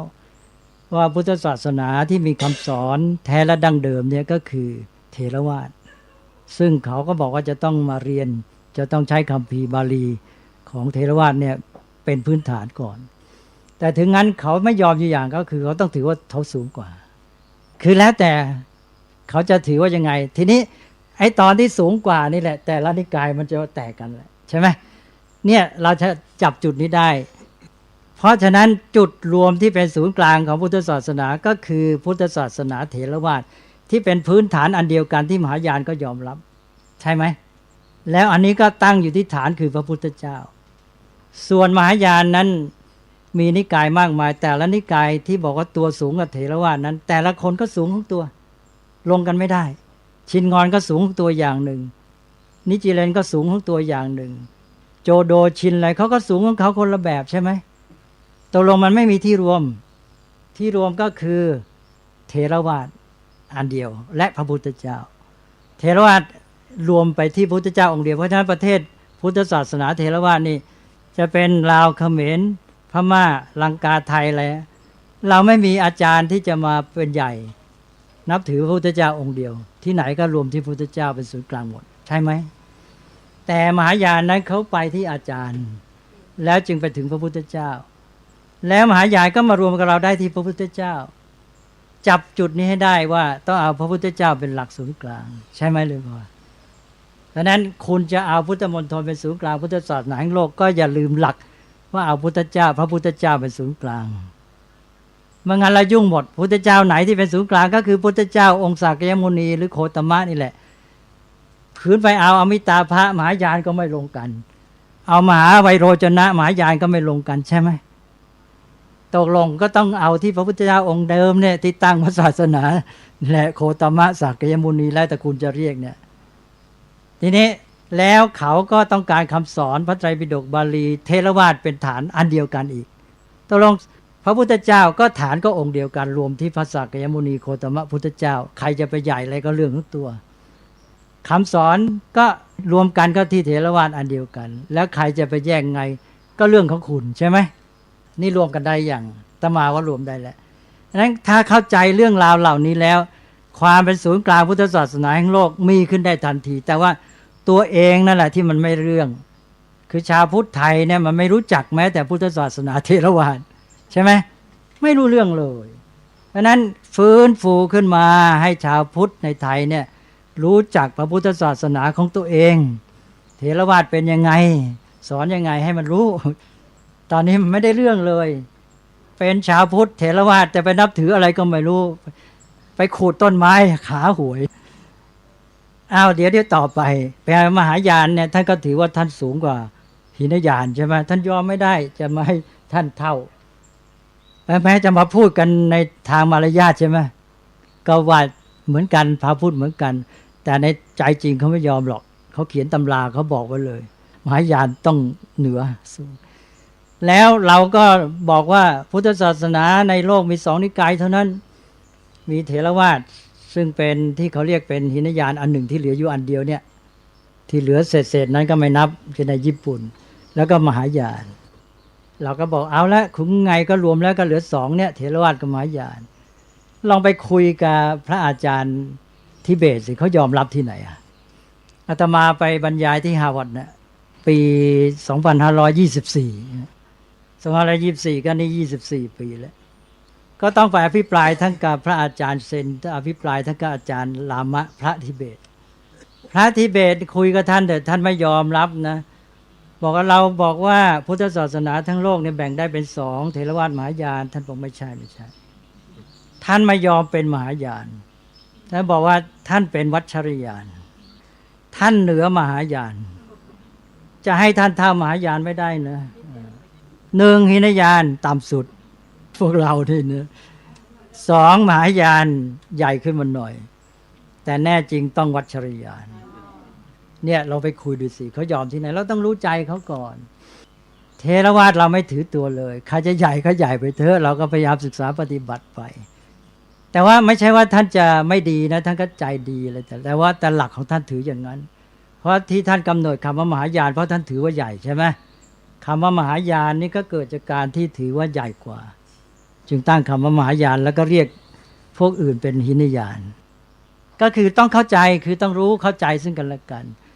การที่จะคบหากันนั้นต้องมีความจริงใจในความปรารถนาดีแล้วพูดกันตรงไปตรงมาถูกไหมเรามีความปรารถนาดีด้วยความจริงใจดีกว่าใจกว้างแบบแสดงให้ใจกว้างแต่เป็นแสดงไปหมดเวลานี้มันจะเป็นอย่างนั้นแสดงใจกว้างหรือใจกว้างแบบแสดงก็บอกว่าจริงใจในความปรารถนาดีพูดกันตรงไปตรงมาดีกว่าเราก็มีความสัมพันธ์เพราะเราไม่ได้ว่าใครแต่เราต้องรู้ว่าทางนั้นน่ะเขาไม่ยอมให้เราใหญ่กว่าหรอกในใจน่ะถึงเขายอมรับแล้วแต่ตอนนี้ยอมรับแล้วว่าคำสอนดั้งเดิมอยู่ที่เถรวาทพระไตรปิฎกบาลีรักษาไว้ได้ดีที่สุดพระไตรปิฎกของมหายานนั้นเขาแปลไปเป็นภาษาทิเบตกับจีนหมดแล้วคัมภีร์เดิมเป็นสันสกฤตก็ไม่รักษา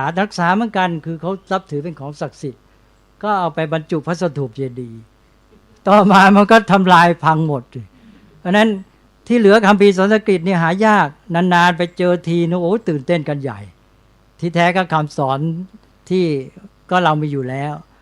นี่คำสอนของพระไตรปิฎกของมหายานเนี่ยเขาจึงแบ่งเป็น2ส่วนของเดิมคล้ายๆกับของพระไตรปิฎกบาลีเนี่ยเขาเรียกว่าอาคมะอย่างของเราเรียกพระไตรปิฎกพระสูตรเรามีทีฆนิกายมัชฌิมนิกายสังยุตตนิกายอังคุตรนิกายขุตกนิกายของเขาก็เรียกทีรคาคมเขาเรียกเปลี่ยนนิกายเป็นอาคมทีรคาคมมาทยมาคมอะไรเป็นต้นก็คือเปลี่ยนอาคมเป็นนิกายแล้วอาคมนี่แหละคือพระไตรปิฎกเดิมที่เป็นของพระพุทธเจ้าแต่ว่าเขารักษาไว้ไม่ได้ครบมันก็สูญหายเสียหายไปก็บอกว่าที่รักษาไว้ดีที่สุดก็คือที่เถรวาทส่วนพระไตรปิฎกส่วนหนึ่งก็คือส่วนที่เขาแต่งขึ้นภายหลังที่เป็นพระสูตรมหายานนี่ก็คือข้อเท็จจริงนี่เป็นเรื่องของข้อเท็จจริงที่ทั้งฝ่ายมหายานทั้งนักปราชญ์ทั้งหลายก็ยอมรับทั่วกันโยมมีอะไรสงสัยไหมเลยก่อน อาจารย์ครับสังคายนาครั้งที่1 เจ้าชาติศัตรูเป็น องค์ศาสนูปถัมภก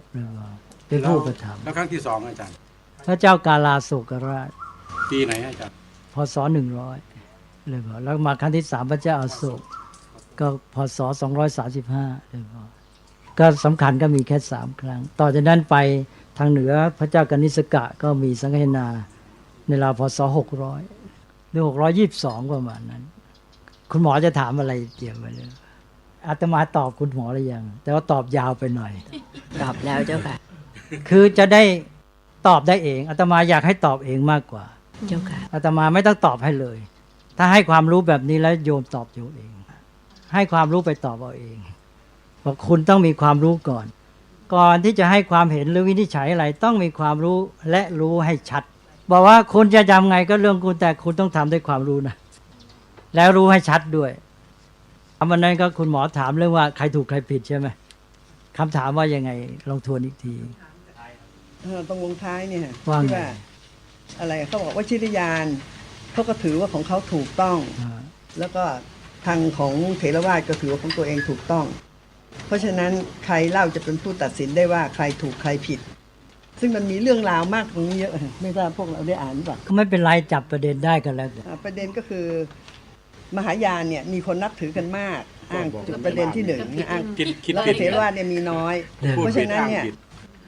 เมื่อพระพุทธเจ้าปรินิพพานไปแล้วเนี่ยพระพุทธศาสนาก็มีการเปลี่ยนแปลงมาเรื่อยเนี่ยเขาก็ไม่รู้ว่าเปลี่ยนแปลง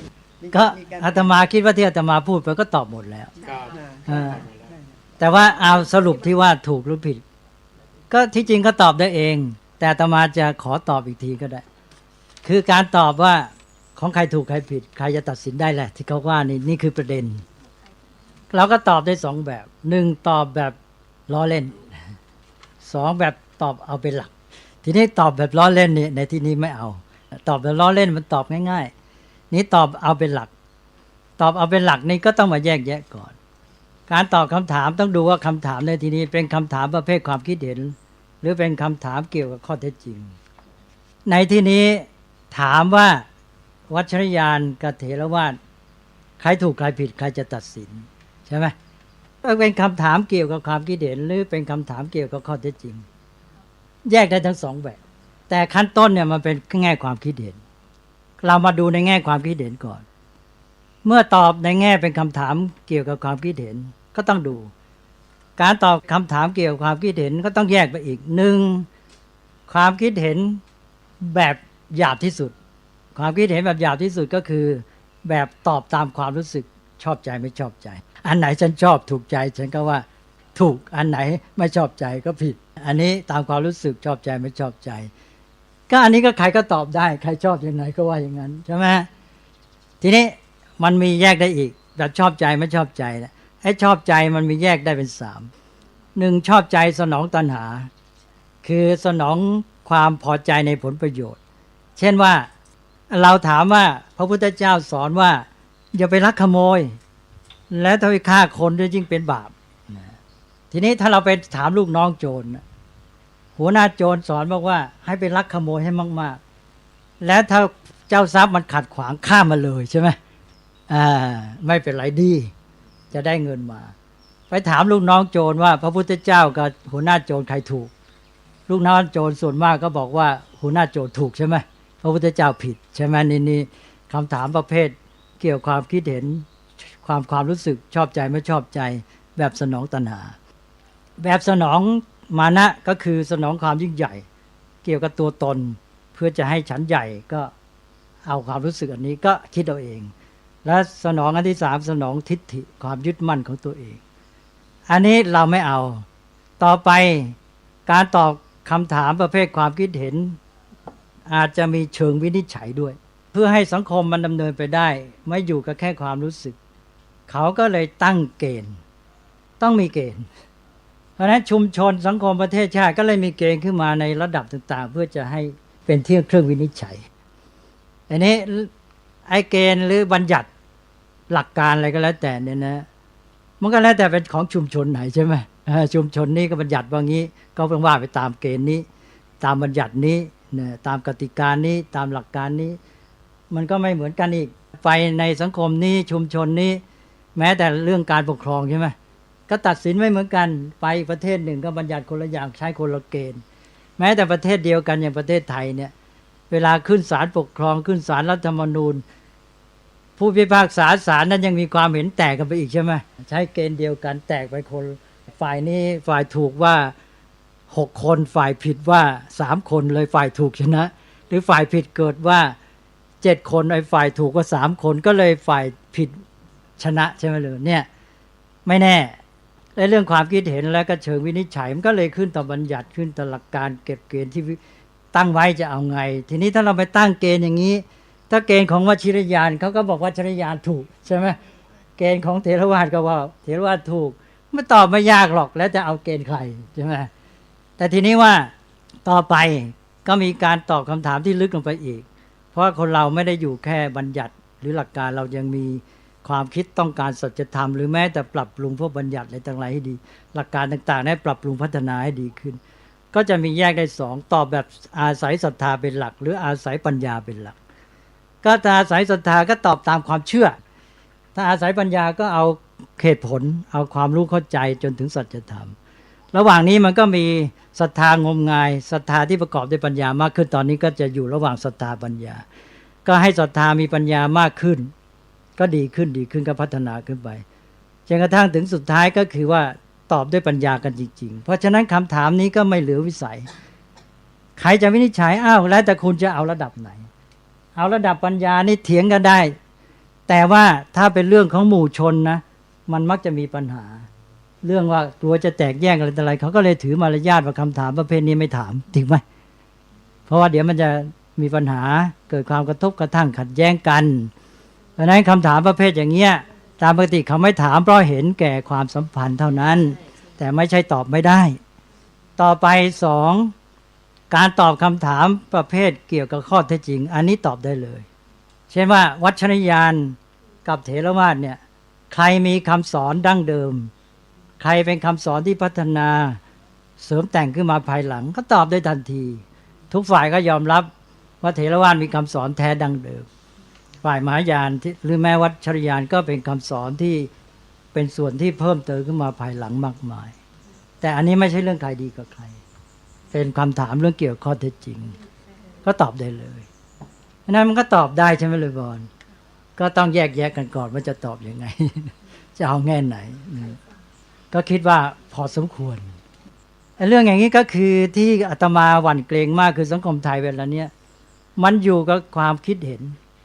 ไม่อยู่กับความรู้อะไรๆก็แสดงความเห็นกันเรื่อยยังสอนบอกให้สอนเด็กให้กล้าแสดงความเห็นสิ แทนที่จะให้เด็กหาความรู้ให้ได้ชัดก่อนแล้วแสดงความเห็นนี่แหละจะสร้างสรรค์ที่สุดเลยความเห็นที่ตั้งอยู่บนฐานของความรู้ที่ชัดเจน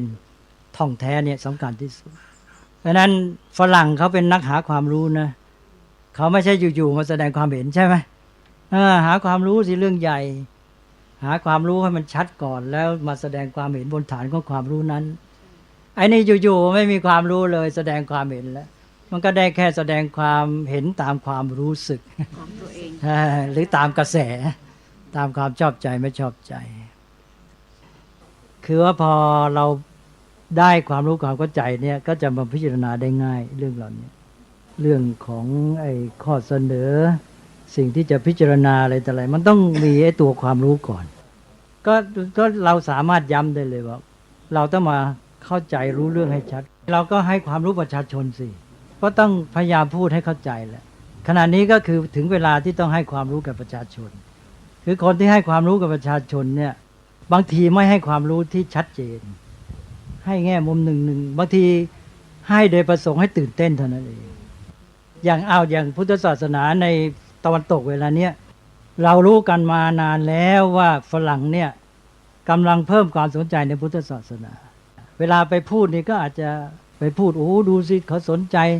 มหายานเห็นไหมทางเถรวาทเขาไม่สนใจอะไรเช่นอย่างนี้เป็นต้นอาจจะไปพูดโดยยกตัวอย่างองค์ใดละมะอะไรต่ออะไรทำให้ตื่นเต้นกันไปมันก็ต้องให้ความรู้พื้นฐานความเป็นมาเป็นไปเอาอย่างอเมริกาเนี่ยเราก็ต้องรู้สังคมเขาเป็นไงมาไงแล้วความสนใจพุทธศาสนามันมีความคืบหน้ามาอย่างไรก็ต้องรู้ด้วยมันจึงจะมองออก ถอยหลังไปประมาณปี 1970 ก่อนหน้านั้นเป็นยุคของเซนนะอย่างในอเมริกาเนี่ยเซนพุทธศาสนานิกายเซนนี่รุ่งเรืองมากทำให้คนฝรั่งอเมริกันอะไรพวกนี้สนใจสมาธิจนแทบจะเป็นแฟชั่นแล้วตัวเชิดสำคัญในนิกายเซนคือท่านดีทีซูซูกิซึ่งถึงแก่กรรมไปเมื่อปี 1966เอานะนี่ตัวเชิดของเซน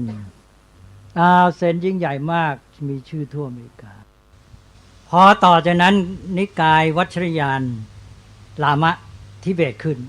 เรื่องมันเป็นยังไงจีนแดงเข้าครองทิเบตใช่ไหมปี 1959ท่านไดลายลามะทนไม่ไหวหนี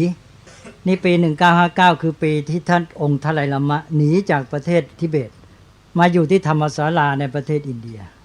แล้วก็ออกเดินทางระหว่างประเทศไปอเมริกาอะไรด้วยแล้วพวกพระลามะเนี่ยก็เลยไร้ถิ่นตอนนี้แหละพระลามะก็ไปอยู่ในประเทศตะวันตกอังกฤษอเมริกาแล้วก็เลยไปเรียนในมหาวิทยาลัยต่างๆก็จบกันมาแล้วมันเข้ายุคพอดีสังคมอเมริกันเนี่ยมันมีอเมริกันดรีมฝันอเมริกันแหมจะได้มีความพรั่งพร้อมอะไรเศรษฐกิจอะไรต่ออะไรมีโอกาสอะไรต่ออะไรมีกินมีอยู่พรั่งพร้อมอุดมสมบูรณ์อะไรเนี่ยของเขาทีนี้ต่อมาอเมริกันดรีมเนี่ยมันไม่สมปรารถนาช่วงปี 1950 กว่าเริ่มเกิดเขาเรียกว่า Beat Generation ไม่ทราบท่านเคยได้ยินหรือเปล่าพวกนี้เริ่มปฏิวัติสังคมอเมริกันว่าไอ้ที่อยู่กันมามุ่งหวังความเจริญพรั่งพร้อมทางวัตถุเนี่ยมันไม่มีความหมายเลยและพวกนี้เราเริ่มจะหันมาหาธรรมชาติหันมาหาสมาธิหันมาหาทางจิตใจแล้วก็กัญชาด้วยแล้วก็ไปสิ่งเสพติดนะไอ้พวกอะไรไหนฮิปปี้ก่อนฮิปปี้นี่ยุคบีทเจเนอเรชันคือยุค10 ปีทศวรรษก่อนฮิปปี้แล้วพอ10 ปีผ่านไปก็ขึ้นยุคฮิปปี้1960 กว่าประมาณ1965นี่คือขึ้นยุคฮิปปี้ยุคฮิปปี้ก็เอาแล้วไปกันใหญ่อะไรนั้นปล่อยผมยาวใส่เสื้อยืดนุ่งกางเกงยีนแล้วก็ใส่รองเท้ายางอะไรนั่นนะอะไรก็ไม่รู้คือหมายความอยู่อย่างธรรมชาติปล่อยตัวเรื่อยเปื่อยก็ไปนอนกลางดินกินกลางทรายตั้งชุมชนตั้งคอมมูนอะไรกันไปแล้วก็นี่แหละเขาปฏิวัติสังคมอเมริกันว่าเป็นสังคมที่ลุ่มหลงไปทางพิษนึกว่าวัตถุมันจะให้ความสุขที่แท้จริงมันไม่มีความหมายไปดูพ่อแม่ใส่ชุดสากลไปนั่งในห้องแอร์โธ่ลำบากทุกข์ทรมานทำไมนะก็ไม่ต้องไปซักเสื้อแล้วไม่ต้องไปรีดผ้านอนกลางดินกินกลางทรายอยากนอนที่ไหนก็นอนที่นั่นดีกว่าสบายกว่ามีความสุขกว่านี่ยุคฮิปปี้แล้วก็หันมาสนใจสมาธิสนใจคำสอนตะวันออกแล้วก็ต่อมาก็ไปละศาสนาตะวันออกสมาธิโยคะโยคีไปกันใหญ่ทีนี้แล้วพอดีเลยเข้ายุคลามะตอนนี้วัชรยานเข้าไปหันมานิยมสมาธิแบบวัชรยานของลามะชักจะล้ำหน้าเซนแล้วสมาธิแบบลามะเซนชักจะคล้ายๆว่าถูกอีคลิปส์หมายความว่าถูกบังหรืออะไรก็แล้วแต่จะเรียกไงก็แล้วแต่หมายความว่าชักจะเลือนลางลงก็เป็นอันว่าลามะขึ้นทางพุทธศาสนาแล้วของอื่นของอินเดียเขาก็มีเฮเรกฤษณะไปพวกหนุ่มๆสาวๆก็หันมาแต่งเป็นเฮเรกฤษณะกันนุ่งไอ้ท่าโทตีสีส้มใส่เสื้อแบบนักบวชฮินดูแล้วก็โกนหัวแปะไว้ผมเปียยาวทาหน้าสีพอกขาวพอกอะไรต่างๆแล้วก็ถือกลองแบบอินเดียคล้ายๆกลองยาวแล้วก็ถือชิงแล้วก็มาเต้นตามถนนสาธารณะตามบรอดเวย์ตามหน้ามหาวิทยาลัยโคลัมเบียอะไรอาตมาไปเจอหน้ามหาวิทยาลัยโคลัมเบียแล้วตามที่4 แยกพวกนี้ก็ไปเต้นกันใหญ่อันนี้ก็คือสภาพของเฮเรกฤษณะจนกระทั่งว่าถึงกันหนีพ่อแม่ไปอยู่กับพวกนี้แล้วตอนนั้นก็เกิดกระบวนการอื่นด้วยมีไอ้พวกเกาหลีไปซันยังมูนก็นำคริสตศาสนาใหม่บอกว่านี่แหละพระคริสต์ที่แท้จริงพระเยซูนั้นทำงานไว้ยังไม่ทันบรรลุผลก็ถูกจับไปตรึงกางเขนซะก่อน นี่ซันยังมูนท่านสอนว่างั้นนะซันยังมูนเนี่ยบอกว่าพระเยซูเนี่ยท่านสอนยังไม่จบพอดีก็พวกยิวเนี่ยจับตัวไปให้นายโรมันพวกโรมันกำลังปกครองยิวอยู่ก็โรมันก็เอาไปตรึงไม้กางเขนซะถ้าอยู่ท่านสอนต่อไปท่านจะมีครอบครัวแล้วก็เลยซันยังมูนเนี่ยก็มีครอบครัวแล้วท่านก็บอกนี่คือศาสนาคริสต์ที่สมบูรณ์แล้วท่านก็นำกลับไปประเทศอเมริกาเมื่อได้รับความนิยมใหญ่เลยเป็นกิจการใหญ่โตโมโหลารนะซันยังมูนยิ่งใหญ่มากจัดแต่งงานทีเป็นหมื่นคนนะอะไรก็เรียกแต่งงานเรียกแบบไทยก็แต่งงานหมู่แต่มันอยู่ใหญ่มากใช้สนามกีฬาขนาดใหญ่ๆแต่งเป็นหมื่นคู่อันนี้ซันยังมูน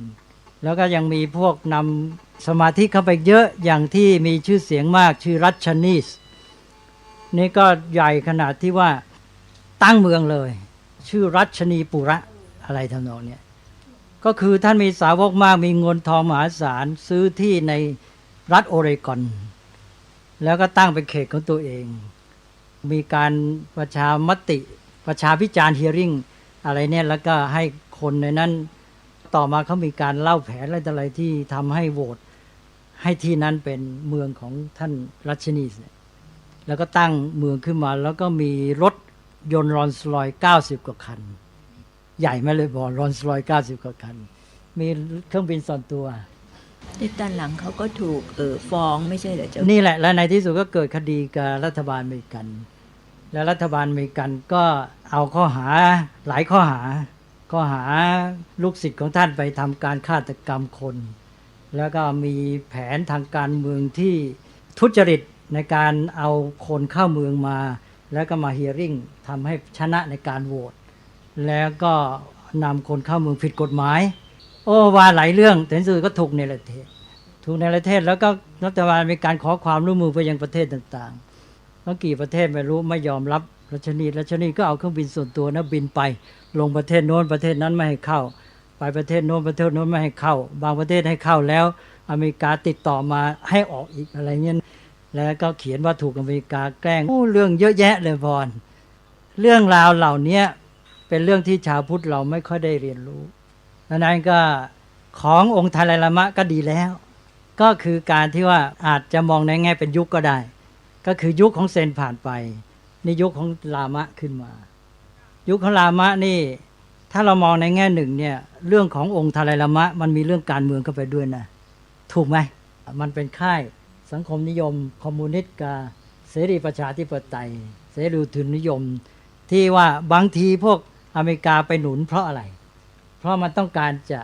บีบหรือกดไอ้พวกฝ่ายคอมมิวนิสต์หรือว่าอะไรก็แล้วแต่คิดเอาเองแต่ว่าในแง่หลักธรรมท่านก็ดีแหละเอาละก็เป็นเรื่องน่าโมทนาแต่ว่าเราต้องรู้ด้วยแล้วในขณะนี้อีกท่านหนึ่งที่มีชื่อเสียงในประเทศตะวันตกคือท่านทิศนัทธันนี่ก็เป็นเวียดนามก็นิกายเซนคนละนิกายท่านนัทธันนี่เป็นเซน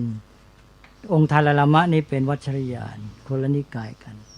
ส่วนเถรวาทนั้นเขาพูดมาตลอดว่าเถรวาทนี่มีแต่ฝรั่งมาเรียนเอาไปหมายความว่าพวกอื่นเขารู้จักไปเผยแผ่ในต่างประเทศเซนเขาก็ไปเผยแผ่จีนเจิญนิกายอื่นของญี่ปุ่นอะไรหรืออะไรเนี่ยทิเบตลามะเขาก็ไปเผยแผ่ในประเทศตะวันตกแต่ว่าของเถรวาทเนี่ยมีแต่ฝรั่งมาเรียนเอาไปฝรั่งมาเรียนแล้วเอาไปเผยแผ่เองเขาว่าอย่างนั้นนะนี่ฝรั่งเขาว่าและตอนนี้มันเริ่มเปลี่ยนหรือยังก็อาจจะมีบ้างแล้วก็อีกแหละก็เป็นพระฝรั่งเป็นคนฝรั่งมาบวชเมืองไทยนะมาเรียนที่เมืองไทยแล้วก็บวชเป็นพระแล้วกลับไปก็เป็นฝรั่งกลับส่วนพระไทยเราก็ไปเป็นพระวัดไทยพระวัดไทยก็คือวัดของคนไทยโดยคนไทยเพื่อคนไทยโดยมากเป็นอย่างนั้นนะคือน้อยที่จะไปเพื่อวัตถุประสงค์เผยแผ่กับชาวต่างประเทศต้องยอมรับความจริงคือเราไปเป็นพระของชุมชนไทยที่เราต้องการจะมีชีวิตตามวัฒนธรรมของเราก็จะคิดถึงบ้านมีพิธีกรรมแบบบ้านเราทำบุญอย่างบ้านเราก็ตั้งวัดขึ้นนิมนต์พระไทยเราไปไม่ต้องพูดภาษาอังกฤษหรอกหลายองค์ไปอยู่นั้นจนกลับมาพูดภาษาอังกฤษแทบไม่ได้เลยก็อยู่กับคนไทยพบกับคนไทยทั้งวันใช่ไหมคนไทยก็ไปวัดกันอย่างเงี้ยก็มีบ้างบางวัดท่านก็มีเรื่องเป้าหมายในการสอนชาวพื้นถิ่นชาวอเมริกันก็มีบ้างแต่น้อยอย่างยิ่ง ทั้งหมดนี้ถ้าใช้คำภาษาที่เขาพูดกันก็คือรู้เขารู้เรา ตัวเองก็ไม่รู้เรื่องของตัวเองคนไทยเนี่ยนะเขาเราก็ไม่รู้เรื่องไม่รู้ทั้งตัวเราไม่รู้ทั้งตัวเขาอันนั้นก็ต้องรู้เขารู้เราท่านอาจารย์ได้อ่านหนังสือที่เขียน2 เล่มแล้วมีคนเอามาแปลที่พูดถึงเหมือนเป็นประวัติของพระพุทธเจ้าอะค่ะไม่ได้อ่านคือในหนังสือนั้นเนี่ยมันเหมือนเป็นประวัติพระพุทธเจ้าแต่มันไม่ใช่ประวัติพระพุทธเจ้าก็จะกราบเรียนถามท่านว่าคนที่นับถือพุทธศาสนามีสิทธิ์จะคิดหรือเจ้าค่ะว่าประวัติของพระพุทธเจ้าที่เราเห็นกันในพระไตรปิฎกในชาดกเนี่ยมันไม่จริงแล้วเรามีสิทธิ์ที่จะเขียนขึ้นมาโดยใช้ชื่อจริงๆของพระพุทธเจ้าอย่างนั้นได้เหรอเจ้าค่ะไม่ทราบแต่มาไม่รู้เขียนยังไงแต่ว่าก็ทางมหายานท่านก็มีต่างๆกันอย่างผู้นับถือนิกายนิจิเรนของญี่ปุ่นเขาถือว่าพระพุทธเจ้าองค์ที่เกิดในอินเดียนะไม่ใช่องค์แท้พระพุทธเจ้าองค์จริงก็คือนิจิเรนนี่เอาสิว่าไงล่ะก็ฉันจะไปถืออะไรคือไม่ต้องไปเรียกมหายานก็ได้เป็นอาจาริยวาทไหนนี่จะถูกต้องกว่าคือมหายานเป็นคำคลุมรวมหมดแต่ที่แท้ก็คือต้องบอกว่าเป็นอาจาริยวาทไหนเป็นอาจาริยวาทที่ชื่อว่าเซนแล้วก็ต้องแยกอีกเป็นรินไซหรือโซโตหรือโอบากุหรือว่าเป็นพิวแลนสุขาวดีจะเป็นโจโดหรือโจโดชินเป็นต้นหรือเป็นยุสึเนมบุสุก็มีนิกายเหลือนิดเดียวเป็นต้นเดิมของ2นิกายโจโดกับชินด้วยซ้ำอย่างชินงอนเขาก็บอกแล้วนี่เราไม่สามารถจะเข้าถึงจุดหมายพุทธศาสนาด้วยคำสอนของพระสักกยมุนีพุทธะเพราะว่าพระสักกยมุนีพุทธะเนี่ยเป็นพระพุทธเจ้าที่สำแดงพระองค์ในร่างมนุษย์มีข้อจำกัดไม่สามารถแสดงธรรมให้บริสุทธิ์บริบูรณ์ได้เพราะฉะนั้นจะต้องไปถึงคำสอนของมหาไวโรจนะพุทธะที่สอนในธรรมกายเมื่อสอนในธรรมกายจะมาสอนพวกเราก็ร่างมนุษย์ทำไงก็มันก็ไม่รู้จะทำไงใช่ไหมก็เราร่างมนุษย์นี่แล้วท่านไม่ใช่ร่างมนุษย์แล้วเราก็ติดต่อไม่ได้ก็เลยต้องใช้วิธีลึกลับวิธีลึกลับก็เป็น3ทางกายวาจาใจที่ว่าเมื่อกี้ทางกายก็ใช้มุตราท่าทางอะไรก็ว่าไปหรือใช้วัชระก็คือเพชรหรือโลตัสปัทมะดอกบัววัชรยานอย่างไปทิเบตเนี่ยเขาจะมีจารึกไปที่ต่างๆโอมมณิปัทเมหุมจะเป็นคำสำคัญของนิกายนี้เนี่ยเขาไม่ใช้คำนโมอมิตาภะใช่ไหมไม่ใช้ในบุตรสุเขาโอมมณิปัทเมหุมทีนี้เราไปญี่ปุ่นซึ่งก็ไปจากจีนนั่นแหละต้นเดิมคือท่านกุไกเนี่ยเป็นอาจารย์เจ้าสำนักของนิกายชินงอนท่านก็ไปเรียนจากจีนชื่อนิกายเฉินเหยินท่านกุไกเนี่ยก็ไปเรียนจากท่านฮุยโกที่ประเทศจีนแล้วก็มาตั้งชินงอนนิกายวัชรยานของญี่ปุ่นขึ้นส่วนสุขาวดีนี่ก็โจโดก็โฮเนนญี่ปุ่นเองแล้วก็นิกายชินก็ชินแลนด์ก็ตั้งขึ้นมาถ้าเป็นชินแลนด์นิกายโจโดพวกนี้ก็เนมบุตสุนโมมิตาภะใช่ไหมเนี่ยทีนี้ถ้าเป็นนิจิเรนก็บอกว่าพุทธเจ้าองค์แท้เกิดที่ญี่ปุ่นไม่ได้เกิดที่อินเดียก็บอกว่าต้องนับถือคัมภีร์สัทธรรมบุญตริกสูตรแล้วก็สวดนนท์เป็นประจำเนี่ยนะมุเมียวโฮเรงเงเกียวว่างั้นนะถ้าไปเห็นที่ไหนสวดอย่างนี้ก็บอกได้เลยนั่นนิกายนิจิเรนในเมืองไทยมีเยอะเวลานี้เราจะได้เข้าใจไม่ใช่มหายานก็มหายานไปเรื่อยๆไม่รู้ตอบคำถามเรื่องอะไรเลยมองดูแล้วแสดงว่ามหายานนี่กำลังมาเฟื่องฟูในประเทศไทยคนไทยกำลังเริ่มจะไปศรัทธา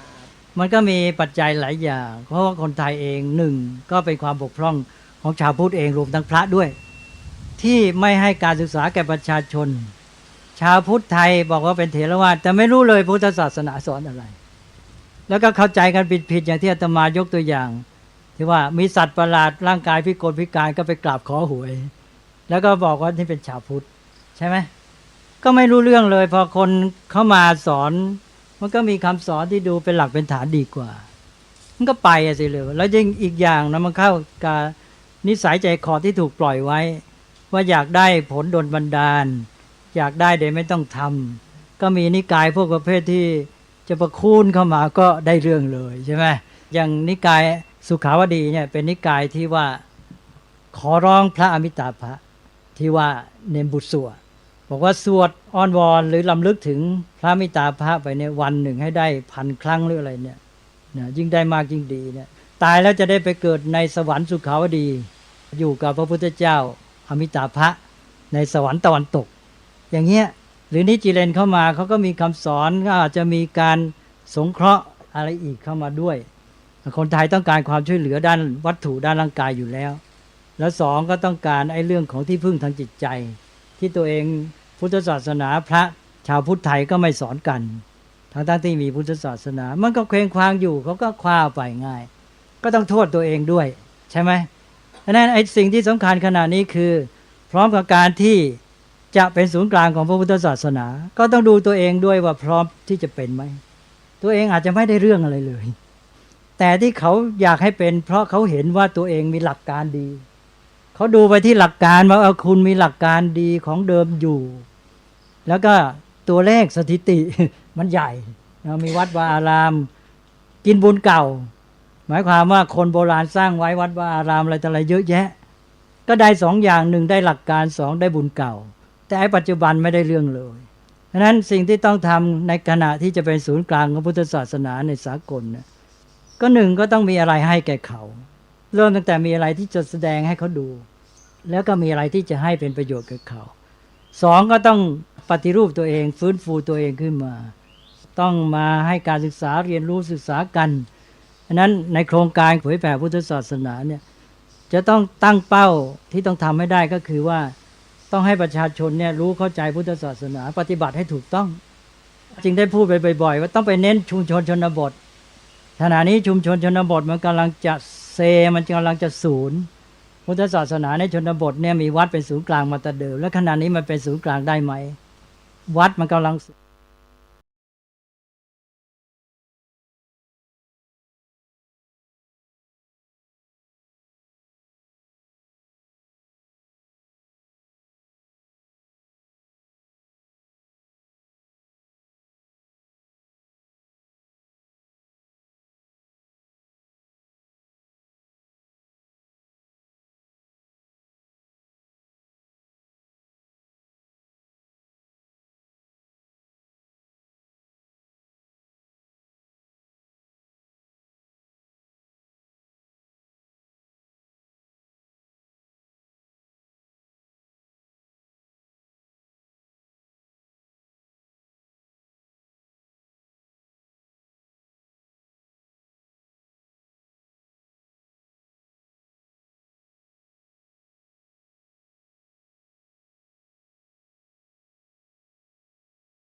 พ่อขี้เกียจทำงานชาวบ้านรังเกียจเดียฉันต่างประจานคุณพ่อสิ้นดีสงสารคุณแม่ลำบากแท้หาเงินมาให้ได้มาเท่าใดพ่อใช้จนหมดไม่มีขัดสนจนยากลำบากคนแค้นเต็มทีอนาคตของลูกริบหรี่ความหวังที่มีมืดมนพ่อดื่มสุราเหมือนกินน้ำตาของแม่พ่อจ๋าฐานะเราแย่หากไม่แก้ความจนแม่เตือนพ่อด่าตบตีแม่ชอกช้ำระกำมองมนซ้ำถูกคนเขา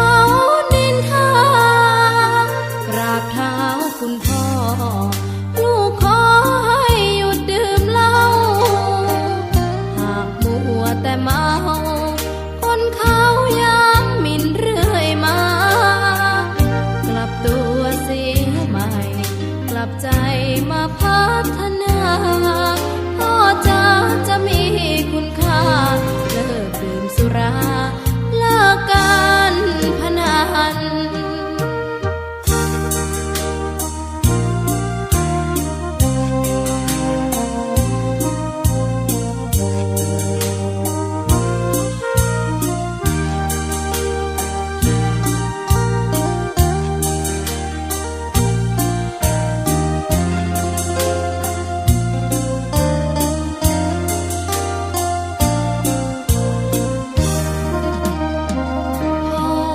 ดื่มสุรา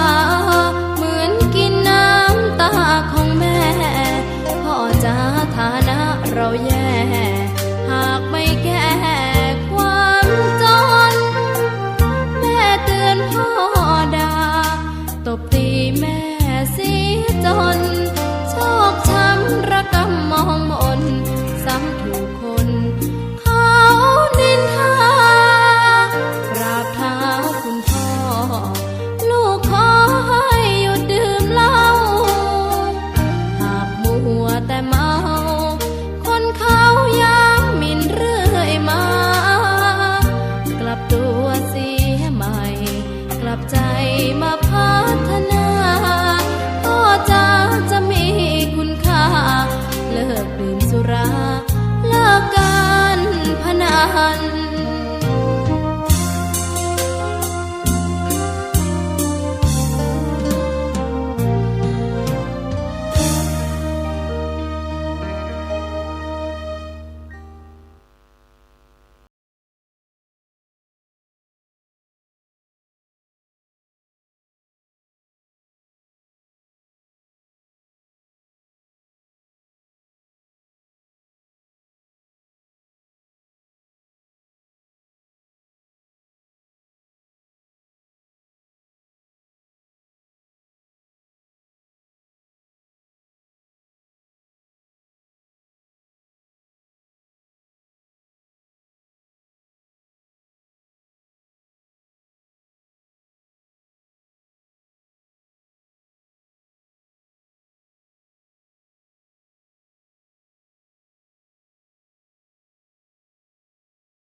ท่านกำลังติดตามรับฟังสถานีวิทยุกระจายเสียงพระพุทธศาสนาแห่งชาติและสังคม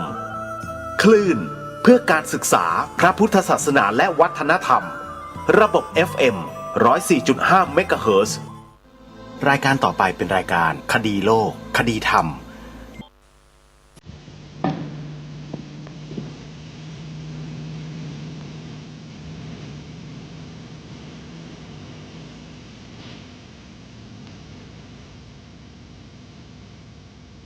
เ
พุทธศาสนา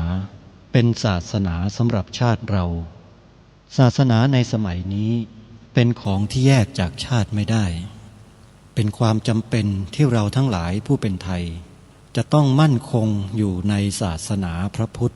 ซึ่งเป็นศาสนาสำหรับชาติเราพระพุทธศาสนาก็ดีหรือศาสนาใดก็ดีที่ตั้งมั่นอยู่ได้ก็ด้วยความมั่นคงของผู้เลื่อมใสตั้งใจที่จะรักษาและข้าพเจ้าพูดทั้งนี้ก็เพื่อชักชวนท่านทั้งหลายอย่างเป็นเพื่อนไทยและเพื่อนพุทธศาสนิกชนด้วยกันทั้งนั้นเพื่อความมั่นคงแห่งพระพุทธศาสนาข้าพเจ้ารู้สึกว่าได้ทำหน้าที่สมควรแก่อุปถัมภ์พระพุทธศาสนาเราจะตั้งใจรักษาศาสนาของเราด้วยชีวิตและถ้าท่านตั้งใจจะช่วยข้าพเจ้าในกิจอันใหญ่นี้แล้วก็จะเป็นที่พอใจข้าพเจ้าเป็นอันมากเพราะฉะนั้นเป็นหน้าที่ของเราทั้งหลายที่จะช่วยกันบำรุงรักษาพระพุทธศาสนาอย่าให้เสื่อมสูญไปการที่จะบำรุงพระพุทธศาสนาเราต้องรู้สึกก่อนว่าหลักของพระพุทธศาสนาคืออะไรเราจะถือว่าเราเป็นไทยด้วยกันหมดเราจะต้องรักษาความเป็นไทยของเราให้ยั่งยืนเราจะต้องรักษาพระพุทธศาสนาให้ถาวรวัฒนาการอย่างที่เป็นมาแล้วหลายชั่วโคตรของเราทั้งหลายพระบรมราโชวาทของพระบาทสมเด็จพระมงกุฎเกล้าเจ้าอยู่หัวรัชกาลที่6พระบรมราโชวาทก็ดีพระราชนิพนธ์ก็ดีหรือพระบรมราชโองการของพระมหากษัตริย์ถือเป็นบทบัญญัติแห่งกฎหมายทั้งหมดทั้งสิ้นการบัญญัติให้พระพุทธศาสนาเป็นศาสนาประจำชาติไทยไว้ในรัฐธรรมนูญจึงเป็นสิ่งที่ถูกต้องทั้งกฎหมายและทางโบราณราชประเพณีการบัญญัติให้พระพุทธศาสนาเป็นศาสนาประจำชาติไทยไว้ในรัฐธรรมนูญย่อมเป็นหลักค้ำประกันให้กับประชาชนคนไทยว่าตนได้ปฏิบัติตามกฎหมายอย่างแท้จริงการบัญญัติให้พระพุทธศาสนาเป็นศาสนาประจำชาติไทยไว้ในรัฐธรรมนูญ มิได้เป็นการลิดรอนสิทธิเสรีภาพของผู้ใดแต่เป็นการยืนยันความจริงตามกฎหมายและประวัติศาสตร์ชาติไทยการบัญญัติให้พระพุทธศาสนาเป็นศาสนาประจำชาติไทยไว้ในรัฐธรรมนูญจะทำให้พระพุทธศาสนาได้รับการอุปถัมภ์และคุ้มครองจากรัฐดุจเดียวกันกับที่องค์พระมหากษัตริย์ทรงกระทำมาการบัญญัติให้พระพุทธศาสนาเป็นศาสนาประจำชาติไทยไว้ในรัฐธรรมนูญจะป้องกันพระพุทธศาสนาไม่ให้ถูกลัทธินิกายนอกศาสนากระทำการใดๆได้ด้วยอุบายต่างๆนานาการบัญญัติให้พระพุทธศาสนาเป็นศาสนาประจำชาติไทยไว้ในรัฐธรรมนูญจะทำให้สังคมไทยมีแต่ความสุขร่มเย็นเป็นธรรมทั้งต่อคนศาสนาอื่นและคนสัญชาติอื่นได้อย่างแท้จริงแต่ถ้าไม่บัญญัติให้พระพุทธศาสนาเป็นศาสนาประจำชาติไทยไว้ในรัฐธรรมนูญในอนาคตประเทศไทยจะต้องตกอยู่ในสถานะเดียวกันกับพื้นที่3 จังหวัดชายแดนภาคใต้อย่างแน่นอน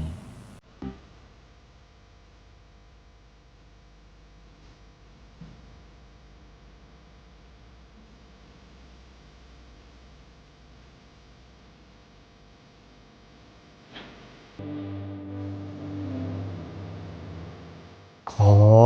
กราบถวายความนอบน้อมแด่พระรัตนตรัยถวายความเคารพพระมหาเถระพระเถรานุเถระทุกท่านขอความสุขความเจริญในธรรมจงบังเกิดมีแด่ท่านสาธุชนที่กำลังติดตามรับฟังรายการจากสถานีวิทยุแห่งนี้ทุกท่านขอนำท่านผู้ฟังเข้าสู่รายการคดีโลกคดีธรรม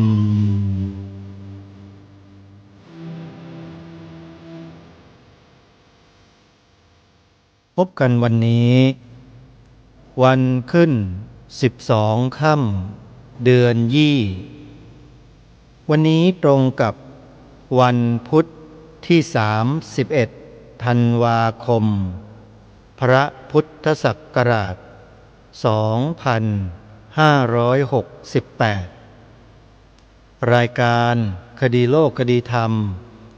มีให้ท่านผู้ฟังติดตามรับฟังเป็นประจำทุกวันทางสถานีวิทยุ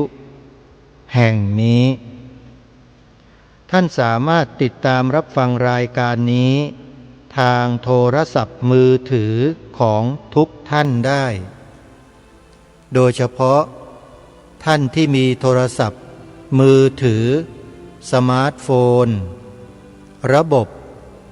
Android ท่านสามารถดาวน์โหลดแอปพลิเคชันที่ชื่อว่าวิทยุพุทธศาสนาทั่วไทยเพื่อติดตามรับฟังรายการนี้ได้และยังสามารถรับฟังรายการธรรมะอีกเป็นจำนวนมากมายมหาศาลผ่านแอปพลิเคชันดังกล่าวนี้ได้ด้วยตลอด24 ชั่วโมงฟังได้ทุกพื้นที่ในโลก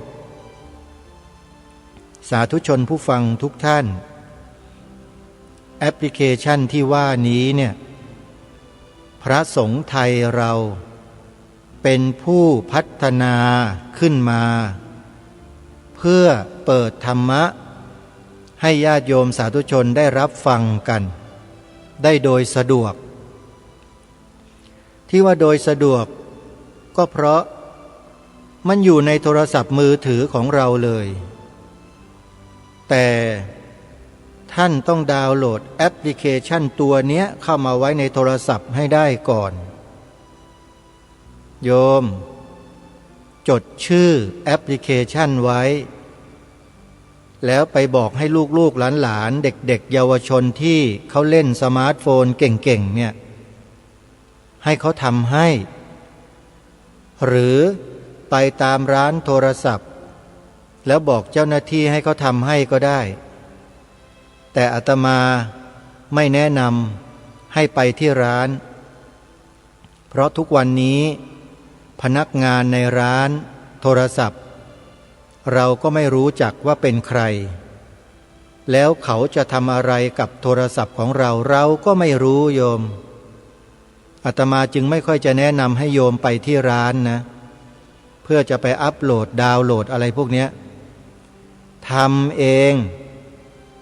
ให้เด็กๆแนะนำเราก็ได้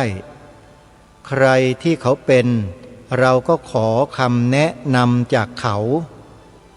แล้วให้เขาเนี่ยสอนบอกเราโดยให้โทรศัพท์เนี่ยอยู่กับมือเราโดยตลอดถ้าไปอยู่ในมือคนอื่นอาจจะพลั้งพลาดได้อันนี้เตือนไว้เฉยๆเพราะโลกยุคปัจจุบันนั้น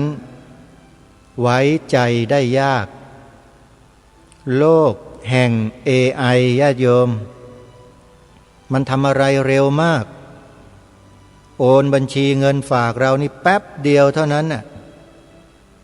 ขนาดมันอยู่คนละซีกโลกกับเรานะมันยังมาเอาเงินในโทรศัพท์เราได้เลยเนี่ยมันเป็นอย่างนี้โลกยุคปัจจุบันท่านผู้ฟังยุคดิจิตอลเพราะฉะนั้นอย่าไปกลัวถ้าเราจะดาวน์โหลดแอปพลิเคชันเพื่อฟังธรรมะเนี่ยอย่าไปกลัวโยมหาคนที่เราไว้ใจได้เพื่อนของเราญาติธรรมของเราครูบาอาจารย์ที่เป็นพระสงฆ์โยมก็ไปกราบเรียนขออนุญาตขอความเมตตาท่านช่วยหน่อยเถอะโยมดาวน์โหลดบ่เป็นเดี๋ยวอาตมาจะช่วยโยมในคราวที่ไปจัดกิจกรรมงานปฏิบัติธรรมสัญจรที่พระธาตุนาดูลนะโยมนะใครที่ดาวน์โหลดไม่ได้เดี๋ยวอาตมาจะดาวน์โหลดให้โยมแล้วโยมจะพึงพอใจที่สุดในชีวิตว่าโทรศัพท์ของคอยมีสถานีวิทยุครูบาอาจารย์อยู่เพียบเลยไม่เพียบได้ไงล่ะโยม48สถานีนะในแอปพลิเคชันอันเดียวเนี่ยดึงเอาสถานีวิทยุมาไว้ในที่เดียวกันเนี่ย48สถานีนะแล้วครูบาอาจารย์ท่านก็เปิดธรรมะตลอด24ชั่วโมงเลยว่าแต่ว่าเราเนี่ยฟังไหวหรือเปล่านี่คือสิ่งที่ทางรายการแนะนำในตอนต้นรายการมาโดยตลอดถ้าใครเฉยๆก็ถือว่าบุญไม่สัมพันธ์นะโยมนะแปลว่าทำบุญมาน้อยไม่เอาใจใส่ไม่สนใจโหลดแหลดอะไรไม่เอาหรอกยากเหลือเกินทำไม่เป็นนี่เขาเรียกว่าคนไม่มีบุญสัมพันธ์พอไม่มีบุญสัมพันธ์แล้วแทนที่จะได้สิ่งดีๆเหล่านี้มาอยู่ในชีวิตมาใกล้กับชีวิตมาทำให้ชีวิตดีขึ้นเร็วขึ้นกลับไม่ได้เพราะไม่มีบุญสัมพันธ์นั่นเองเพราะฉะนั้นสาธุชนญาติโยมใครก็ตามที่ฟังทางรายการแนะนำแล้วดาวน์โหลดแอปพลิเคชันนี้ไว้ในโทรศัพท์ได้แล้วเปิดฟังธรรมะได้แล้วอาศัยความกรุณานะโยมช่วยเหลือเพื่อนๆของเราให้เขาได้รับสิ่งดีๆเหล่านี้ไปกับเราด้วยอย่าไปตระหนี่ทีเหนียวอย่าไปหวงอย่าไปอิจฉาอย่าไปริษยากันไม่ดีเลยนะโยมหวงอิจฉาริษยาตระหนี่ทีเหนียวเนี่ยเป็นสิ่งที่ไม่ดีเลย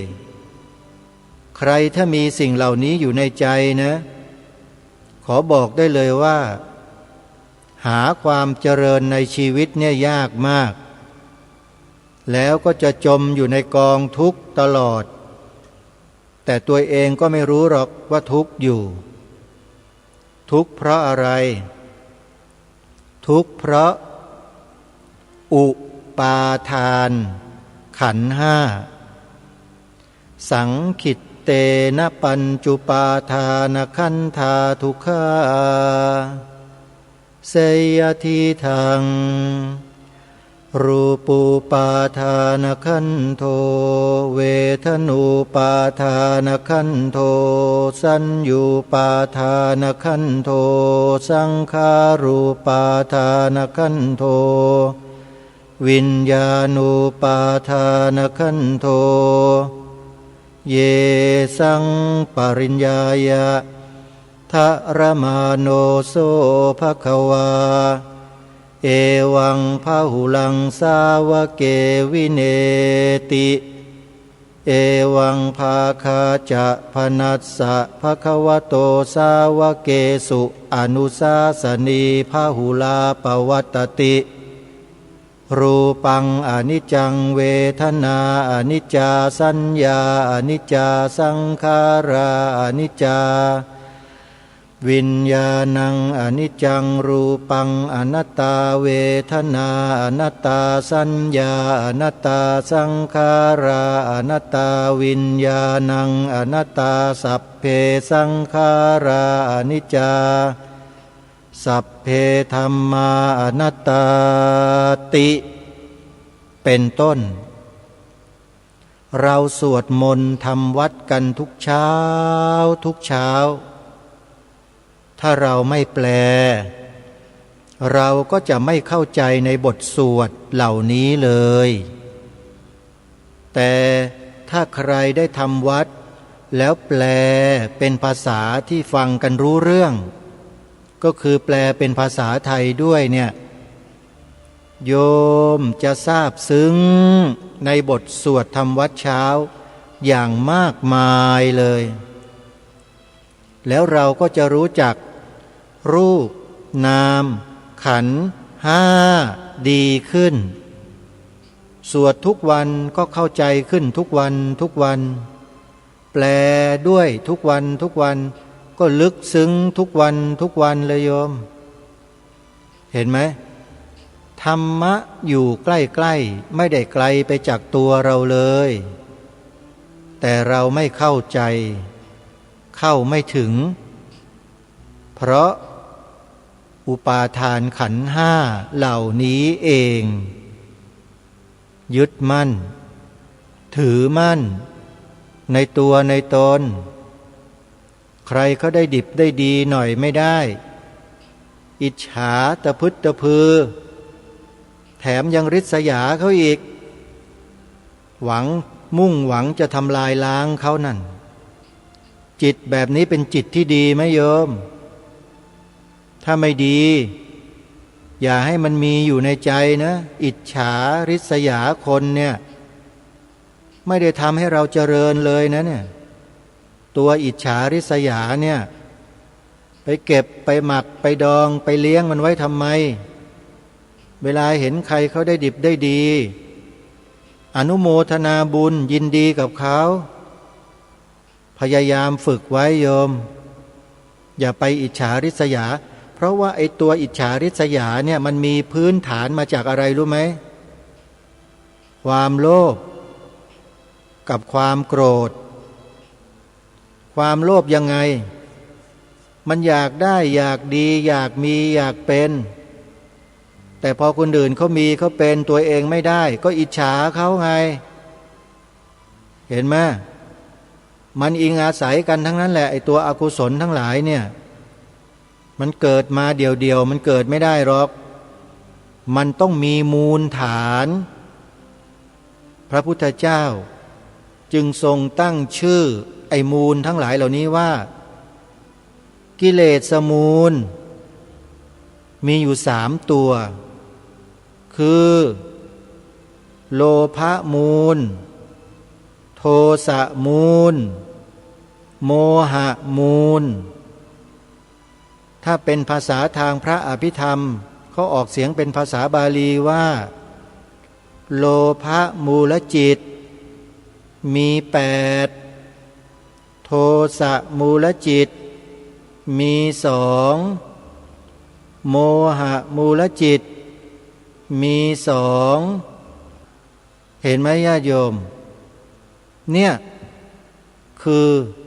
อกุศลมูล3ตัวคือโลภะมูลโทสะมูลโมหะมูลเป็นต้นกำเนิดของตัวกิเลสเล็กๆน้อยๆย่อยๆจ้อยๆเต็มไปหมดเลยท่านก็ไปแยกอยู่ในเจตสิกเป็นอกุศลเจตสิก14ตัวถ้าเว้นตัวแม่3ตัวก็เหลือ11ตัวโลภะทิฏฐิมานะโทสะอิสามัชริยะกุกุจจะโมหะอหิริกะอโนตตัปปะอุทธัจจะถีนามิทะวิจิกิจฉาถ้าเราไม่ศึกษาไม่เล่าเรียนไม่เขียนไม่อ่านเราจะรู้จักมันไหมตายไปก็ยังไม่รู้จักถ้าเราไม่ฟังธรรมะไม่ศึกษาเรียนรู้ธรรมะเราจะไม่มีวันรู้จักมันพวกนี้เลยตัวกิเลสทั้งหลายทั้งปวงเนี่ยเมื่อไม่รู้จักมันจะขจัดมันได้ไหมขจัดไม่ได้ขั้นต้นก็ไม่ได้ขั้นกลางก็ไม่ได้ขั้นสูงไม่ต้องพูดถึงเลยยังคงจมอยู่ในวัฏฏะสงสารกันอยู่อย่างนี้นี่แหละเราทั้งหลายไม่ได้พัฒนาขึ้นมาเพราะฉะนั้นการที่ทางรายการมาตอกมาย้ำมาซ้ำให้พวกเราดาวน์โหลดแอปพลิเคชันวิทยุพุทธศาสนาทั่วไทยไว้ในโทรศัพท์มือถือของโยมเนี่ยถือว่าเป็นความกรุณาเป็นความกรุณาความสงสารต้องการให้ญาติโยมทุกท่านผู้ฟังทุกท่านเนี่ยได้ฟังธรรมะศึกษาเรียนรู้ธรรมะที่ครูบาอาจารย์ทั้งหลายทั้งปวงท่านได้นำมาถ่ายทอดให้แก่พวกเราในแต่ละชั่วโมงโยมจะฟังสถานีใดคลื่นไหนไม่มีใครไปบังคับโยมธรรมะข้อใดครูบาอาจารย์รูปใดที่เราฟังแล้วตรงกับจริตกับความรู้สึกของเราทำให้เราได้รู้ได้เข้าใจรูปนามขันธ์ห้าเข้าใจชีวิตสามารถลดละเลิกพวกกิเลสตัณหามานะทิฏฐิอิจฉาริษยาคนอื่นได้นั่นแหละเราก็ฟังตรงนั้นแล้วอย่าลืมทำทานด้วยนะอย่าทิ้งหน้าที่คฤหัสถ์ญาติโยมนะเมื่อครูบาอาจารย์ท่านทำธรรมะผลิตธรรมะให้พวกเราศึกษาเรียนรู้เข้าใจแล้วครูบาอาจารย์ท่านจะไปอาศัยใครล่ะถ้าไม่ใช่ญาติโยมญาติโยมก็ต้องช่วยอุดหนุนสนับสนุนครูบาอาจารย์ให้ได้ทำหน้าที่ต่อกันไปเช่นนี้เป็นการสนับสนุนส่งเสริมซึ่งกันและกันเรียกว่าเป็นเหตุปัจจัยเกื้อกูลต่อกันและกันในระหว่างพุทธบริษัทด้วยกันนี่แหละพระพุทธเจ้าไม่ได้สอนให้พุทธบริษัทเราไปแสวงเขตบุญที่อื่นนะโยมทรงให้เราแสวงหาเขตบุญในพระพุทธศาสนาเป็นหลักแต่ก็ไม่ได้ทรงห้ามนะไม่ต้องไปช่วยมันหรอกไอ้พวกนับถือไอ้นั่นนับถือไอ้นี่พุทธเจ้าไม่เคยสอนแบบนี้นะโยมแต่ทรงให้เราเอาใจใส่ในหน้าที่ในฐานะเป็นอุบาสกบาสิกาของเราก่อนช่วยเหลือศาสนาตัวเองเนี่ยก่อนจะไปช่วยคนอื่นเขาไอ้นี่บางคนเนี่ยไม่ช่วยแล้วยังด่ายังว่ายังมาทำลายด้วยนะแล้วแถมยังไปยกยอปอปั้นคนอื่นเขาอีกไอ้แบบนี้ก็มีนะคนที่อ้างว่านับถือพุทธบอกว่าบวชมาแล้ว5 วันบวชมา7 วันอะไรพวกเนี้ยท่านประธานที่เคารพกระผมเนี่ยก็เป็นคนที่เคยบวชมาแล้ว ผมทราบดีท่านประธานว่าไอ้พระทุกวันนี้อย่างงู้นอย่างนี้มันก็ใส่พระในสภากันใหญ่ไอ้ประเภทเนี้ยโยมดูเอาแล้วกันอาตมาไม่อยากจะพูดเยอะพูดไปแล้วเดี๋ยวไปกันใหญ่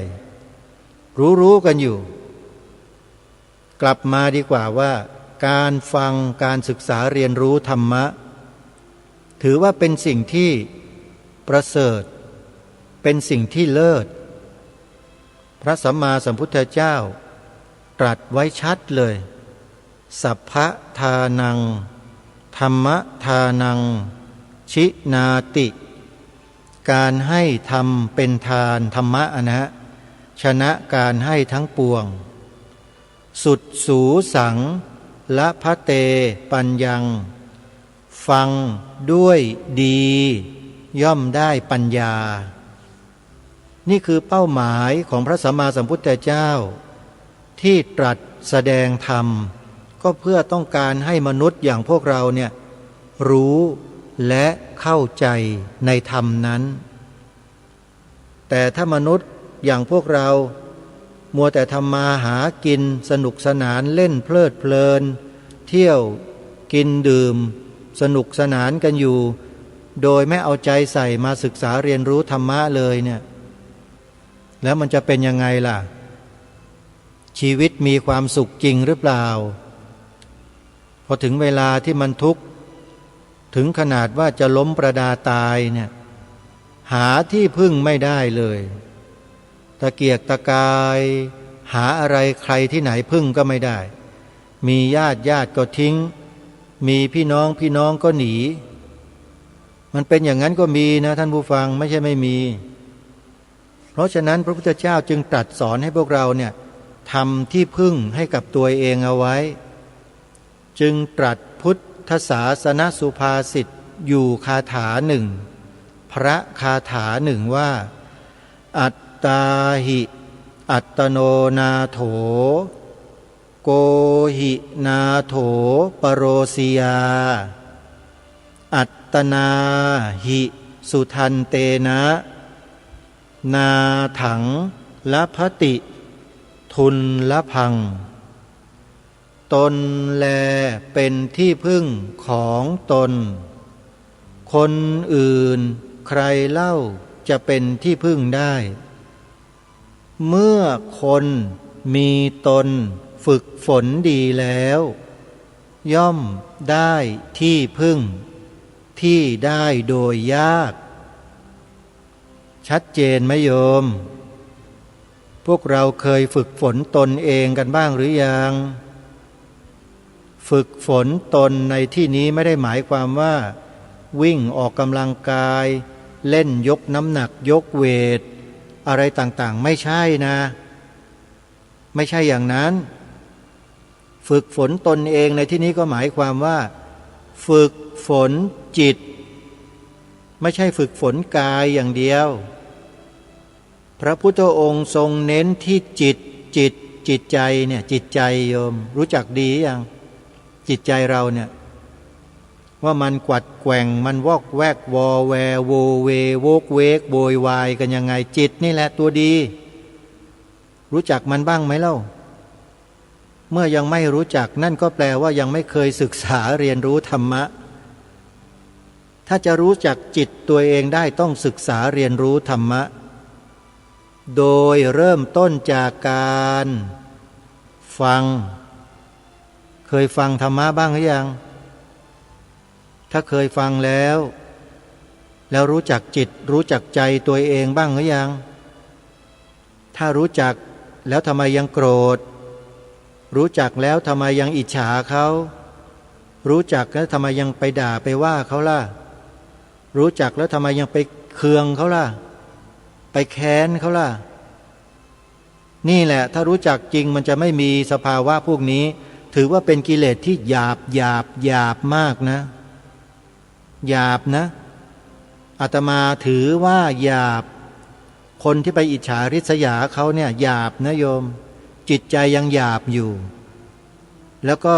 ไปดูหมิ่นคนอื่นนายกตนข่มท่าน นะพวกเนี้ยเอาดีเข้าตัวเอาชั่วให้คนอื่นพวกเนี้ยหยาบนะ อย่าไปทำอย่างนั้นอย่าไปมีอย่างนั้นจงศึกษาเรียนรู้จิตเรียนรู้ใจให้ดีให้เท่าทันโยมการทำให้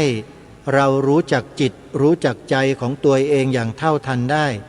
มีวิธีเดียวที่พระพุทธเจ้าสอนนะคือการเจริญสติปัฏฐานสี่นี่แหละคือทางออกที่ถูกต้องที่สุดมีทางเดียวเอกายโนมัคโคและเป็นทางเข้าไปสู่โพธิปักขิยธรรม37นี่แหละคือด่านแรกเลยเห็นไหมสติปัฏฐานสี่เนี่ยครูบาอาจารย์ในสมัยอดีต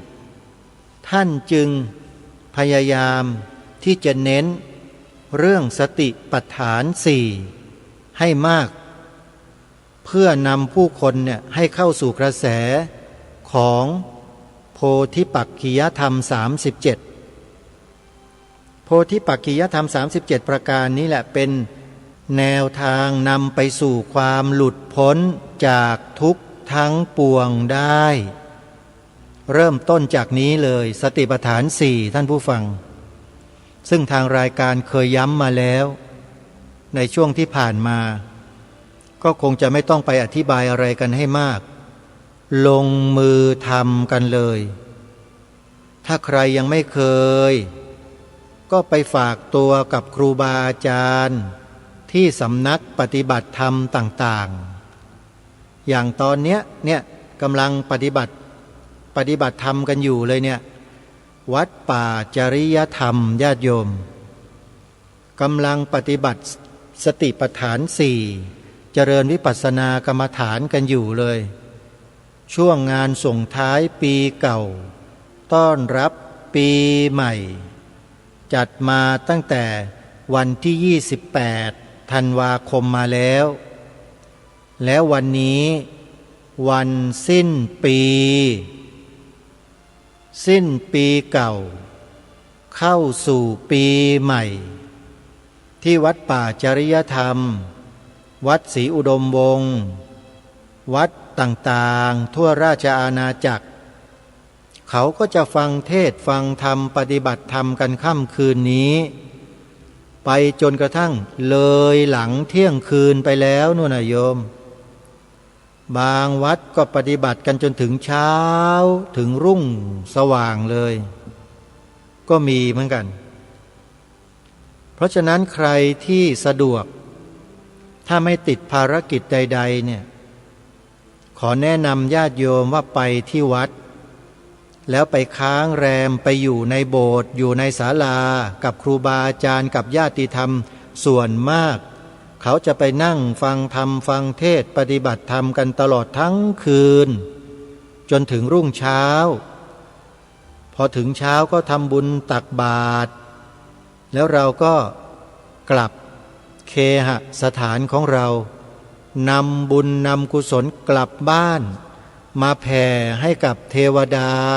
ให้กับเจ้าที่เจ้าทางให้กับพระภูมิเจ้าที่ให้เขายินดีมีบุญมีบารมีเพิ่มพูนขึ้นก็จะได้ปกป้องรักษาคุ้มครองเราผู้อยู่อาศัยในบ้านให้ดียิ่งขึ้นเข้าไปอีกอย่าเพิ่งเชื่ออาตมานะโยมที่พูดเนี่ยโยมไม่ทำก็ไม่เป็นไรหรอกแต่อาตมานี่ทำทุกวันเลยพอหลังสวดมนต์เสร็จภาวนาเสร็จอุทิศส่วนกุศลให้กับบูรพาจารย์ให้กับพ่อแม่ปู่ย่าตาทวดญาติพี่น้องบรรพบุรุษพระมหากษัตริย์ต่างๆผู้มีพระคุณแล้วเนี่ยก็จะน้อมบุญให้กับเทวดา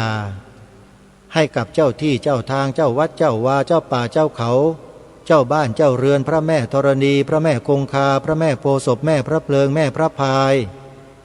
ตลอดจนถึงองค์เทพเทวาทั้งหลายก็ว่าไปทำอยู่อย่างเนี้ยทุกวันทำแล้วมันสบายใจไม่ทำก็ไม่ได้ผิดนะโยมไม่ใช่ข้อบังคับนะ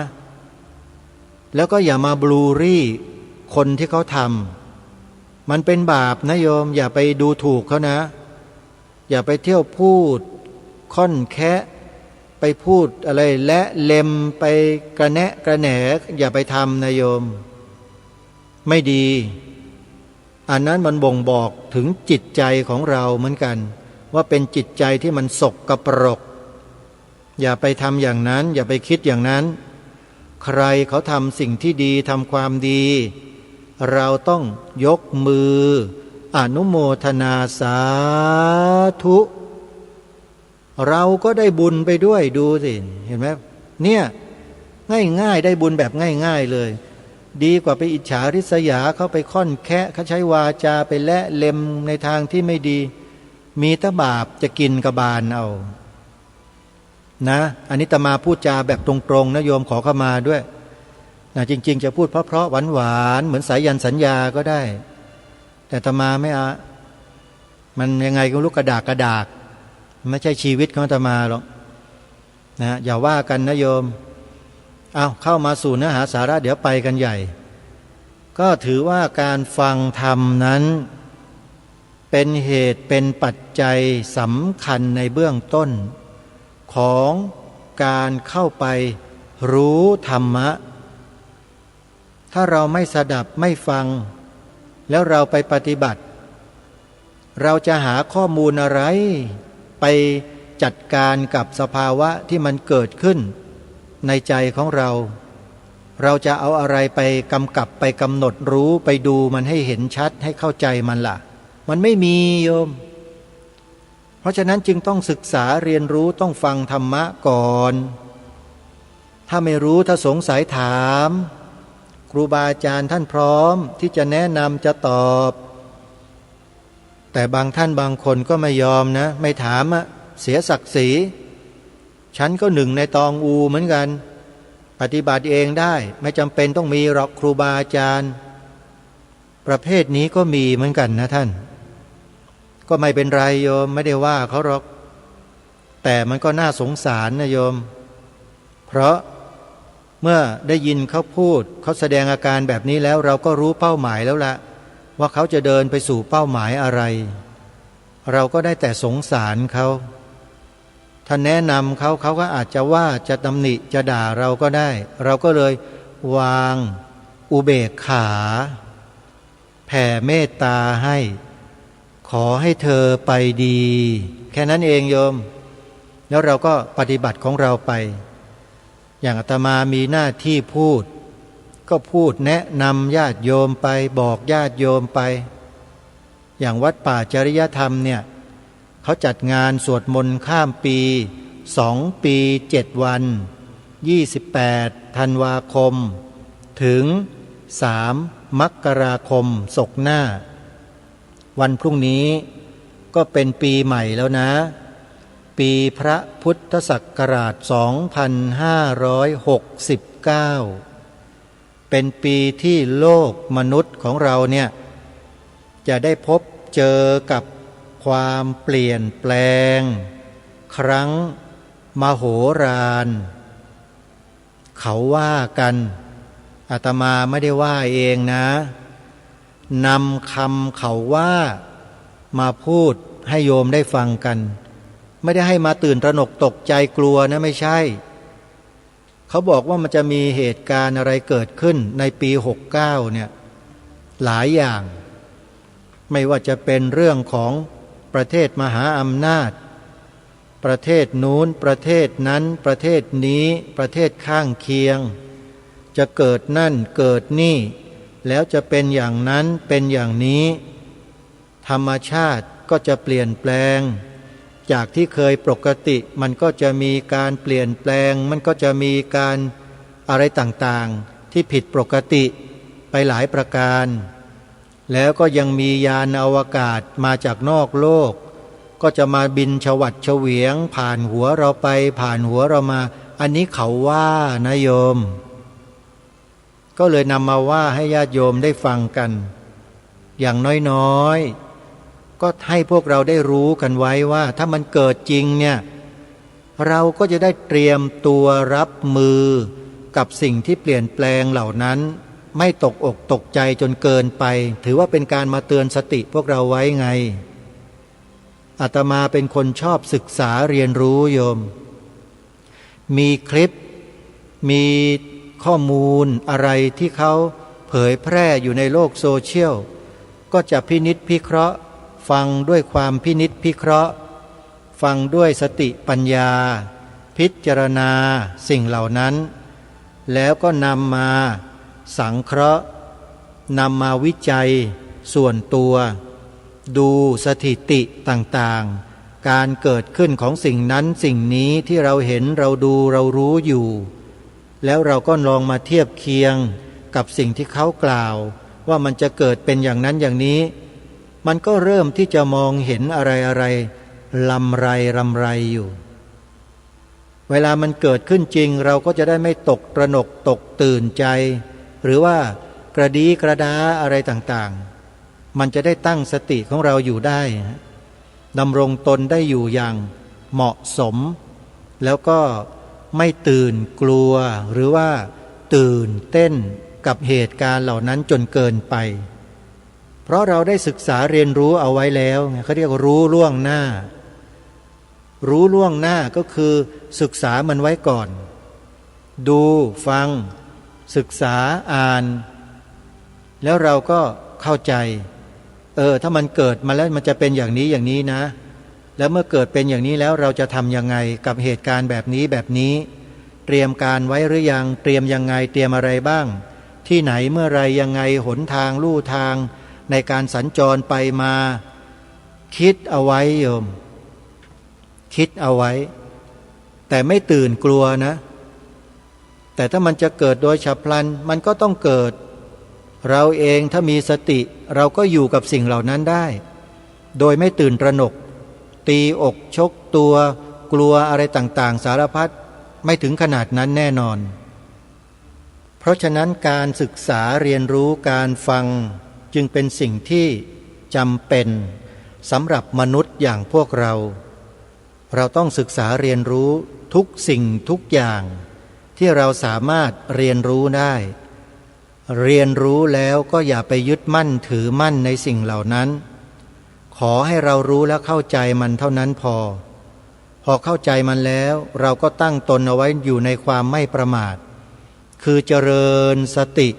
อยู่ตลอดเวลาทุกก้าวย่างทุก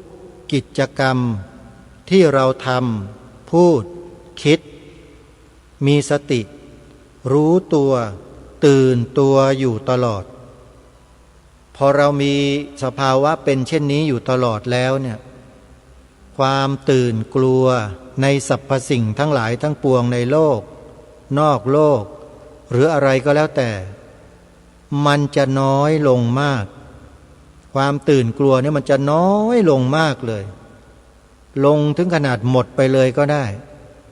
แล้วมันก็จะมีความกล้าความเด็ดเดี่ยวขึ้นมาแทนนี่จิตใจในลักษณะเช่นนี้โยมมันมีความจำเป็นนะสำหรับการดำรงตนอยู่ในสภาวะที่มันผันผวนอยู่ตลอดเวลาในโลกใบนี้ถ้าเราไม่ฝึกสติกันเอาไว้เนี่ยเราอาจจะพลาดแล้วก็ตกล่วงไปจากสิ่งที่ควรมีควรได้ก็ได้นะเพราะฉะนั้นมีกิจกรรมมีอะไรต่างๆที่ครูบาอาจารย์เราพาจัดพาทำกันเราก็ช่วยกันคนละไม้คนละมืออย่างโยมแม่จันทิพย์แสงทองเป็นผู้นำบุญญาติธรรมที่อำเภอสารพีจังหวัดเชียงใหม่เนี่ยพาญาติโยมญาติธรรมร่วมทำบุญซื้อที่ดินถวายวัดป่าจริยธรรมก็หลายคนแล้วตัวโยมแม่จันทิพย์เองก็ทำบุญมา1 ตารางวา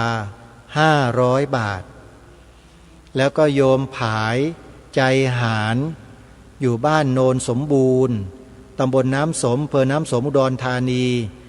ฟังรายการคดีโลกคดีธรรมจากสถานีวิทยุวัดป่าจริยธรรมได้นะตรงนี้ต้องแจ้งผลการรับฟังกับท่านพระครูจริยสารธรรมด้วยนะครับโยมผายเนี่ยเขาอยู่ที่อำเภอน้ำสมท่านฟังรายการจากสถานีวิทยุวัดป่าจริยธรรมได้ครับแล้วก็ทำบุญ ซื้อที่ดินถวายวัดป่าจริยธรรมมา1 ตารางวาสนับสนุนรายการคดีโลกคดีธรรมมา500 บาทรวมเป็น 1,000 บาทอนุโมทนาบุญกับโยมผายใจหารด้วยนะเป็นลูกจ้างกรีดยางอยู่ที่อำเภอน้ำโสม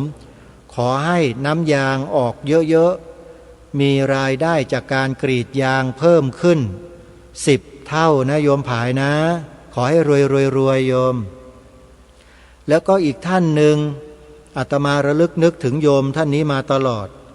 เพราะโยมท่านนี้เนี่ยเป็นผู้หลักผู้ใหญ่อยู่ในจังหวัดเชียงใหม่คนหนึ่งแหละที่บอกว่าเป็นผู้หลักผู้ใหญ่เดี๋ยวโยมฟังก่อนนะไม่ได้มีตำแหน่งใหญ่โตอะไรหรอกแต่เป็นผู้ใหญ่ในสกุลหนึ่งฟังรายการคดีโลกคดีธรรมจากสถานีวิทยุวัดฝายหินทำไมถึงรู้เพราะโยมบอกว่าฟังตอนกลางคืนเที่ยงคืนตี 1ทุกวันฟังท่านแล้วก็จดเบอร์เอาไว้โยมขอร่วมทำบุญซื้อที่ดินถวายวัดป่าจริยธรรมผ่านรายการคดีโลกคดีธรรมด้วย 1,000 บาท2 ตารางวาเดี๋ยวอาตมาจะโอนปัจจัยเข้าไปที่วัดป่าจริยธรรมให้ขออนุโมทนาบุญกับญาติโยมทั้ง3ด้วยนะโยมผ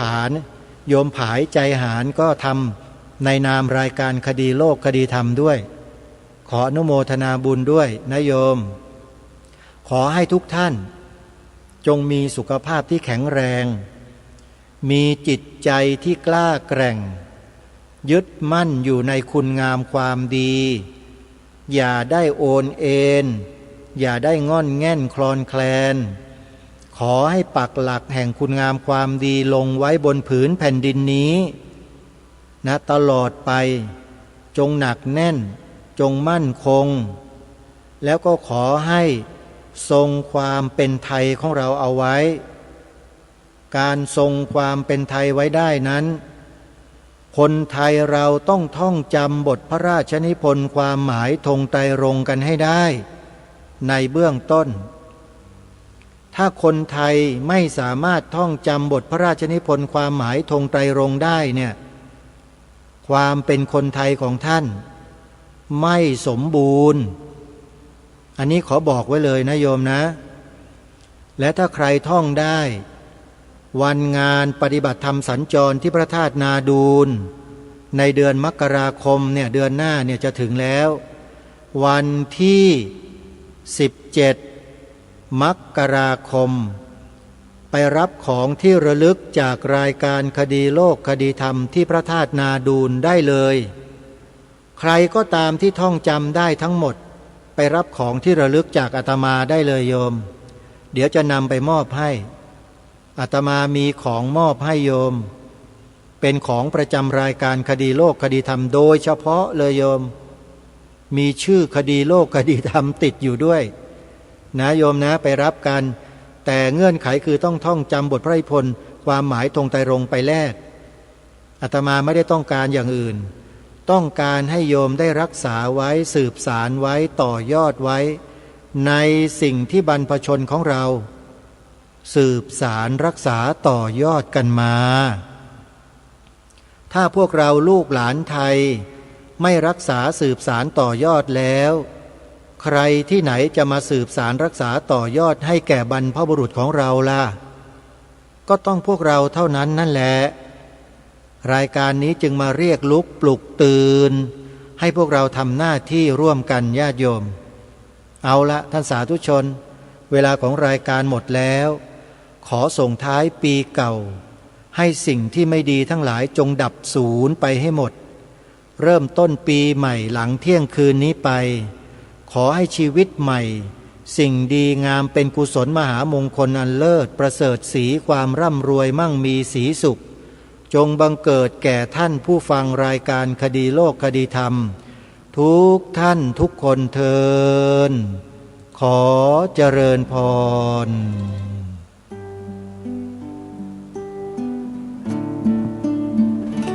กล้าคิดก็ต้องกล้าทำ อย่ากลัวถ้าทำความดีเร่งศึกษาปัญหาให้ทันท่วงทีเมืองไทยจะพัฒนากว่านี้รายการดีๆคดีโลกคดีธรรมขอรำพันบรรยาย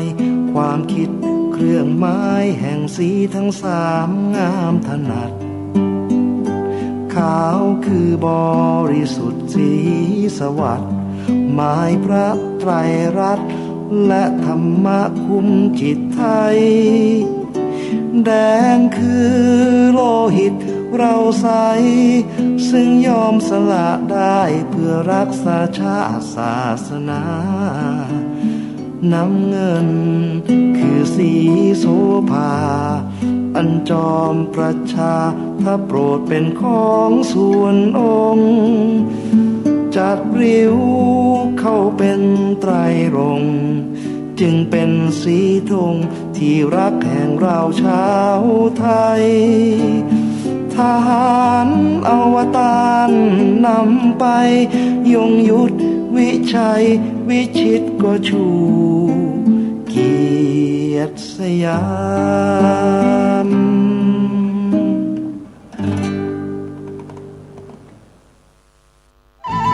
ที่จบไปแล้วนั้นเป็นรายการคดีโลกคดีธรรมดำเนินรายการโดยพระครูปลัดณรงค์ฤทธิ์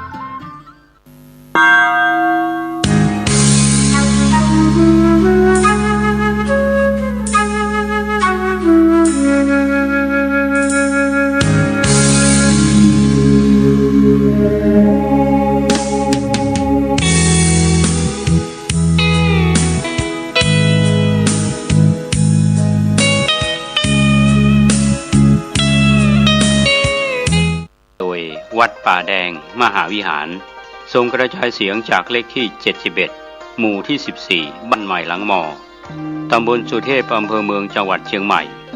รหัสไปรษณีย์50200หมายเลขโทรศัพท์0818815690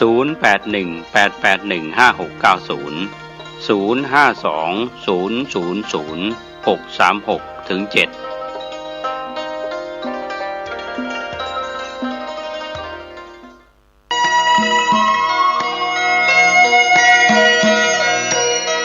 ศาลเพื่อการประชาสัมพันธ์โครงการปรับภูมิทัศน์และพัฒนาปรับพื้นที่รอบโบสถ์วัดป่าแดงมหาวิหารมติคณะกรรมการบริหารวัดป่าแดงมหาวิหารครั้งที่ 4/2567 ได้เห็นชอบและอนุมัติให้ดำเนิน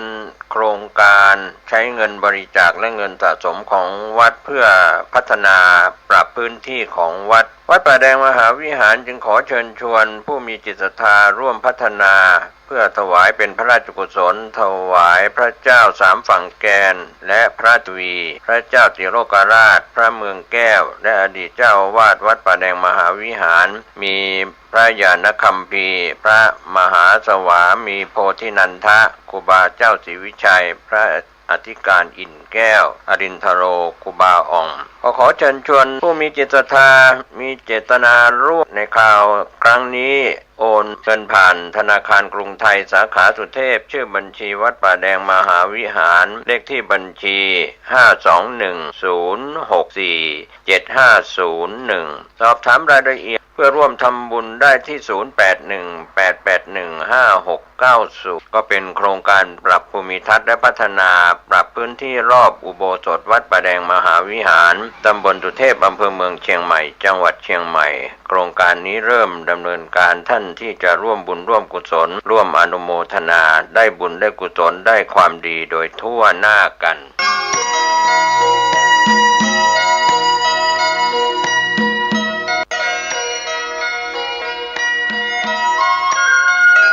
ข่าวสารเพื่อการประชาสัมพันธ์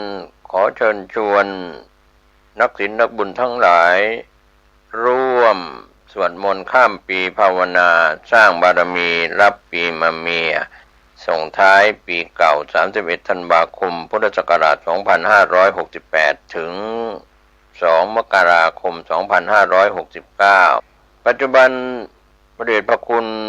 พ ระประชานาถมุนีเจ้าวาดวัดดอนจันทร์ท่านเป็นประธานสำนักวิปัสสนาทางสายเอกจัดพิธีสวดมนต์ข้ามปีภาวนาสร้างบารมีรับปีมะเมีย31 ธันวาคม 2568 ถึง 2 มกราคม 2569 ณ ศาลาปฏิบัติธรรมทางสายเอกงานนี้สวดมนต์ข้ามปีตักบาตรรับปีใหม่ภาวนาสร้างบารมีเจริญพุทธมนต์ท่านที่จะร่วมในพิธีติดต่อสอบถามรายละเอียดเพิ่มเติมได้ที่ 098-088-865 ก็เป็น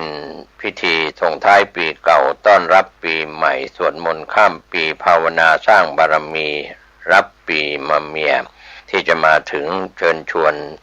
ท่านที่อยู่ทางใกล้ทางไกลร่วมในพิธีนี้โดยพร้อมเพรียงกัน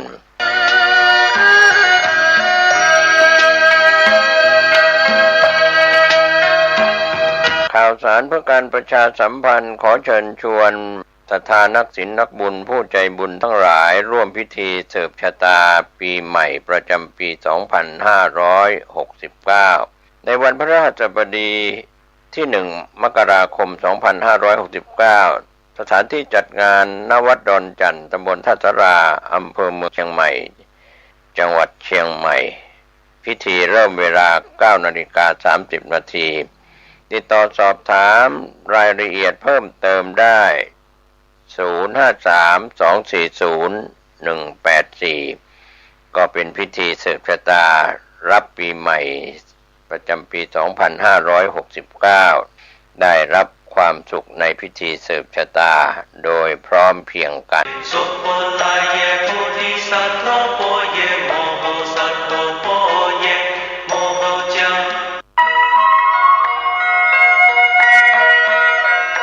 ขอเชิญพี่น้องชาวพุทธร่วมเป็นเจ้าภาพสร้างห้องสุขาห้องอาบน้ำเพื่ออำนวยความสะดวกแก่คณะศรัทธาสาธุชนที่จะเข้าปฏิบัติธรรมกรรมฐานณวัดบ้านเราพระเจ้าตาเขียวพื้นที่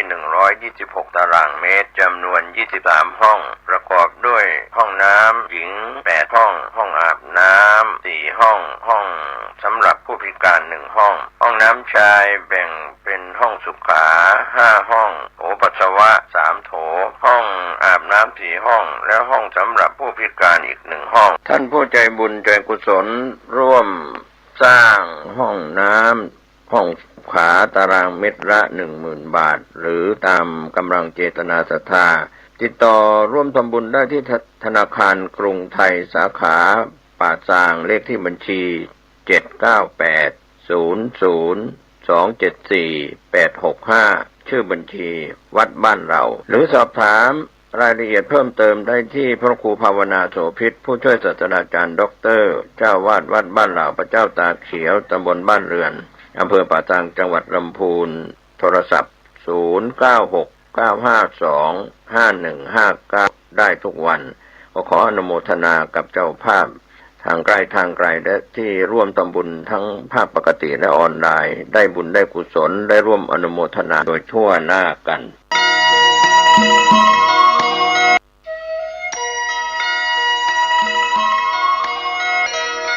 ข่าวสารเพื่อการประชาสัมพันธ์ขอเชิญชวนนักศีลนักบุญในคราวครั้งนี้นำปัจจัยบูรณวิหารเสาหน้าซุ้มประตูหน้าต่างทาสีรอบอาคารรูปปั้นพญานาคให้แล้วเสร็จต่อไปปัจจุบันมีพระครูประภัชชัยคุณเป็นเจ้าอาวาสวัดชัยสถานป่าเศร้าน้อยเจ้าคณะตำบลสันปุเรยเขต 2ท่านสามารถติดต่อสอบถามรายละเอียดและร่วมทำบุญได้ที่ 087-657-2276 ณ วัดชัยสถานป่าเศร้าน้อยตำบลสันปุเรยอำเภอดอยสะเก็ดจังหวัดเชียงใหม่ได้บุญได้กุศลได้ความดีได้อนุโมทนาโดยทั่วหน้ากัน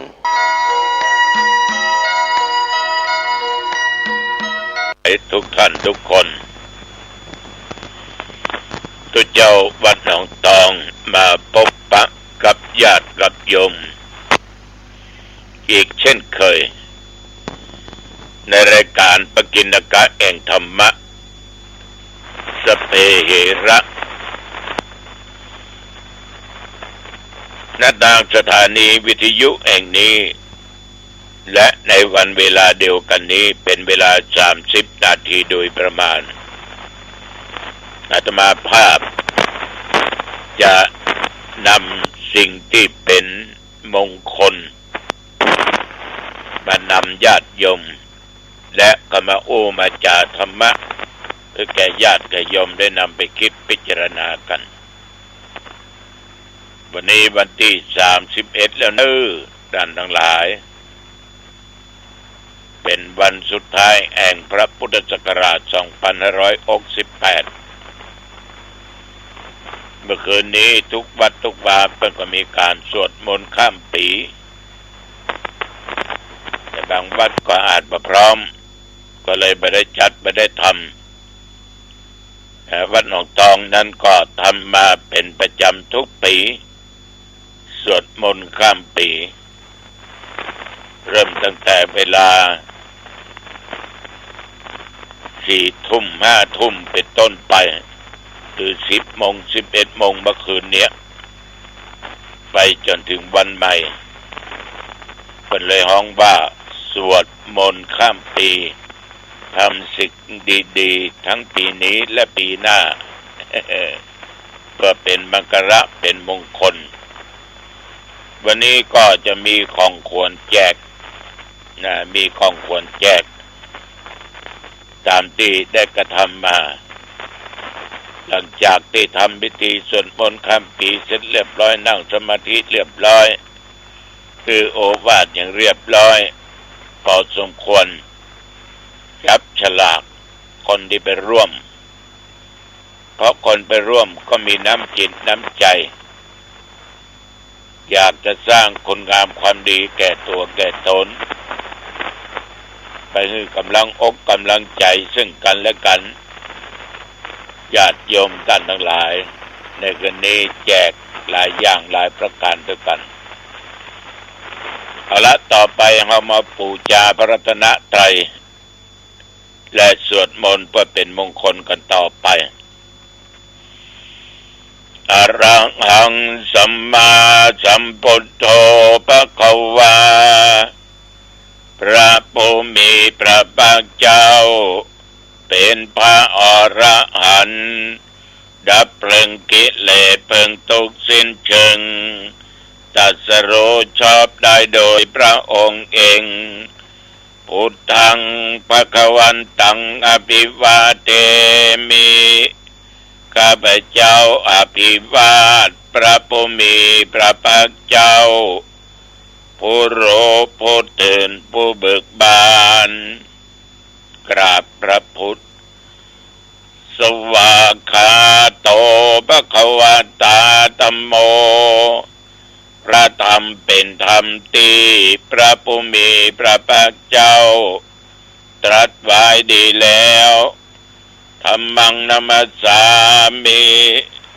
ข้าพเจ้านมัสการพระธรรมกราบพระธรรมสุปฏิปันโนภควโตสาวกสังโฆพระสงฆ์สาวกของพระผู้มีพระภาคเจ้าปฏิบัติดีแล้วสังฆังนัมมามิข้าพเจ้านอบน้อมพระสงฆ์กราบพระสงฆ์นะโมตัสสะภะคะวะโต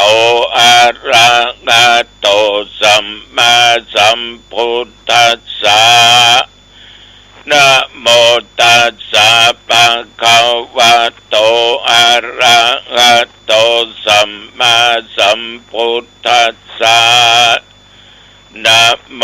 ตัสสะภะคะวะโตอะระหะโตสัมมาสัมพุทธัสสะพุทธังสรณังคัจฉามิธัมมังสรณังคัจฉามิสังฆังสรณังคัจฉามิตุติยัมปิพุทธังสรณังคัจฉามิ ตุติยัมปิธัมมังสรณังคัจฉามิ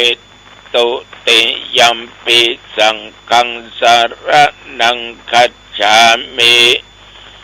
ตติยัมปิพุทธังสรณังคัจฉามิตติยัมปิธัมมังสรณังคัจฉามิตติยัมปิสังฆังสรณังคัจฉามิอิติปิโสภะคะวะอะระหังสัมมาสัมพุทโธวิชชาจารณะสัมปันโนสุขโตโลกวิโทอนุตตโรปุริสธรรมสารถิสัทธาเทวมนุษย์สานังพุทโธภควาติยันดุนิมิตังอวะมังคลัญจาโยจามะนาโปสะโกนัสสะสัทโธปะปะกะโกโตโสปินังอากันตังหุตตานุภาเวนะวินาสเมนตุสวากาโตภะคะวะตาธัมโมสันติติโกอาคาลิโกเอหิปัสสิโกโอปันนะยิโกปัจจตังเวทิตโพวินยูหิติยันดุนิมิตังอวะมังคลัญจาโยจามะนาโปสะโกนัสสะสัทโธปะปะกะโอโตสุปินังอากันตังธัมมานุภาเวนะวินาสเมนตุสุปฏิปันโนภะคะวะโตสาวกสังโฆอุชุปฏิปันโนภะคะวะโตสาวกสังโฆยายาปฏิปันโนภะคะวะโตสาวกสังโฆสามิจิปฏิปันโนภะคะวะโตสาวกสังโฆญาติตังจัตตาริปุริสยุคานิอัตถปุริสปุคลาเอสะภะคะวะโตสาวกสังโฆอาหุนายโยภาหุนายโยทักขินายโยอัญชลิกรณิโยอนุตตรังปุญญาเขตังโลกัสสาติยันตุนิมิตังอวะมังคลัญจาโยจามะนาโปสะโกนัสสะสัทโธปะปะกะโหโตโสปินังอากันตังสังฆานุภาเวนะวินาสเมนตุยะโตอังภะคินิอลิยายาจติยาชะโตนาปิชานามิสัญจิจาปันนังชีวิตาวโรเปตาเตนะสัจเจนะโสติเตโอตุโสติกัปปัสสะโหชังโคสัตติสังฆาโตตัมมานังวิจัยโยตัฏฐาวิริยัมปิติปัสสันติโพชังคาจะตถาปะเรสัมมาตุเปกะโพชังคาสัตติเตสัพพทักษินามุนินาสัมมาทัคขาตาภาวิตาปะอุลิกตาสังวัตตันติอาปิญญาญาณิพพานายาจัพโพธิยาเอ เอเตนะสัจจวัชเชนะโสทิเตโอโตสัพพทาเอกัสสมิงสัมมะเยนะโทมุขันลานัญจังกัสสปังกิลาเนโตกิเตติสวะโพชังเคสัตตะเทสัญเยติจัตังอภินันติตวะโรคามุจจิงสุตังคันเนเอเตนะสัจจวัชเชนะโสทิเตโอโตสัพพทาเอกทาตัมมราชาปิเขลัญเยนะปิปิริโตยุนดาเทเรนะตัญเยวะพันนาเปตตวานาสาธารังสัมโมติตวาจะอาปาตาตัมมาพุทธาสิทานาโสเอเตนะสัจจวัชเชนะโสทิเตโอโตสัพพทา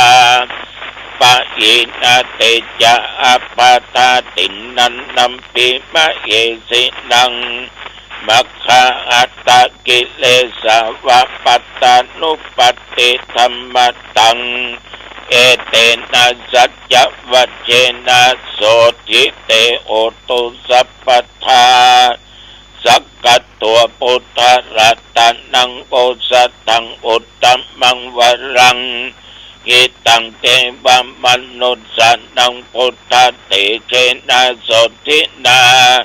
นัสสันตุปัตตวาสัพเพทุกขาปุปัสสะเมนตุเต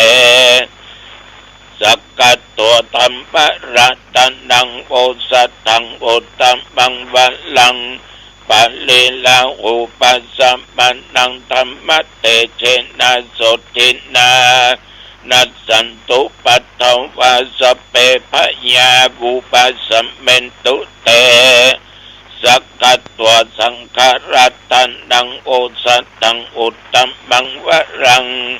อาอุไนยังปะอุไนยังสังฆเตเชนะโสตินานัสสันตุปัตตวาสัพเพโรกาบุปัสสะเมนตุเตนัตถิเมสรนังอัญญังพุทโธเมสรนังวะลัง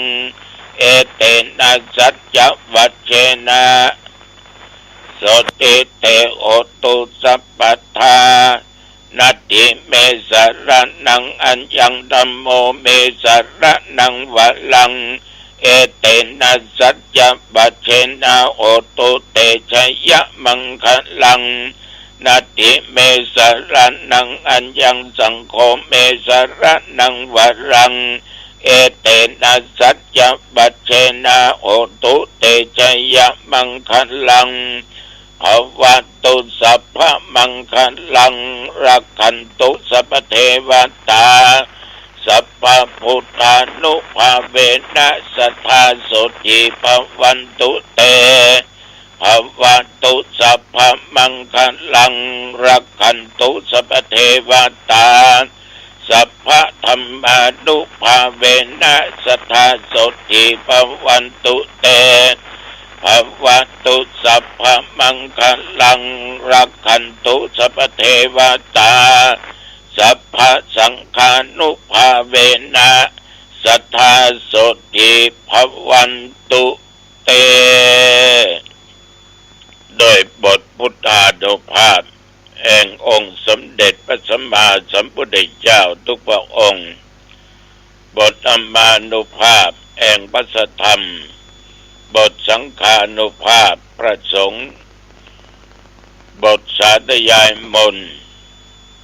พุทธคุณธรรมคุณสังฆคุณตลอดจน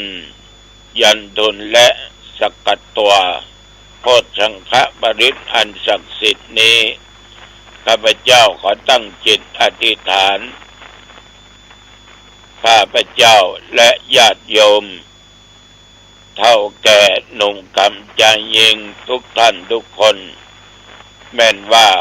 กะลงโลกาเปียทิโลกร้ายนักหนาปาปานทั้งนอกกายในกายทุกส่วนในสรีระร่างกายหนักเบา หมอยุกหมอยาบหายกินยาทานยาบหายขอคุณแห่งพระพุทธพระธรรมพระสงฆ์และพระคุณของบทสวดบทต่างๆเหล่านี้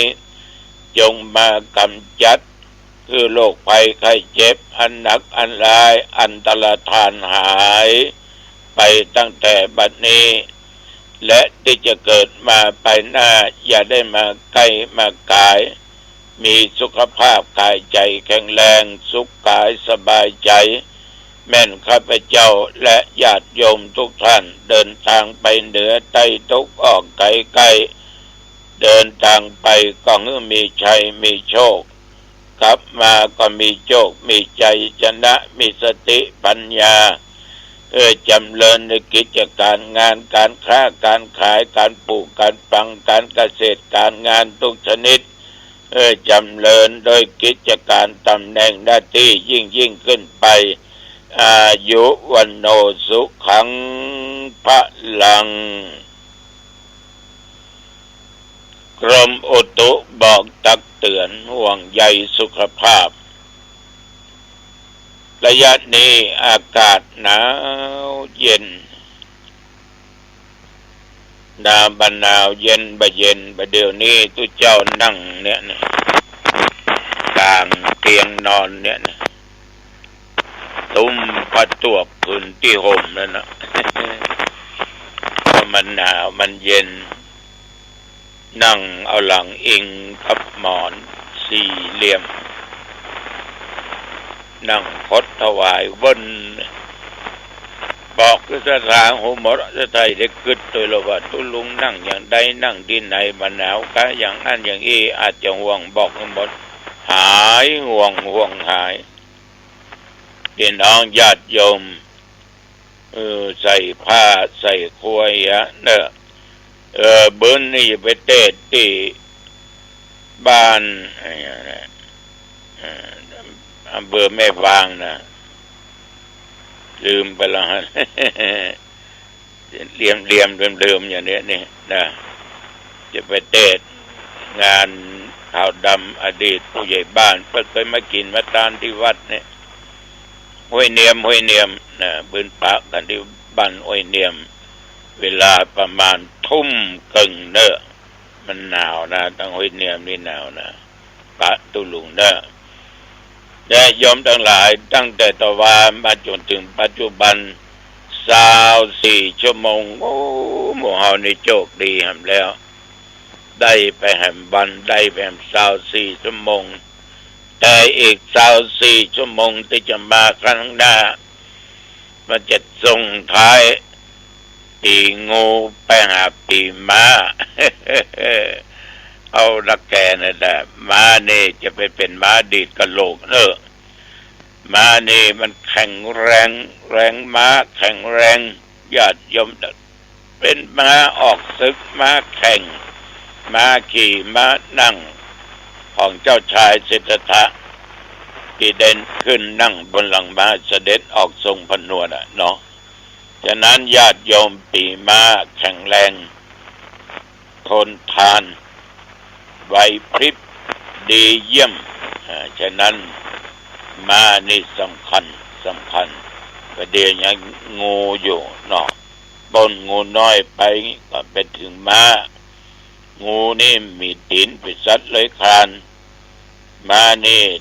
สัตว์4 ตีน 4 เท้าเนี่ย24 ชั่วโมงต้องรักษาดีๆญาติโยมท่านทั้งหลายอย่างไม่เกินกว่าเหตุถ้ามันเกินกว่าเหตุมันแตกมันจังบดีอยู่ในกรอบในเขตของมันเนอะ24 ชั่วโมงตั้งแต่กินของงายไปก็ญาติโยมก็มาทำบุญทานคนตายป้องทานไว้ไปหน้ากับตนกับตัวพ่องทำบุญวันเกิดพ่องทุกคนมันก็มีวันเกิดมันก็ทำเป็นมังคละเป็นมงคลต่อชีวิตตัวเองแต่จริงก็ทำวันไหนก็ได้แต่ว่าเมื่อโยมกำหนดจะทำอย่างนั้นจะทำอย่างนี้มันก็ดีทั้งนั้นโยมขอให้ทำดีเถอะถ้าทำแบบดีนี่เวลาไหนมันก็ถึงแบบดี ถ้าทำดีมันดีทั้งนั้น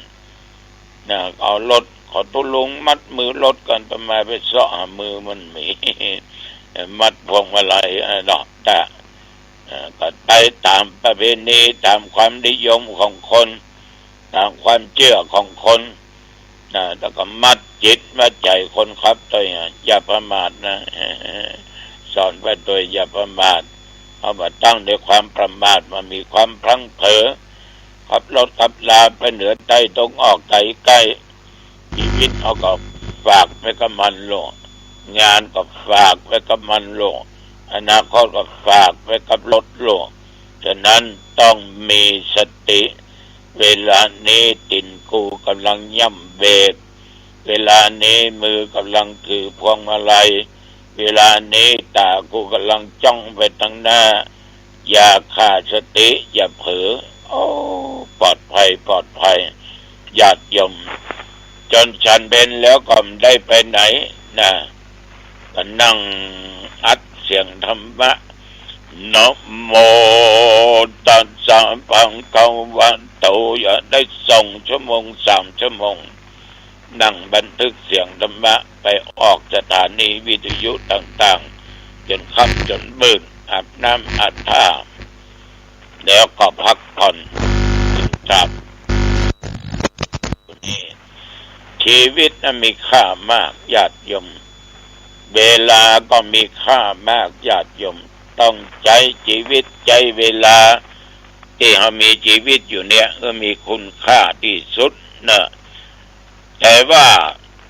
จะมาจะเตือนตลอดมีสติสัมปชัญญะขอให้โยมระนึกถึงคุณแห่งพระพุทธเจ้านะนึกถึงคุณแห่งพระสัทธรรมเจ้านึกถึงคุณแห่งพระสังฆเจ้าเอาอยู่ด้วยกันในสังคมคนหมู่มากคนหมู่หลายอยู่กับคนอยู่กับสัตว์มีเมตตาธรรมนะมีเมตตาธรรมจิตใจต้องมีความปรารถนาดีต่อสัตว์อื่นหมดเพราะว่าสัตว์เดรัจฉานว่ามนุษย์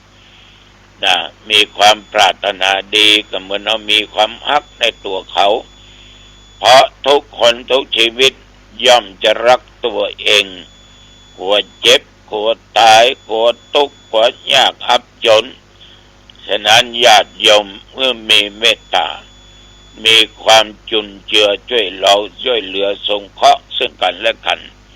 อย่างเคยเนี้ยสวดมนต์ข้ามปีผมใจว่าตู้เจ้าเอาอย่างมาล่อมาอย่างมันนึกปีนะตู้เจ้าก็หาอย่างมาบอกสถาได้รับไปปรากฏดีอกดีใจแต่จะมอบทุกคนมันก็หลายเนาะเป็น100-200ญาติโยมมันนักนะแต่ละปีนี้มันจัดนักมันมาวัดเนี่ยนะมาทุกสารทิศเลยนะก็ปีนี้ก็เช่นเคยนะก็จะมอบรถจักรยาน4-5 คันเนาะผ้าห่มผ้าอย่างเนี้ยจัดดี17-18นอกนั้นก็มีหม้ออุ่นข้าวกาต้มน้ำ4ดูมีหลายนะและยังมีข้าวสารแจกแถมมีอย่างแจกไปแถมมีไข่มีอย่างแถมยมทั้งหลายก็เรียกว่าตุเจ้าก็มอบหมายแก่ญาติแก่โยมเพราะญาติโยมก็ดูแลตุเจ้ามาจนอายุขนาดนี้ละดูแลมาเป็นวันนะเนาะจัดมึนนะฉะนั้นก็เพื่อความสบายจิตสบายใจเขาหลามเลี้ยงกันไปโดยยุ่มได้แลกของคนกันไปโดยชาวบ้านไปถึงทำกันมันมีความสุขใจม่วนใจ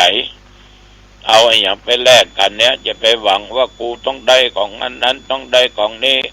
อันเพื่อว่าไปแลกเนี่ยจับเบอร์ลูเนาะได้คนนั้นเอาก็พอใจมีความสุขโชคดีเนอะสวัสดีเนอะอยู่เย็นเป็นสุขเนอะเฮงๆรวยๆเนอะมันก็ชื่นอกชื่นใจเรื่องรวยบ่รวยเฮงบ่เฮงอยู่ที่ตัวภัยตัวมันฉะนั้นบางสิ่งบางอย่างมันเป็นการให้กำลังอกกำลังใจความเมตตาความอักขันเพราะชีวิตของคนเฮาเนี่ยญาติโยม1 ปีจะผ่านไปมันก็เท่าแก่ชราแล้วหรอกเนาะมันเท่าแก่แล้วเขาต้องนึกเสมอว่า ในสรีระร่างกายของคนเฮาและคนอื่นนั่นนะว่าไผ่ว่าของตุเจ้าว่าของญาติของโยมอันสวยๆหล่อๆนั้นมันแบบเตี้ยงแท้แน่งอนอนละมันก็มีการเปลี่ยนแปลงมาตลอดโยมย่ำพอดาราภาพยนตร์ฮะนี่แล้วแต่ภาพยนตร์นี่หรอดูดารากันพระเอกตะกอนหล่อเดี๋ยวเป็นใหญ่นางเอกตะกอนหล่อบัดงามประเดี๋ยวเป็นจะได้นางงามจักรวาลมาประเดี๋ยวเป็นจะได้มันจึงมีการเปลี่ยนแปลงพิจารณาอย่างเงี้ยหันไปของแบบสวยบางงามดูร่างกายเป็นอสุภกรรมฐานไปโดยมันจะบ่ได้หลงอยู่ในกามคุณทั้งห้าในรูปในเสียงในกลิ่นในรสในการสัมผัสและสิ่งที่ชอบว่าชอบแล้วนึกถึงความตายอยู่ตลอดเวลาว่าเฮาเนี่ยมีความตายแบบว่าแก่เฮาและแก่ผู้คนอื่นเมื่อนึกถึงความตายแล้วก็มีสติดีๆจะไปตั้งอยู่ในความประมาทสิ่งใดที่มันดีรีบสร้างอย่าสิ่งใดบ่ดีที่มันเคยทำมาก็ละจะไปเอามันเป็นสิ่งบ่ดีเนอะญาติโยมเนอะเอาสิ่งดีๆเป็นศักดิ์ศรีแก่ชีวิตนะโยมนะเอาละวันนี้จะไปมาเป็นเวลาเป่าสมควรสปิติโยวิวัจจันตุสัพพะโลกโควินัสตุมาเตภวะตนตัลลโยสุขิติกายุโกภวะอภิวาทานาสีลิสานิจังพุทธปัจจายิโนจัตตารโอธรรมาวัฏันติอายุวันโนสุขังพลังพบกันใหม่โอกาสน่าเจริญพรสวัสดีครับท่านผู้ฟังที่เคารพ การแบ่งปันความคิดดีๆวันนี้ผมเกษตรเพชรสำริดวิทยากรนำธรรมสาระต่างๆแบ่งปันให้ท่านผู้มีปัญญาบารมีได้คิดได้พิจารณากันเมื่อนึกถึงคำสอนของพระพุทธเจ้าที่ตรัสไว้ว่าผู้มีปีติในธรรมย่อมอยู่เป็นสุขนั้นคนเราก็จะมีเรื่องราวชีวิตประจำวันก็จะต้องรู้จักธรรมะชีวิตก็จะมีความสุขพระพุทธศาสนานั้นเผยแผ่ไปในประเทศต่างๆทั่วโลกสถาบันสงฆ์และแนวการสอนที่แปรเปลี่ยนไปเช่นประเทศจีนก็เน้นเรื่องปรัชญาไปเสียมากกว่าสุดท้ายก็เกิดปฏิกิริยาจากผู้ที่ต้องการจะสนับสนุนฝ่ายปฏิบัติ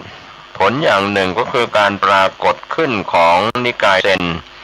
ทั้งนี้ก็มีเรื่องของไปเน้นที่ใจที่กล่าวถึงตอนหนึ่งว่าอาจารย์เซนเห็นว่ามีปัญหาการที่มีนักวิชาการในสมัยนี้ยกธรรมะขึ้นมาก็ถือว่าเป็นเรื่องสูงเกินไปจนกระทั่งคนทั่วไปรู้สึกว่าเหลือวิสัยของคนธรรมดาเพื่อเป็นการสอนให้คนเปลี่ยนแนวคิดเสียใหม่พระเซนของจีนชอบใช้คำพูดสั้นๆให้ผู้ฟังสะดุ้งถือว่าจิตใจจะสะดุ้งตามไปด้วยก็สามารถรับของใหม่ได้ง่ายขึ้นก็ในยุคของศาสนาที่อาจารย์เซน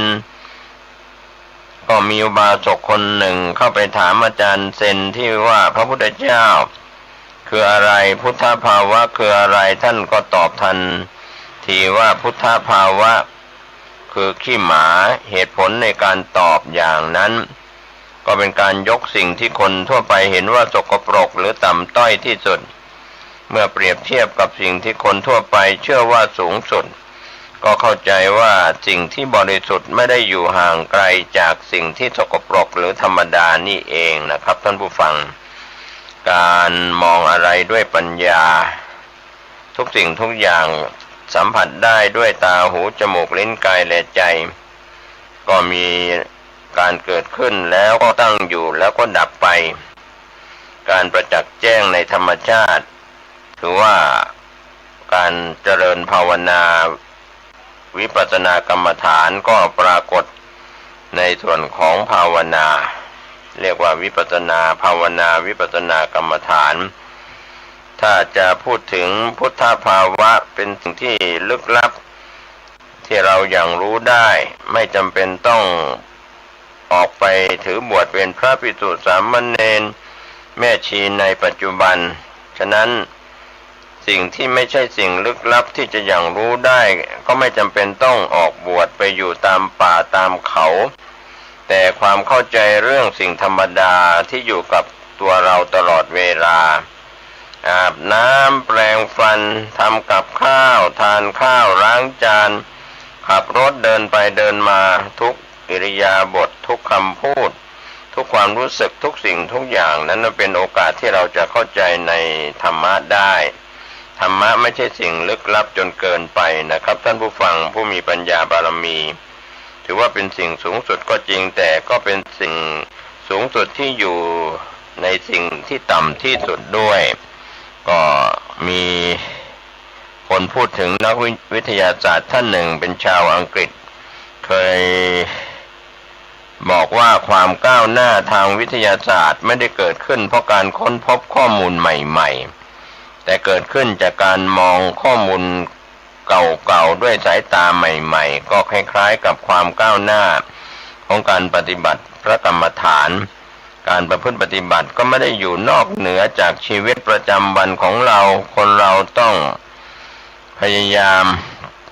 ปฏิบัติในธรรมที่เป็นการเข้าใจในสภาวธรรมที่เป็นรูปธรรมนามธรรมอยู่ตลอดเวลาก็ถือว่าธรรมะที่เป็นกุศลนั้นเป็นเครื่องแก้กิเลสเครื่องเศร้าหมองที่เครื่องเศร้าหมองนั้นเกิดได้ทุกเวลานาทีก็เราศึกษาปริยัติธรรม 84,000 พระธรรมขันธ์นั้นมีมากมายเยอะแยะมากเกินไปก็จะต้องเจริญภาวนาเป็นแบบรวบรัดรู้จักรูปรู้จักนามรู้จักกายรู้จักใจบางครั้งก็การปฏิบัตินั้นก็ไม่ต้องใช้เวลามากนะครับก็จะเข้าถึงสภาวธรรมตามความเป็นจริงได้เรียกว่าปฏิบัติธรรมพื้นๆไหว้พระสวดมนต์นั่งนั่งสมาธิหรือว่าเดินจงกรมแล้วแต่ท่านจะสะดวกก็เรียกว่าทำชีวิตประจำวันให้เป็นปกติก็ไม่ควรจะหงุดหงิดไม่พอใจเราชอบระบายความรู้สึกออกไปบางคนก็ดุบางคนพูดอะไรให้คนอื่นเจ็บใจแต่ถ้าท่านผู้ฟังนั้นรู้สึกตัวแล้วไม่พูดอย่างนั้นไม่ดีก็อย่าพูดดีก็พูดต่อไปความรู้สึกที่กำลังหงุดหงิดก็การกำหนดรู้โกรธหนอไม่พอใจหนออะไรทำนองนี้เป็นการตั้งสติการที่ไม่ทำความรู้สึกตามอารมณ์ที่เป็นเครื่องเศร้าหมองคือกิเลสความโลภความโกรธความหลงนั้นก็จะเห็นรูปนามไม่เที่ยงเป็นทุกข์เป็นอนัตตาก็คือตัวปัญญาก็จะเกิดขึ้นในชีวิตประจำวันของแต่ละคนแต่ละท่านได้ดังนั้นนิพพิทาที่อยู่ในญาณหนึ่งในญาณ16ก็คือความเบื่อหน่ายมีผลต่อชีวิตประจำวันเป็นอย่างมากคนทั่วไปนั้นเพียงแค่คำว่าเบื่อก็กลัวจะเบื่อพระกรรมฐานเป็นโอกาสที่ดีที่เราจะรู้จักเครื่องเศร้าหมองที่เรียกว่าความเบื่อหน่ายเห็นทุกข์เห็นโทษเห็นภัยเห็นสิ่งที่เป็นเครื่องเศร้าหมองก็รู้สึกเรียกว่าเบื่อคำว่าเบื่อคืออะไรคือนิพพิทาเป็นอาการสังเกตที่ผู้ที่เจริญพระกรรมฐานก็จะจับความรู้สึกในชีวิตประจำวันได้บางคน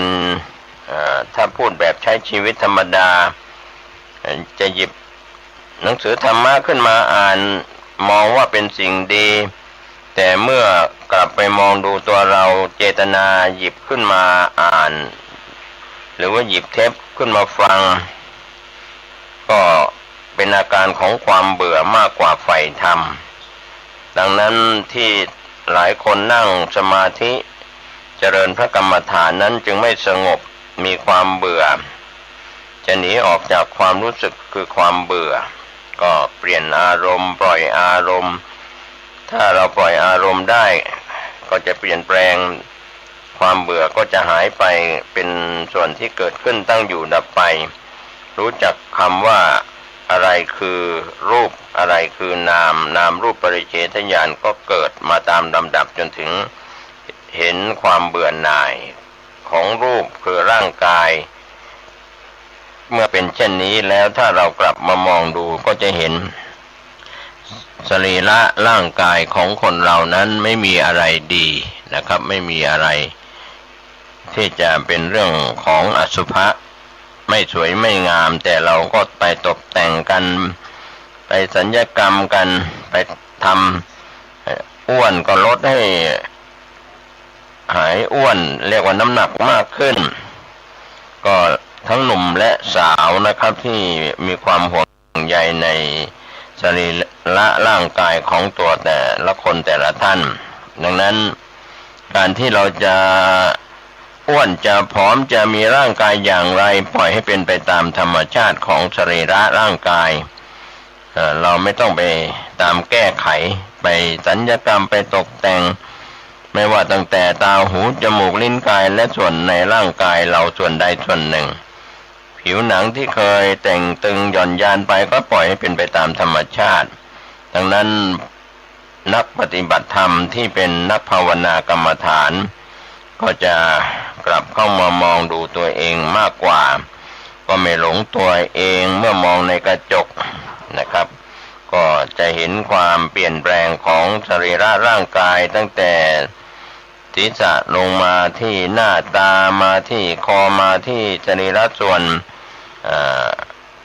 กลางของร่างกายแล้วก็ส่วนร่างของร่างกายทั้งหญิงและชายทั้งเด็กและผู้ใหญ่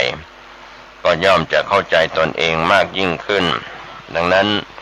ผู้ปฏิบัติพระกรรมฐานที่เป็นวิปัสสนากรรมฐานไม่ต้องไปใส่ใจไม่ต้องไปนึกไปคิดอะไร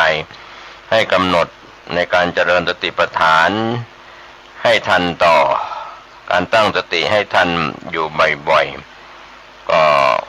ความเครียดความโกรธความกลัวอะไรต่างๆที่เราไม่พึงประสงค์ก็จะรู้เท่าทันกำหนดตั้งสติอย่างเดียวนะครับพอใจก็ตั้งสติไม่พอใจก็ตั้งสติกำหนดรู้นะครับจะเป็นการกระทำหรือจะเป็นคำพูดไม่ดีงามเราก็ไม่พูดในสิ่งที่ดีงามส่งผลกระทบที่ดีต่อตนเองแล้วก็คนอื่นๆก็ถือว่าคนอื่นๆเขาก็รักตัวกลัวตายเขาก็อยากให้คนอื่นได้ยกย่องสรรเสริญเพราะฉะนั้นการที่เรากลับมาปฏิบัติธรรมกายอันยาว1 วากว้าง1 ศอกหนา1 คืบก็คือสรีระของเรานี่เองนะมีส่วนสำคัญการปฏิบัติธรรมเราอย่าออกไปนอกตัวเราอายตนะทั้ง6ตาหูจมูกลิ้นกายและใจที่เราจะกลับมาถ้าออกไปนอกไปอ่านตำราพระไตรปิฎกอรรถกถาดีกาอนุดีกาไปฟังอาจารย์วิปัสสนาจารย์สำนักนั้นสำนักนี้ก็ไม่เห็นตัวเองนะครับไปเห็นแต่สิ่งที่อยู่นอกตัว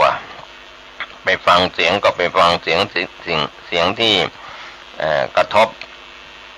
เข้ามาในตัวเราไม่ได้กำหนดที่ทวารหูเหมือนกันตาก็เช่นเดียวกันอะไรมากระทบเราก็ต้องกำหนดที่ตาทางหูก็ได้ยินเสียงอะไรก็กำหนดที่เสียงมากระทบทางกลิ่นที่มากระทบจมูกเราก็กำหนดรู้ในกลิ่นที่กระทบจมูกแล้วก็สิ่งที่สัมผัสกายเย็นร้อนอ่อนแข็งที่มาสัมผัสกายดินน้ำลมไฟอากาศเราต้องกำหนดรู้นะครับแล้วก็ความรู้สึกนึกคิดที่เกิดขึ้นในใจอยากก็กำหนดรู้ไม่อยากก็กำหนดรู้เฉยๆก็กำหนดรู้โกรธก็กำหนดรู้อาการต่างๆเหล่านี้เรากำหนดรู้เท่าทันเป็นปัจจุบันการปฏิบัติภาวนาพระกรรมฐานนั้นก็จะรู้อาการในกายเวทนาจิตธรรมในส่วนของกายของเวทนาสุขทุกข์เฉยๆในส่วนของสังขารปรุงแต่งนะครับที่ทำให้เรา เดี๋ยวฉันเดี๋ยวเธอเดี๋ยวรักเดี๋ยวชังเดี๋ยวโลภเดี๋ยวโกรธนะครับ ความโกรธเกิดขึ้นก็ทำให้เราหงุดหงิดอารมณ์เสียมีสร้างความเดือดร้อนเพราะความที่เราขาดสติความโลภก็เกิดขึ้นเพราะขาดสติความโกรธเกิดขึ้นเพราะขาดสติความหลงเกิดขึ้นเพราะขาดสติเครื่องเศร้าหมองเหล่านี้จึงเกิดขึ้นเป็นลูกโซ่ติดต่อกันเรียกว่าไม่มีอะไรที่จะมาหยุดยั้งหรือเท่าทันก็มีแต่เรื่องของกิเลสเกิดขึ้นรายวันรายชั่วโมงรายขณะจิตหรือขณะเห็นขณะได้ยินขณะรู้กลิ่นขณะรู้รสที่ลิ้นขณะสัมผัสที่กายขณะนึกคิดทางใจที่เราเป็นปัจจุบันได้รับรู้ในปัจจุบันแต่เราเผลอสติไม่ได้กำหนดรู้กำหนดไม่ทันคือขาดสติก็ทำให้ความโลภก็เข้าครอบงำความโกรธก็เข้าครอบงำความหลงก็เข้าครอบงำถ้าเราจะกำหนดรู้ในเชิงการศึกษาก็จะเห็นว่าความโลภเกิดขึ้นโมหะปิดความโกรธเกิดขึ้นโมหะปิดเหมือนกันความสงสัยลังเลใจก็เป็นโมหะนะครับในส่วนความไม่รู้อวิชชาความไม่รู้ทั้งหลายก็เป็นเรื่องของความลุ่มหลงคือโมหะดังนั้นโมหะนั้นจึงความลุ่มหลงนั้นจึงเป็นแม่ทัพฝ่ายบาปรักก็ปิดโกรธก็ปิดนะครับคนเราที่มีความรักจึงแบบที่เราพูดกันแบบชาวบ้านว่ารักแบบไม่ลืมหูลืมตาหรืออาฆาตแค้นแบบเรียกว่าไม่ยอมกันอาฆาตจองเวรจองกรรมจองล้างจองผลาญกันเพราะฉะนั้นอะไรก็ไม่ดีนะครับการมีเวรเกิดขึ้นจากการผิดศีลห้าฆ่าสัตว์ลักทรัพย์นะครับเสพกามที่ผิดกล่าวคำเท็จดื่มเครื่องดื่มที่มีแอลกอฮอล์แล้วก็ยาเสพติดสิ่งเหล่านี้ถือว่าในศีลห้าข้อประการถ้าเราเว้นสมาทานวิรัตก็ดีจิตนาวิรัตก็ดีเมื่อเราปฏิบัติได้เวรทั้งหลายก็จะเบาบางไปทำให้เราอยู่กับคนสัตว์ก็ไม่เดือดร้อนทุกวันนี้อยู่กับคนก็มีปัญหาอยู่กับสัตว์ก็มีปัญหาเราจะสังเกตได้ในยุคอดีตนะครับพระธุดงค์ที่เดินธุดงค์ไปพักตามป่าเขาดำเนาภัยตามถ้ำตามเหวไปเจอสิงสาราสัตว์ก็อยู่กับสัตว์เพราะท่านมีเมตตาเป็นกรรมฐานก็มีความรู้สึกว่าเขาก็เป็นสัตว์เดรัจฉานเขาก็รักตัวกลัวตายเราก็รักตัวกลัวตายต่างคนต่างแผ่เมตตาที่เป็นความปรารถนาดีต่อกันดังนั้นการที่พระธุดงค์เดินทางผ่านไปอยู่ในดงสิงสาราสัตว์ไม่ว่าจะเป็นสัตว์ป่าในยุคอดีตที่พระธุดงค์ท่านเคยนำมาเล่าให้ศิษยานุศิษย์เขียนไว้บอกไว้ให้เราเห็นว่าสิ่งเหล่านี้ไม่ใช่ของง่ายๆที่ท่านไปเดินธุดงค์ไปไม่ใช่เดินธุดงค์ไปหาขุมทรัพย์หรือเดินธุดงค์ไปแสวงหาโชคลาภอติเลกลาภกับชาวบ้านที่ผ่านไปตามเส้นทางต่างๆหวังอย่างนั้นไม่ใช่นะครับท่านก็มักน้อยมีสะพายกดสะพายบาตรพระภิกษุสามเณรนั้นท่านก็มีสบงจีวรผ้าสังฆติสำหรับพระคุณเจ้าที่เป็นพระภิกษุก็ไปแบบคล่องตัวนะครับไม่ได้พกพาสัมภาระอะไรมากมายเหมือนคฤหัสถ์ที่เดินทางไปใน